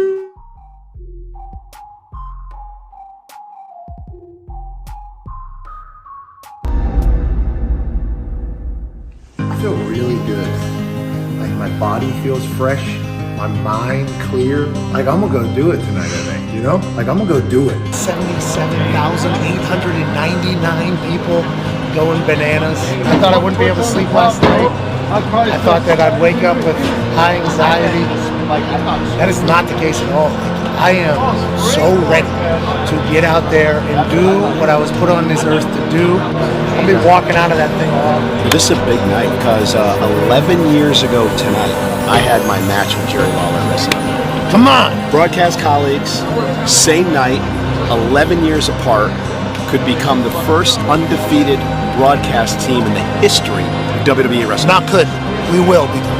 only two superstars have actually commentated on the same WrestleMania that they had a match on. Pat McAfee joins that club tonight. Pontius is in and Party Boy's here. Pontius is here. Party Boy is in WrestleMania. Pontius's cheeks are out in WrestleMania. Now he's putting that thing up on Sami Zayn. I would like to say that that's the first time I've seen Pontius's ass, but that is not the case. Hey, look it. Weeman's here. Punches and bunches from Weeman. Weeman's so angry. Oh, look at this. Body slam. Weeman, body slamming Sami Zayn. Weeman used to kick himself in the face. Are you kidding me? Now he's body slamming Sami Zayn. You know, I've walked out that ramp into this setting probably 10 million times in my mind. There was a time where every time I walked out of a door, I was acting as if I was walking into a WWE arena. So tonight, whenever I feel that energy, just hoping that I don't have a heart attack immediately. I'm hoping that I don't get too gassed, and I'm hoping I put on a damn good show because I've been thinking about this for 23 years. Let's walk the grill and do this thing, huh? I'm prepared, I'm ready, I'm excited. Hey, who do you want to see tonight? I want to see Pat McAfee tonight.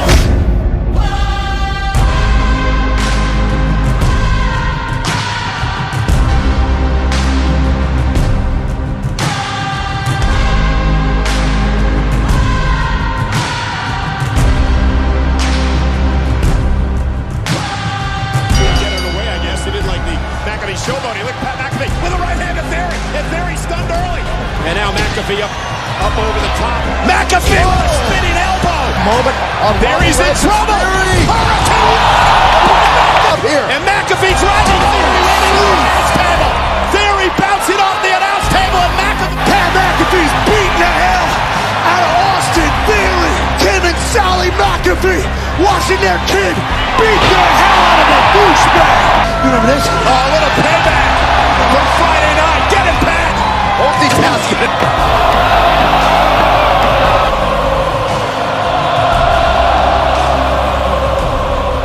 McAfee. A minute, McAfee lands on his feet. Austin Theory not sure what to do. Holy moly! I'm a sick for the brand. And so is this superplex. The finishing maneuver. The A-Town down for Austin Theory. He hits this, it's over. McAfee rolls him up, shoulders are down. Does he have him? He does! McAfee wins! Yes! Dreams come true! Believe it, Michael! Your broadcast partner has earned himself a WrestleMania moment. I can't believe it! This is absolutely incredible! Yes, Pat! Yes! McMahon gets himself, oh my God. Oh, from behind! What the hell's going on? And then are you kidding me? Get yourself to McAfee beat his little punk. Oh, yeah, that insulted. I dreamt of being Steve Austin. I dreamt of being in a building when that glass breaks and all of a sudden the toughest son of a bitch on earth comes out. The fact that I never got to see it as a kid, then I get to watch his last match live, it was awesome.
I got beer in my ears. Like, it feels like I got water in my ears. I got beer in both of my ears. But I just had the incredible opportunity and honor to chug beers with Stone Cold Steve Austin. Have a WrestleMania match that Vince McMahon was a part of. I'm living on cloud 50 right now, dude. This is sweet. What a day, what a dream, what a life. Now I'm gonna have a couple more Steve Weisers. What? Maybe a little whiskey. What? Maybe some carbs, because I've been ketoing for 4 weeks. What? Hey, we fucking did it.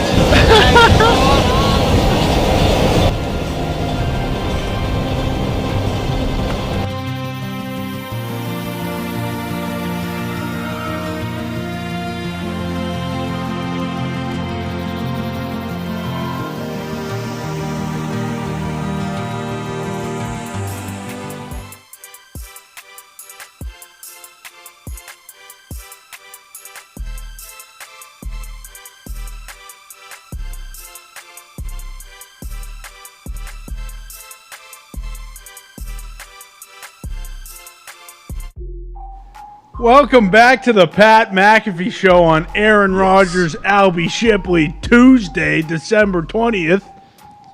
Today's show is sponsored by SeatGeek.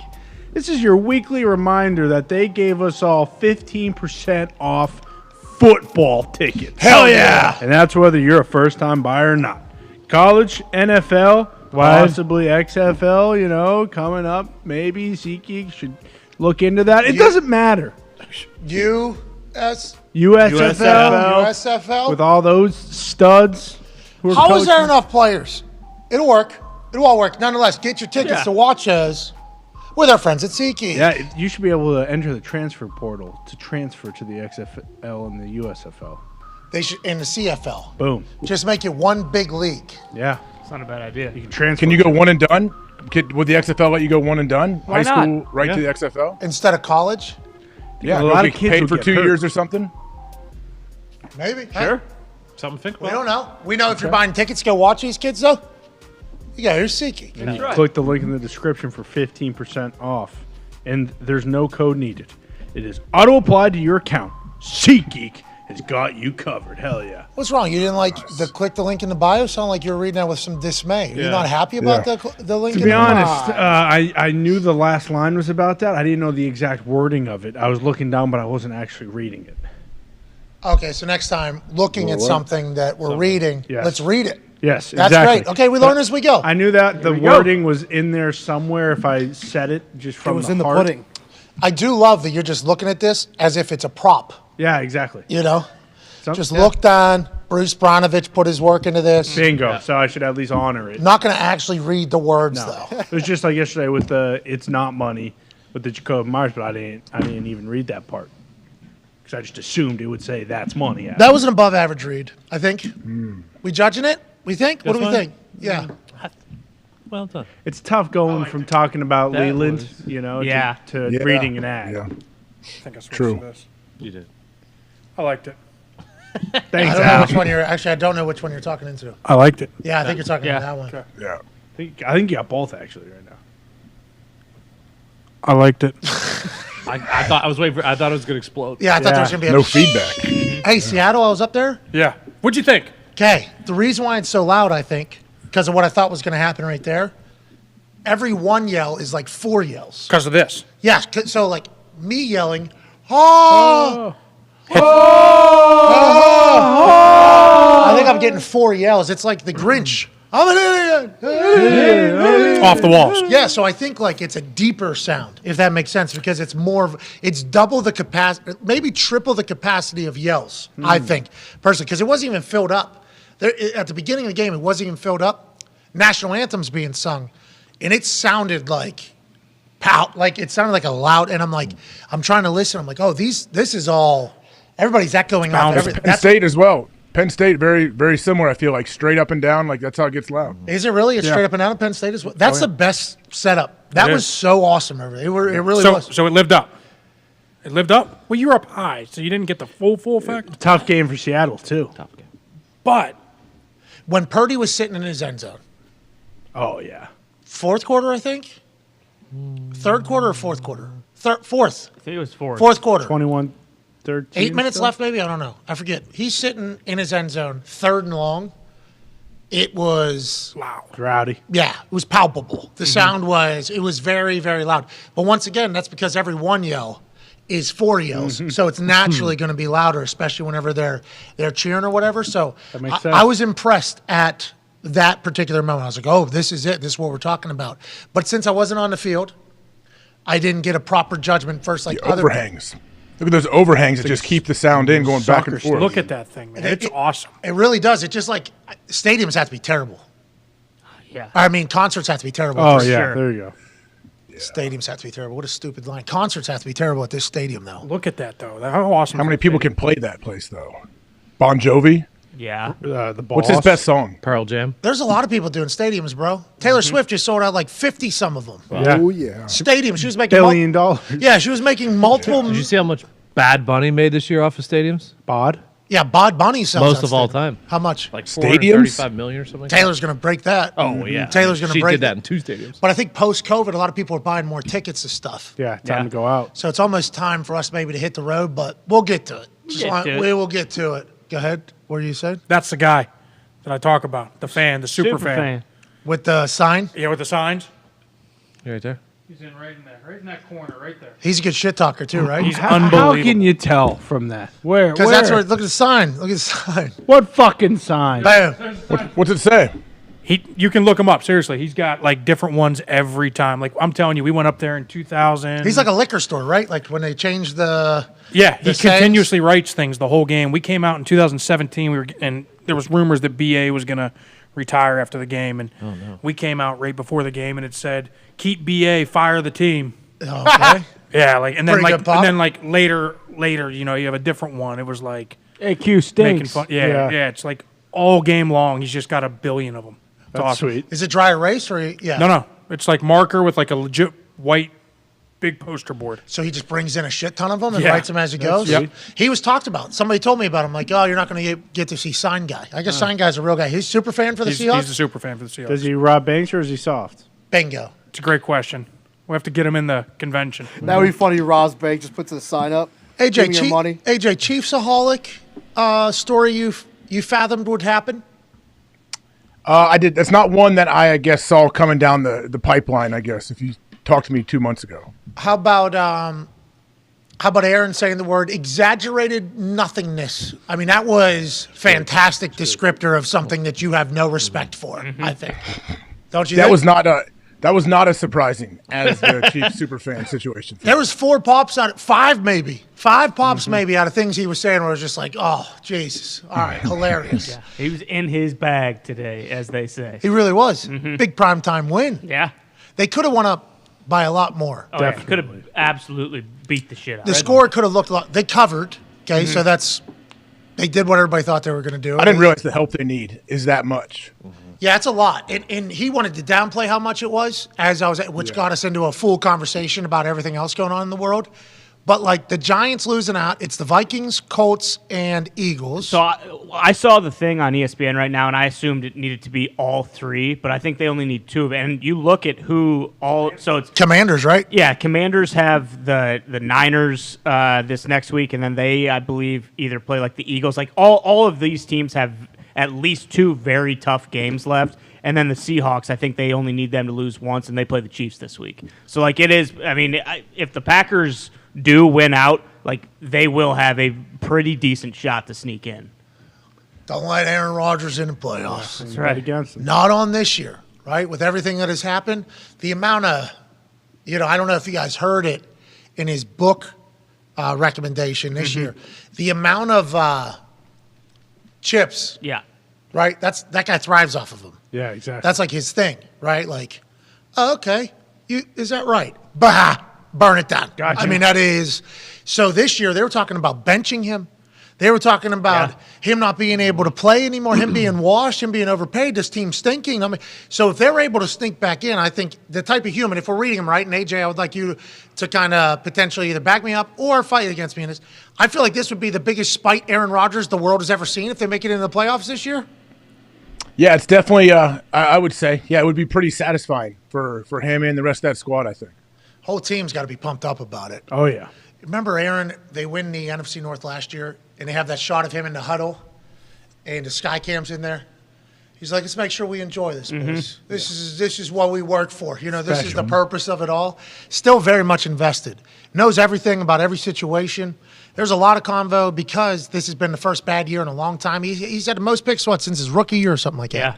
Most picks he's ever thrown since his rookie year, I think, or on track for. His first year starting. Yeah, first year he started probably. Double digits. He's only done it, twice, and the other one was his rookie year or his first year starting. Damn. So the things are, and last night he missed, we didn't ask him about it. He missed Allen, I think, high, like blatant miss, unless Allen ran the wrong route, which I'm happy we didn't get to hear, even if it's true. I'm happy we didn't get to hear that, you know what I mean? So just because the way people would react to that naturally because he's Aaron Rodgers, but like that type of stuff happens. People say he's washed. They didn't do as well. Jordan Love, he looked good, didn't he? Hey, Jordan Love looked good. Better off go to this guy. Better off without. And then they get into the playoffs. That would be a fucking hilarious Aaron Rodgers to watch. Yeah, absolutely. We'll see. Still possible. You know what else is still possible? We can somehow get smarter. What? A lot of room for growth in that department. And today, we're going to get smarter in the trenches. Hell yeah. Ladies and gentlemen, it is time for the 16th installment, 15th installment of the big boys being appreciated for their big plays and their big bumps. It's time to go in the trenches with 12-year NFL veteran offensive lineman and Super Bowl champion, AQ Shipley. Let's go. Had a baby AQ. Let's go. We got some good ones this week. We got some new ones. Yeah. But we're always going to start with these guys, huh? This is the team, huh? This is the team. And I'm telling you, this is as well blocked of a run play as you're going to see all year. It's awesome. We're going to start literally from left to right. Let's first start with Juszczyk. You may think he gets bodied here by Diggs coming off the edge, but he doesn't. This is exactly what you want a fullback to do. He's downhill. He's inside out. You keep the guy wide. So we'll start with him. Perfect. Then we get as good of a run block by a tight end, right? We hate that matchup. Tight end on D end, right? 89 on Bruce Irvin, right?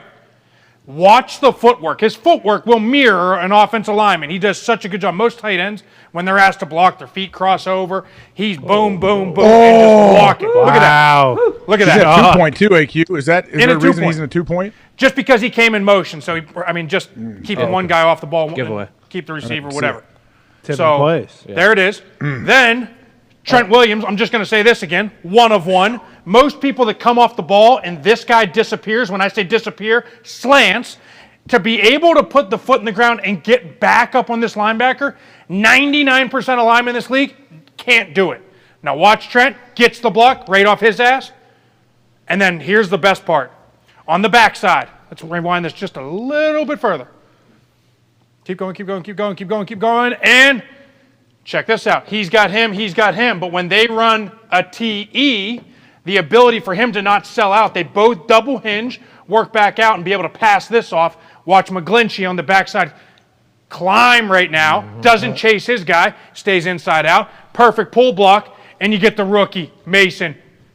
He wants to score. One-on-one. He's got to beat one, right? Got to beat one. He wants to score. But he's doing a smart play. He doesn't score because he knows the situation. You see that? Yeah, exactly what he did. He made Stops a good the clock. Nice job. Smart move by the rookie. Smart move. Heady player. Heady. Team guy. Hey, this guy right here, Yeah. not only is he incredible at what he does, you said best in the game, right? Unbelievable. He's the best tackle of this decade, maybe of his era. And right now, he's the best. You might be able to put him in the best football player in the National Football League. So, when they're coming out of the tunnel, Debo and him up in the front with the thing, when you don't see, when they get down to the bottom and the camera cuts away, Trent's in the front of that entire team. I don't want to say orchestrating, but like doing, and everybody's alongside of him. Seems like he is the perfect teammate as well. Like it seems like everybody fucking loves him. Dog. He just so happens to be your best player and a dog as well. Yeah. What a perfect guy to have on your team, especially if you're trying to make a championship run. Absolutely. He's the guy. He's the guy that makes this whole thing go. They got a tough test this week. They're playing against arguably the best interior defensive line in the league with Washington, but you got to feel good about what these guys are doing up front leading into the playoffs. Hell yeah. Sucks that he tipped it, though. Yeah, he just keeps tipping those plays and just somehow keeps fucking people up. It's wild. Somehow. Somehow, some way. Pat, we talked about this pre-show. Hey, this is unbelievable. Wait till we see this. I'm going to put people, hold up, stop. Let's go back. Sorry about it. You're good. Let's watch him. Let's watch him. Let's watch him. Let's watch him. Let's watch him. We send Justin Got 2 Jefferson, eyes. best receiver in football, in motion. Everybody is going to go with him. Look at that. Oh. And we are faking it and giving the pitch back out. We used to call this flip at 9. It's like a fake jet motion, flip opposite. Look at that. Everybody goes with Justin Jefferson. Everybody else, you don't even really have to worry about. Just kind of get in the way here, but the 2 key blocks on this when we get the toss out in front.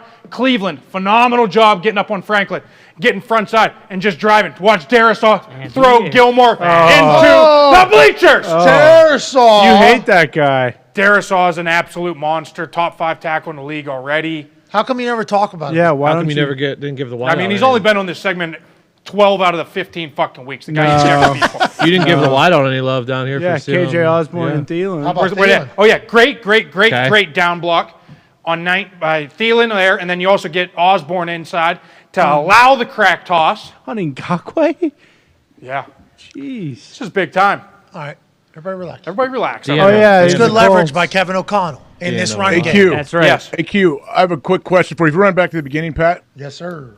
Look at 17. He's going to be cracking down here. Yep. He has outside foot up, which is probably different than normal. Would that tip you? You think he only does that if he's blocking down here? That's a great point, AJ. I didn't even notice that. That's a great point. Is that something you guys look at, AJ? Is that something you guys look at? Absolutely. Of course you look at that, especially if you're that D end. I want to know as well. But they could be messing with you too. He might switch it Could off. be, but if you do have that inside foot, you're right, because then you got to go here to here. You're probably Too stepping hard, under. yeah. It's too hard to get that crack toss. That's a great point. That's something only AJ Hawk would notice, though. That's why he's the all-time leading tackler in That's a Packers great history. key read right there. Or anybody that Can't play play cover 2 defense, so. Bro, this is Cover. crazy. I wish. I love cover 2. It'd been great to play that. But you're right. Look at the influence that Jefferson has. It's unbelievable. Jeez. How many people? Because listen, you don't need all that. Literally, there's only one tight end arcing. 2 of these guys could handle this very efficiently, and they get 5 fucking people running with them there. Jesus.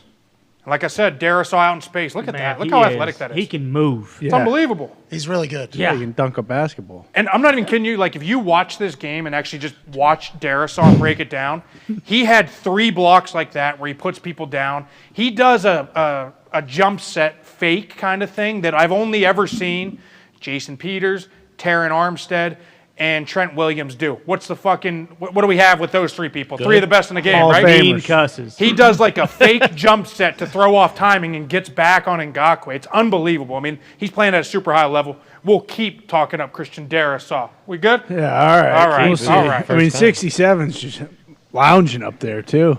Nobody to block. Hey, this All is... right.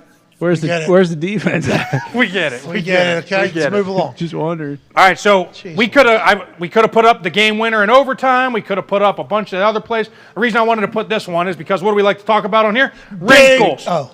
Wrinkles. Creative gadgets.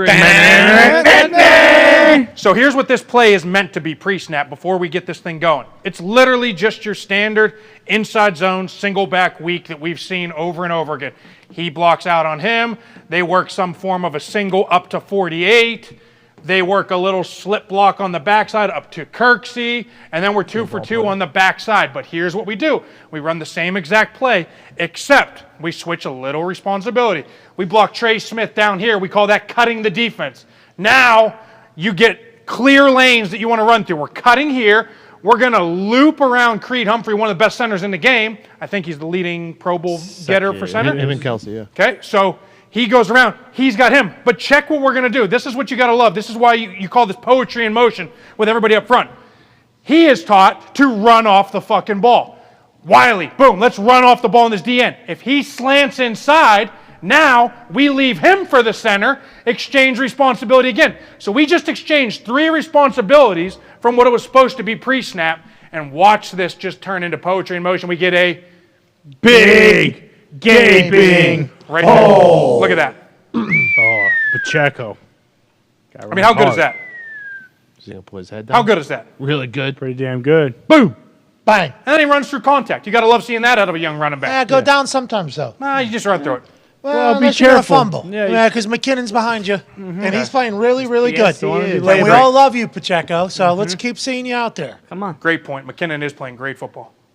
But you got to love this. They just cut the defense right now and create the hole. They don't. If he would have just run the regular zone concept, this could wash, you don't know if you got this same hole. But by cutting the defense right now, boom, it's cut. And then Humphrey does a phenomenal job adjusting, and I think what he's doing here, everybody thinks, oh, he might be just throwing his head down. Nope, he's trying to get his head front side and watch him wheel on it right there. Wow. Great. Really good shit. He almost does like a can opener, but on the flip side, and then gets good leverage on the inside. Exactly. Better than the band. Little jump turn, little wheel on it.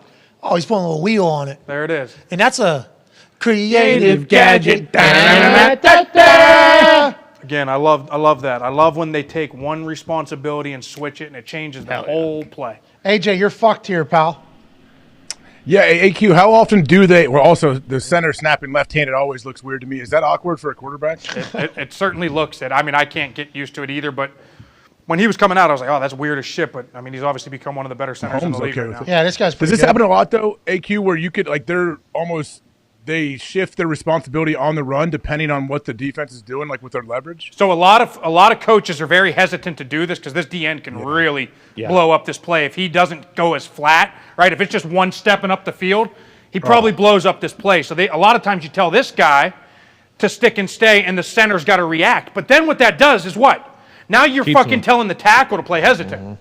You're telling the tackle to basically kind of, and then you cut the hole off already because now he's got to try and play inside out because he's got to face the two-way go. So it's a reactionary responsibility. It is. That's a lot of trust in the players. Which is so much harder than it looks. Like how AQ is drawing it up here. Okay, yeah, they just take it. Okay, if this guy comes here, I got to keep wheeling around. No, like that's really hard to do. Humphrey getting his head across there is absurd. Here's real time. Oh, shit. All right. Got this guy. Let me get around him. Like if Humphrey doesn't get his head across. That's Hughes too, right? Great athlete. That's Jerry Hughes? Yep. Great athlete. Veteran. Great Very athlete. successful. Yep. So being able to flip around them like that. Yep. On the fly. Yeah. And he got a face mask, I think. Great. Really, really good stuff by them. And look, it's December football. This team is showing and proving what matters when it comes to December, January, February.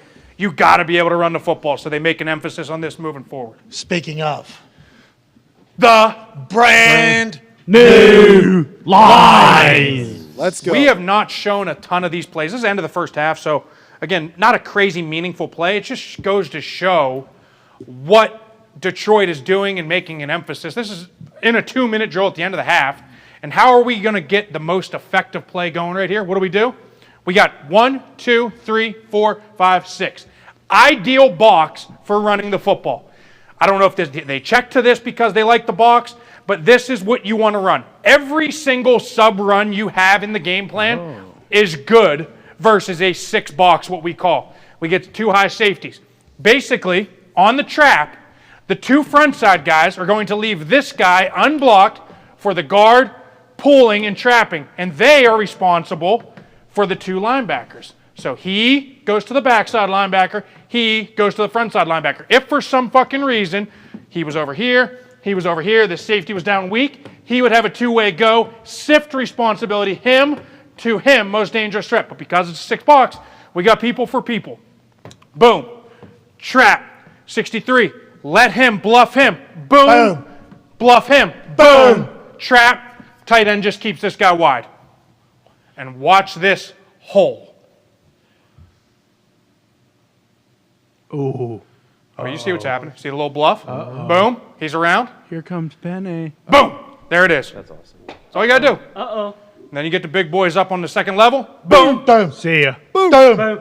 Boom. Spin move. You give Swift a little hole to run through where he doesn't have any indecision. Yep. Whoa. Get My him up man and gets down. downhill What's that and supposed can to fucking roll. What's that about? What are you talking about? He can get side to side sometimes. Lions fans don't like it. You're talking about Philly, right? That's what they call him? Yep. Yeah, yeah. He was that one time in from Philly. Georgia. No, because he's from Philly. But yeah, that Played was at Georgia. Certainly something happened. Played down in Georgia. They loved him down there. We saw him at the SEC championship game. They would literally just say, "Give the ball to Philly. Give the ball to Philly." I'm like, "Who the fuck is Philly?" Like running back from Philly, better than everybody on the field right now. Well, Joe Burrow was on the other side and Jamar Chase, so I don't know if he's better than everybody, but he was a fucking great player then. Seems to be a great player for the Lions too, right? You guys just don't like him because he dances too much? I love him. I think he's one of those guys that when he has the ball, he does things that other guys can't do. And then you got Jamal Williams on the other side, who's kind of the power back. So I think it's actually perfect. But some Lions fans thinks he goes a little side to side. Oh, too he's an much. East-West guy. Yes, I was told he's their best player. but he's awesome. I love him. The group up front in Detroit, though, They're the game changer, AQ, 100%. This only happens this year because of those guys. That's right, Foxy. They are making this whole operation go. It's the only reason Goff has been good. Like, I really genuinely believe that because we got a run game and he's protected. When he's not protected, he's not a good quarterback. Who's their offensive line? Yeah, I'm sorry, but who is their offensive line coach? Hank Fraley, longtime center in the NFL. Robert Morris College, Moon Township, Pennsylvania. Bobby Moore. Wow. I bet he likes Joe DiNardo, unlike you. Yeah, Undrafted free agent to Pittsburgh. Pittsburgh lets him go at the end of the preseason, goes to Philadelphia, starts for Donovan McNabb for about 9 or 10 years as Philadelphia center. Now offensive line coach for the Detroit Lions. Yep. And they're not the Detroit Lions. They're the Brand new Lions. Because his group is performing. Penny's a dog, huh? Penny's a dog. Awesome. Frank Ragnow, the center. Awesome. I mean, they got Decker, stud. I mean, they got some dudes up front. Okay, apparently he thinks Skip's Yeah. ass, but What about Skip? Skip's an unbelievable swing right now. A plug-and-play guy. You hate him. I love him. Game ball early in the year. They're big. Yeah, they're big. Their center's huge. Their center's like, I think Frank Ragnow, look him up. I am on it. 6'5", He played with a broken freaking neck last year. Remember that? He had the throat broken deal, right? throat. Yeah. Excuse me. AJ, they're big dudes. That's a big group. 6'5", 310. It's a lot of first-rounders on that line. Yep. Yeah, That's how you big dudes build. that can move. They all move like you shouldn't be able to move like O linemen can move in the NFL. Like it's getting crazier and crazier. I think. That's what I said earlier. It's no longer the fatsos, you know? Yeah. You see McGlinchey? AQ, have you ever seen McGlinchey in person? Oh, he's huge. I thought he was a basketball player. I saw him out in Tahoe, and I'm like, who is this giant monster that is like lean and shredded? And it was McGlinchey. I'm like, geez. I Hey, had they're no like idea. all lean and shredded almost now. I saw Pew out there. Yeah. We were golfing in Arizona with AQ. Yeah. This dude walked over to us, and he was just strapped. Looked like a linebacker or whatever. I'm like, do you weigh 215 pounds? 270 right now or whatever. It's like, oh, so you'll just yeah, I'll just put on like 15 pounds or whatever. And he's just like fucking huge, yoked. I'm He's like a tight end. This is what offensive linemen are now. Offensive linemen are like big bodies who are just absolutely strapped. Got to be able to counteract. Again, we talked about it. It's cyclical, and we're going to start seeing probably the big bodies sooner than later. But the Aaron Donalds, the J.J. Watts, that world that changed the defensive line has changed the way offensive linemen are too. You got to be able to move with them. And that's why Detroit going old school, man. These are some big Yeah, bodies, man. man. Just gonna fucking move them. People movers. Yeah, man. That's a skill, man. Hey, I want you to pause this mid-spin. We saw this, whenever Saquon gets through the hole. Classic duo play. I just want to point this out. Hold on. Duo. Let's do it. Guard, Duo. tackle. Do-overs inside zone, AQ. I see that's going on the internet. Duo is a gap scheme. Check this out. Duo gap scheme. We get 2 double teams. That's the reason why it's called duo. Double team, double team. Double team here to here. Double team here to here. Man, and then we just get him downhill. I just want to point this out. They got the ball back. I think the score was 17-12. One possession game in the fourth quarter, 6 minutes to go. They ran 3 run plays from their own side of the field. I think they're at their own 20. 3 carries, 41 yards, ran the same exact fucking play 3 times in a row to him. 10, 12, 20, whatever the hell it was. Against this group. Against this group, who's an absolute stud, Jonathan Allen, absolute stud, Payne. And watch them get movement here, and watch this dude get downhill like a rolling ball butcher nuts. Check it out. Again, exchanging responsibilities on the run. Gotta love that. Everything looks great on paper until they run a fucking blitz on the weak side. How do you pick it up? You're 3 for 3? Look at this shit. Dude's in midair. Spin zone. Keep it going. And let's pause it again. He stutters after that. Wow. I mean, that's old Saquon. Yeah. That's special, isn't it? I think this is new Saquon. I think this is like the best Saquon. 2.0. Watch the end, though. Doesn't he hit him with a little stutter after the spin? Watch. Yeah, a little stutter and then like kind of pull back. Yep. Right there. Oop. Yep. Man. That feels so good. Think about how cool he felt whenever he hit him with that left. Whoop! Yeah. After a freak spin. So much fun, I bet. I bet that's so much fun to do against a professional athlete. I tried it one time. I got hit so hard, my one knee bruised my thigh on the inside. But think about how cool that would have been just to hit a spin move on somebody. Be like, oh, shit, that was a professional athlete. I just did. You do that in backyard football or on the street or something to somebody, feels good. Pick up basketball, feels good. Couldn't even imagine what it would feel like on prime time against an NFL guy. And then after that, you have the wherewithal to hit him. Oh, wait, here's a guy. Low hezzy right Whoop! That was like a shady. Yeah. That was like a shady type cut right there. Go back to the beginning real quick. I just want to point out that little switch off on the backside. Same thing, right? First of all, we got to give love to these guys too. First round pick a year ago, Andrew Thomas. First round pick this year, Evan Neal. Look at this. Now watch this. They run the will over the top on the backside. We slant the backside in. This was supposed to be a scoop to there, but check it out. Eyes are in the right place. You see that. He sees that to that. Boom. Now we can pass this off. Left guard goes to here. Feliciano sticks and stays. 78 Andrew Thomas wheels back on the will.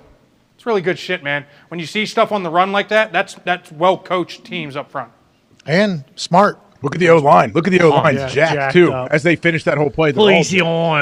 I fucking love this team. Huh? Everybody is. Yeah. Saquon having the option to do that type of spin move and then run a dude over if he really wants to is ridiculous. Yeah, dude, look at all these dudes, AJ. So excited. Fun fact, they also don't have one wide receiver playing. So.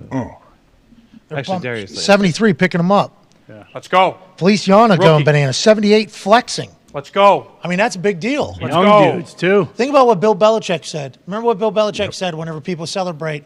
He showed a touchdown or something, nobody celebrated. He said, what do you think this is telling the other team? What, that we're not having fun, that we're not in this? And then he showed everybody celebrating. He's like, what do you think this is telling the other team about who they're playing? Imagine seeing that fucking offensive line that just won 3 straight same plays, 10, 12, 20, whatever it is. And then immediately afterwards, they're going to, look at 70 fucking 8, dude. Let's fucking go. How awesome is that? Oh! Young guys. Yeah, that is This is awesome. a group that had to get the run game going again, and they did against a very good front. That's fucking sweet. I'm a big fan of that. Bronovich, you should be pretty pumped up over there in G-Man land, especially with how cool Dayball looks with that hoodie. And the goatee. Oh, man. Yeah. Boom. Is that what you're dressing up like for Halloween forever? Should just be him? It should be him every I day. should be Dayball every day? Others, too. I love it. Oh, I easy. love it. Yeah. I love Whoa. NASCAR guy. That's funny. it. Hey, we saw this earlier, huh? The NASCAR guy? NFL people, too. Brandon Scherf. Former Oh, NFL yeah. people. Brandon Scherf. Well, Where'd he one go to former, school? one. Yeah, let's go. No NASCAR guy. Bald white Yeah, with don't- goatee. Yeah, what have you been up to lately? The bald white with goatee. Were you in Mexico? I certainly was not next Yeah, to You Yeah. sure? Were you in Yeah, There's a video. It looks just you like so you. far. Glad I didn't get Thought mixed you up. weren't. You sure? Nope, that not me. Might be. organization? Yeah, Yeah, that's awesome. clearly something. Brandon Scherf having an all-pro type season. We saw this earlier. We get a little screen. We get Trevor Lawrence playing great football. Drops back, makes it look like a pass. Boom, we hit the screen. We get Scherf out in space. He's got Curse lined up. Eyes are there. Uh-oh. Target acquired. Curse is coming downhill. Oh, no. Tries to shake him. Oh, no. You couldn't do it. Wait for it. How bad did that Hey, he hurt? took care of the blocker, though. He took care of the blocker so his buddy could make the tackle. Yeah, forced him back inside. Yeah. Yeah. If that's what you guys teach on the defensive side of the ball, congratulations, because he just got fucking melee. Yeah, he did. Yeah, he did. Hey, is this one? This one's going to be real good, too. Check this out. The minute he loops out, we tell that guard, put the brakes on, go back, and find some ribs. Because if he was going to rush the quarterback, he would be running there or there. But the minute he loops out, you know it's a fire zone. What's a fire zone? When you get everybody kind of slanting there and the pressure from the other side. So here he goes. He puts it here. He's going to drop. We get that. We get the pressure there. He's coming around on the TE, who, by the way, would have gotten home had he not come back. Now just let this thing run. He's defenseless. He's defenseless. You can't hit him there. I agree. Oh, no. Not looking. AJ, this one's tough. Oh! My God! Good God. I mean, how good is that? There ain't nothing 9 can do, pal. Nothing. There's nothing You you can lined do. him up from a mile away. Oh, my. He Right didn't here. Coming. Bro, look at 9's looking this way right now. Oh, yeah, he thinks he just beat the guard. Boom, I'm getting home. Joe Burrow. Oh, I got him. Boom! Wow. Oh. Because he's getting home if he doesn't come back there. Leading with the crowd. Oh, wow.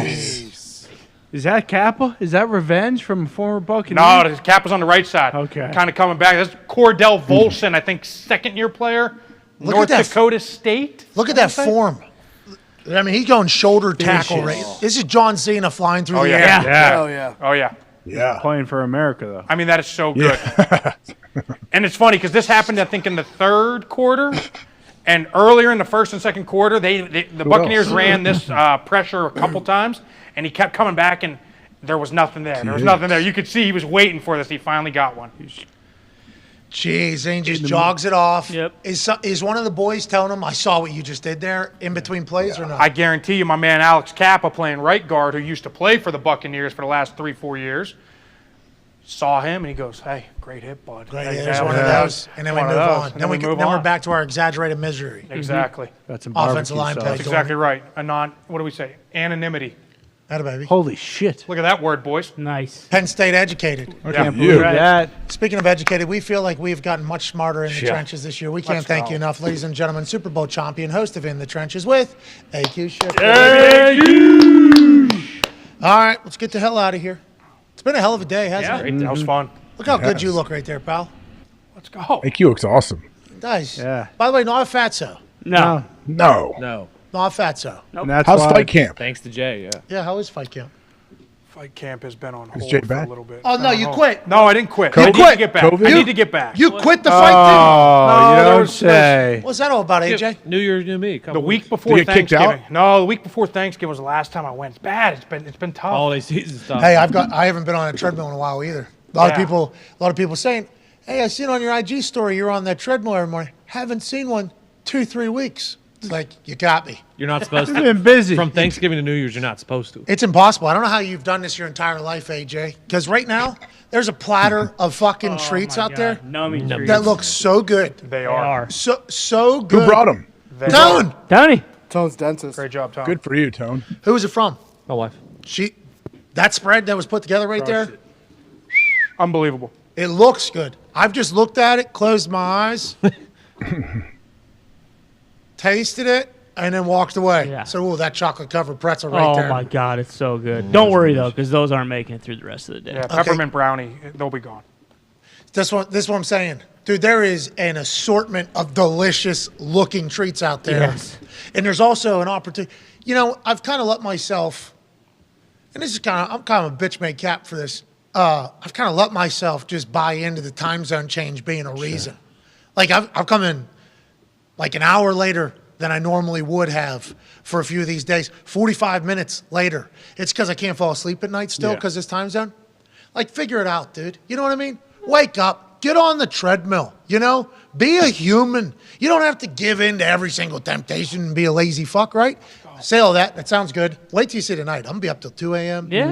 And then that alarm's going to go off in the morning. I'm going to say, I was in Vegas. Still got time zone change. I'm going to be lazy. I'm not going to get on there. Why does that happen, AJ? Why am I like that? Why can't I fucking just go? What do you mean? Everybody has that. Everybody has that. Like, I think Not you. It should be easier. As you get older, it should be much easier to get up early. I think for some reason, I think it's harder for me as I get older. Maybe it's the time change. I have to make more effort for it, I would say, than I feel like I used to. It's the kids. Yeah, that's part of it. That's what it is with me. Yeah. Kids come in at 6 in the morning. I'm like, get out of here.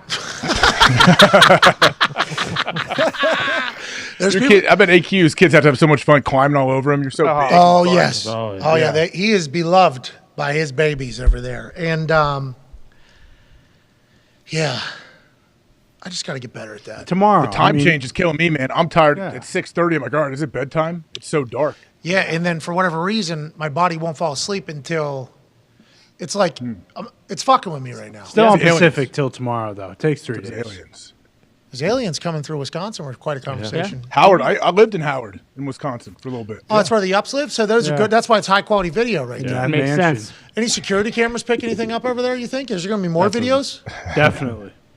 Weren't those videos old? Weren't those like even a couple No, it was years? last night. That was last night. Last night. It was actually last night? Yeah. Come on. Lie on the program. Better lock your doors. Why? We're not getting sucked up. We're just You're talking going to get sucked up and probe. You're going to get sucked up and probe. If aliens are walking into houses, I hope. I would like to go back to him quitting his fight team, though. Yeah. Yeah. Because this is something we talked about before the show started, and we should, talk about it while AQ's here because, AQ can relate to this more so than anybody else. Matthew Stafford went on his wife's podcast, and he said immediately, I didn't hear this. I only read the headline, and I forget the name of the show. So if somebody Morning After, Morning I After. think. Okay, here we go. This is from Cantor Holden Cantor. Great LA Rams blog reporter who he's the one who made the Fuck Those Pick shirts and we appreciate this man and his reporting. Matthew Stafford announced on his wife's podcast the morning after that he is not retiring. Now, could have put morning after in quotations there, maybe with a capital letter. But he was trying to, just inform the world, trying to make the Rams faithful and the Ramley and for the Rampede to be informed on the situation. Sure. He's not retiring. She asked him straight up and he answered no right away. Hey, are you retiring for the good of our family? No. And I don't know if that's how she asked the question, but nonetheless, he has addressed now the potential retirement elephant that was in the room with Matthew Stafford because he's rich, he's won a Super Bowl, he's cemented a Hall of Fame legacy, he's popular, everything has come together. And why would you want to continue to sign up to get beat up? This man's had a broken neck, broken ribs, multiple concussions, and currently, I think he has a spinal contusion, that's what they're saying? Yep. So AQ said, he has the same injury as me. I was forced to retire. He's just going to come back and play. I'm intrigued to hear your thoughts on this, honestly. What do you think about Matthew Stafford saying this? And are all spinal contusions the same? I guess you would know a lot more about this as this was your career-ending injury, basically. Yeah, this was intriguing to me as well. I mean, as soon as it happened, they were like, nope. I mean, you remember the conversation? Yeah. Real quick. Hey, nope, done. So you thought he thought he was going in to get diagnosed, to get like some treatment. What's going to happen next couple weeks because they were in the middle of a playoff push. He was playing well for the team, starting at center because Jensen was hurt, I believe, at the time. And then all of a sudden, a hit that you've probably had before, with a feeling that you've had before. You go into the doctors, just want to set the table here, and you're expecting to be able to get back in there like any other injury you have. And then just out of nowhere, abruptly, hey, you're never playing football again. Say, see this? Circled, which was the spinal contusion. Can't play anymore. Oh, and by the way, for the next 6 weeks, try not to let your kids jump on you. Try not to get into a car accident. Proceeded to about 5 weeks later get rear-ended by a lady going 50. At the tail end of the window there, tail end of the window. Let's hope you're... Somehow, nothing happened, which was a plus. Yeah. But still, nonetheless, can't play football anymore. So to hear somebody else, love Matthew Stafford, came out in the same draft class, trained together before the draft, same place. Tough as can be. Hell of a football player, hell of a career. Bunch of kids, married, Super Bowl. There's now he's made a lot of money, but if he's on the $68 roster, million. March 19th, $57 million becomes guaranteed. I get it. I understand the business side of it, and I guess I would say no, I'm not retiring at all until I was forced to retire. If there's another $57 million coming March 19th, but AQ, he called me the day this whole thing happened with the doctor, and the kids can't climb on you for 6 weeks or whatever. But he's like, I'm not really allowed to get hit, fall down, wrestle. They don't know. They're telling him to be very careful, and to break the tone of the convo, because it was pretty emotional for this man who's, a football meathead through and through, middle of the season in which he's playing for a team that's potentially going to go win a Super Bowl.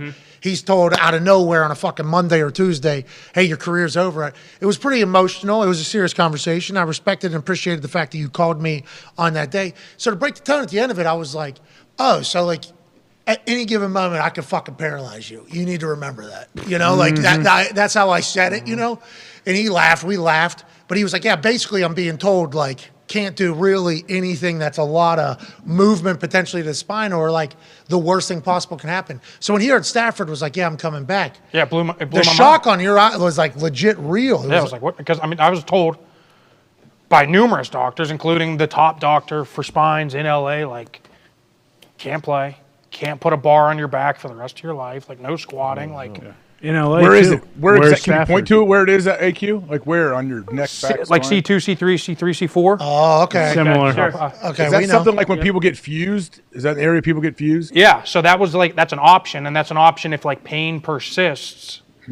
And it starts to affect everyday life. That is the next option. Which it definitely is, right? Every day. It is every day. Every day. Single day. I mean, sometimes get the little. Yeah, you barely move your head. Yeah, exactly. And then if it's not the right bed, I get numbness. Can't stand up the next morning. This way. Fucked. Only a few people know what we're doing right now. Messed up. And those people have to appreciate it. But that's his take on a man who had a spinal contusion, on another man who allegedly has a spinal contusion, saying he's coming back. He's not retiring. A man who was forced to retire. So it's interesting because I guess there's different severities of it, different placements of it. I don't know. Yeah, and two different positions, but like they both, quarterbacks and O-linemen take massive shots. Like it's not, it's not like he's playing a position where he can avoid it. Like even Brady got hammered on Sunday, and he goes down whenever he can. But like you guys just said, one hit is all it takes, and then And his O-line stinks. Like it's been very bad all year. And they're not drafting an O-lineman in the first round, or the second round, or the third round. We hope, mate. Can this contusion just heal, or is that? So if I got an MRI right now, from what I was told, I haven't gotten a recent MRI, but from what I was told by the doctor, that bruise will be there for the rest of my life. Can we ice it? Put some stim on it? Yeah, you can't get him on Apparently there's like no blood flow that can get there to help it like heal. What about one of those chambers? What do you mean? You go in your Hyperbaric? Yeah, there it is. You ever think about sleeping in a hyperbaric chamber? Maybe that'll give you. Maybe just do it for the next 5 years straight every night. See if it disappears. Yeah. Do my own science. Put the pads back on. Sleep away What if from like Costa Rica? Get some of those massive amounts of stem cells. Well, ayahuasca.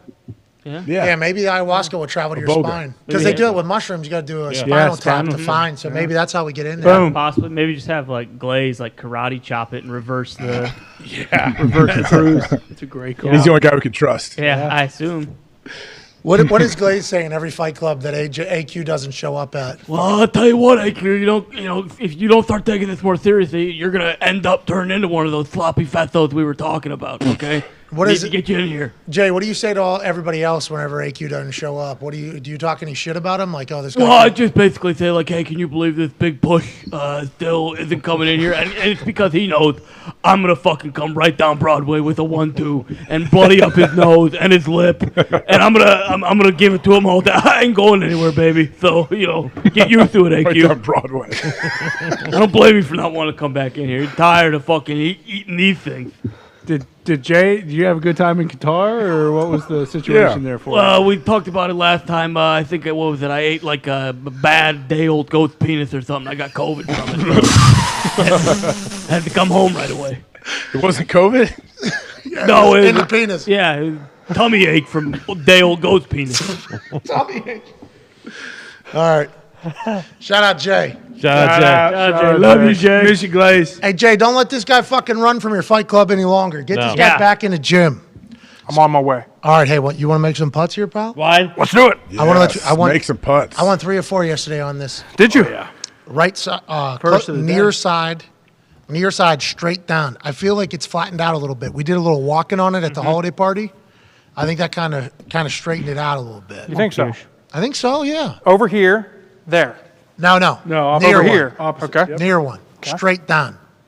You got to go right edge, I think. Right down. Yes, right edge. Right edge. Whatever Michael Cole did, do that. No, Jesus. That mark. He missed, 10 straight in the same spot? Yeah. Didn't even think about adjusting it. Nope, not even a little. Not once. Just yanking him. He's so happy about the Mets being a good team, by the way. He won't. Is he a golfer, Pat? You watched, I don't think. He texted me today 100 days till MLB starts. There it is. He's got a show club. Classic Mark. Ladies and gentlemen, it is time on this Aaron Rodgers Tuesday, December 20th, 2022. In the spirit of the holiday season, if AQ Shipley from Moon Township, Penn State Colt, the Pittsburgh Steelers, the Philadelphia Eagles, the Baltimore Ravens, the Indianapolis Colts, the Baltimore Ravens, the Arizona Cardinals, the Tampa Bay Buccaneers. The Tampa Bay Buccaneers as a coach, and then retiring. If he's able to go 3 of 5 right here, we'll give 20 people $500 who retweet this tweet, say something nice to somebody, and put their cash tag in there to fully enter. AJ, anything to say to AQ before he takes his first putt here? I think I'll make the first 2 at least. Okay. I think so too. I think you're going to start hot. I love AJ's Be careful. optimism. Right edge here. Okay. Man with a spinal AQ contusion. does have a beautiful stroke. He has a putting green in his backyard. Too hard. Howard Hit a house. What was Crushed that? that. Ow. Crushed it. It's good. Slow down. It's good. Crushed it. It's got to go 3 or 4 here for 20 winners. Oh, no. Here you go, AQ. There it is. One There foot. it is. Nope. Broke on you. I was told Broke AQ left. had a putting green in his backyard. I was told it's right edge. He was in a sack. Oh, bummer. Putting green. Man. Moving right. Good. So Good that's on. the thing. That's the thing. It's like it goes up and then it goes down. You got to keep it up on the top. On the shelf. Good run. Yeah, it's on a shelf. It's a double breaker. We'll give 10 people. You make. Jesus. I mean, it's going right. I mean, you're pushing it to Ooh, Jabba here it comes. It over just came here. back. All right, here we go. You make this. Hold on. Hold on. Cool. Hold on. I like my better. I liked it better over here. Well, take it over there then. If AQ Shipley, host of the Bobbled Exchange and In the Trenches, Hell yeah. can make this one putt, his first try, Come on. we will give 10 people $500 who retweet this tweet. Quote tweet this tweet with saying something nice to somebody and their cash tag.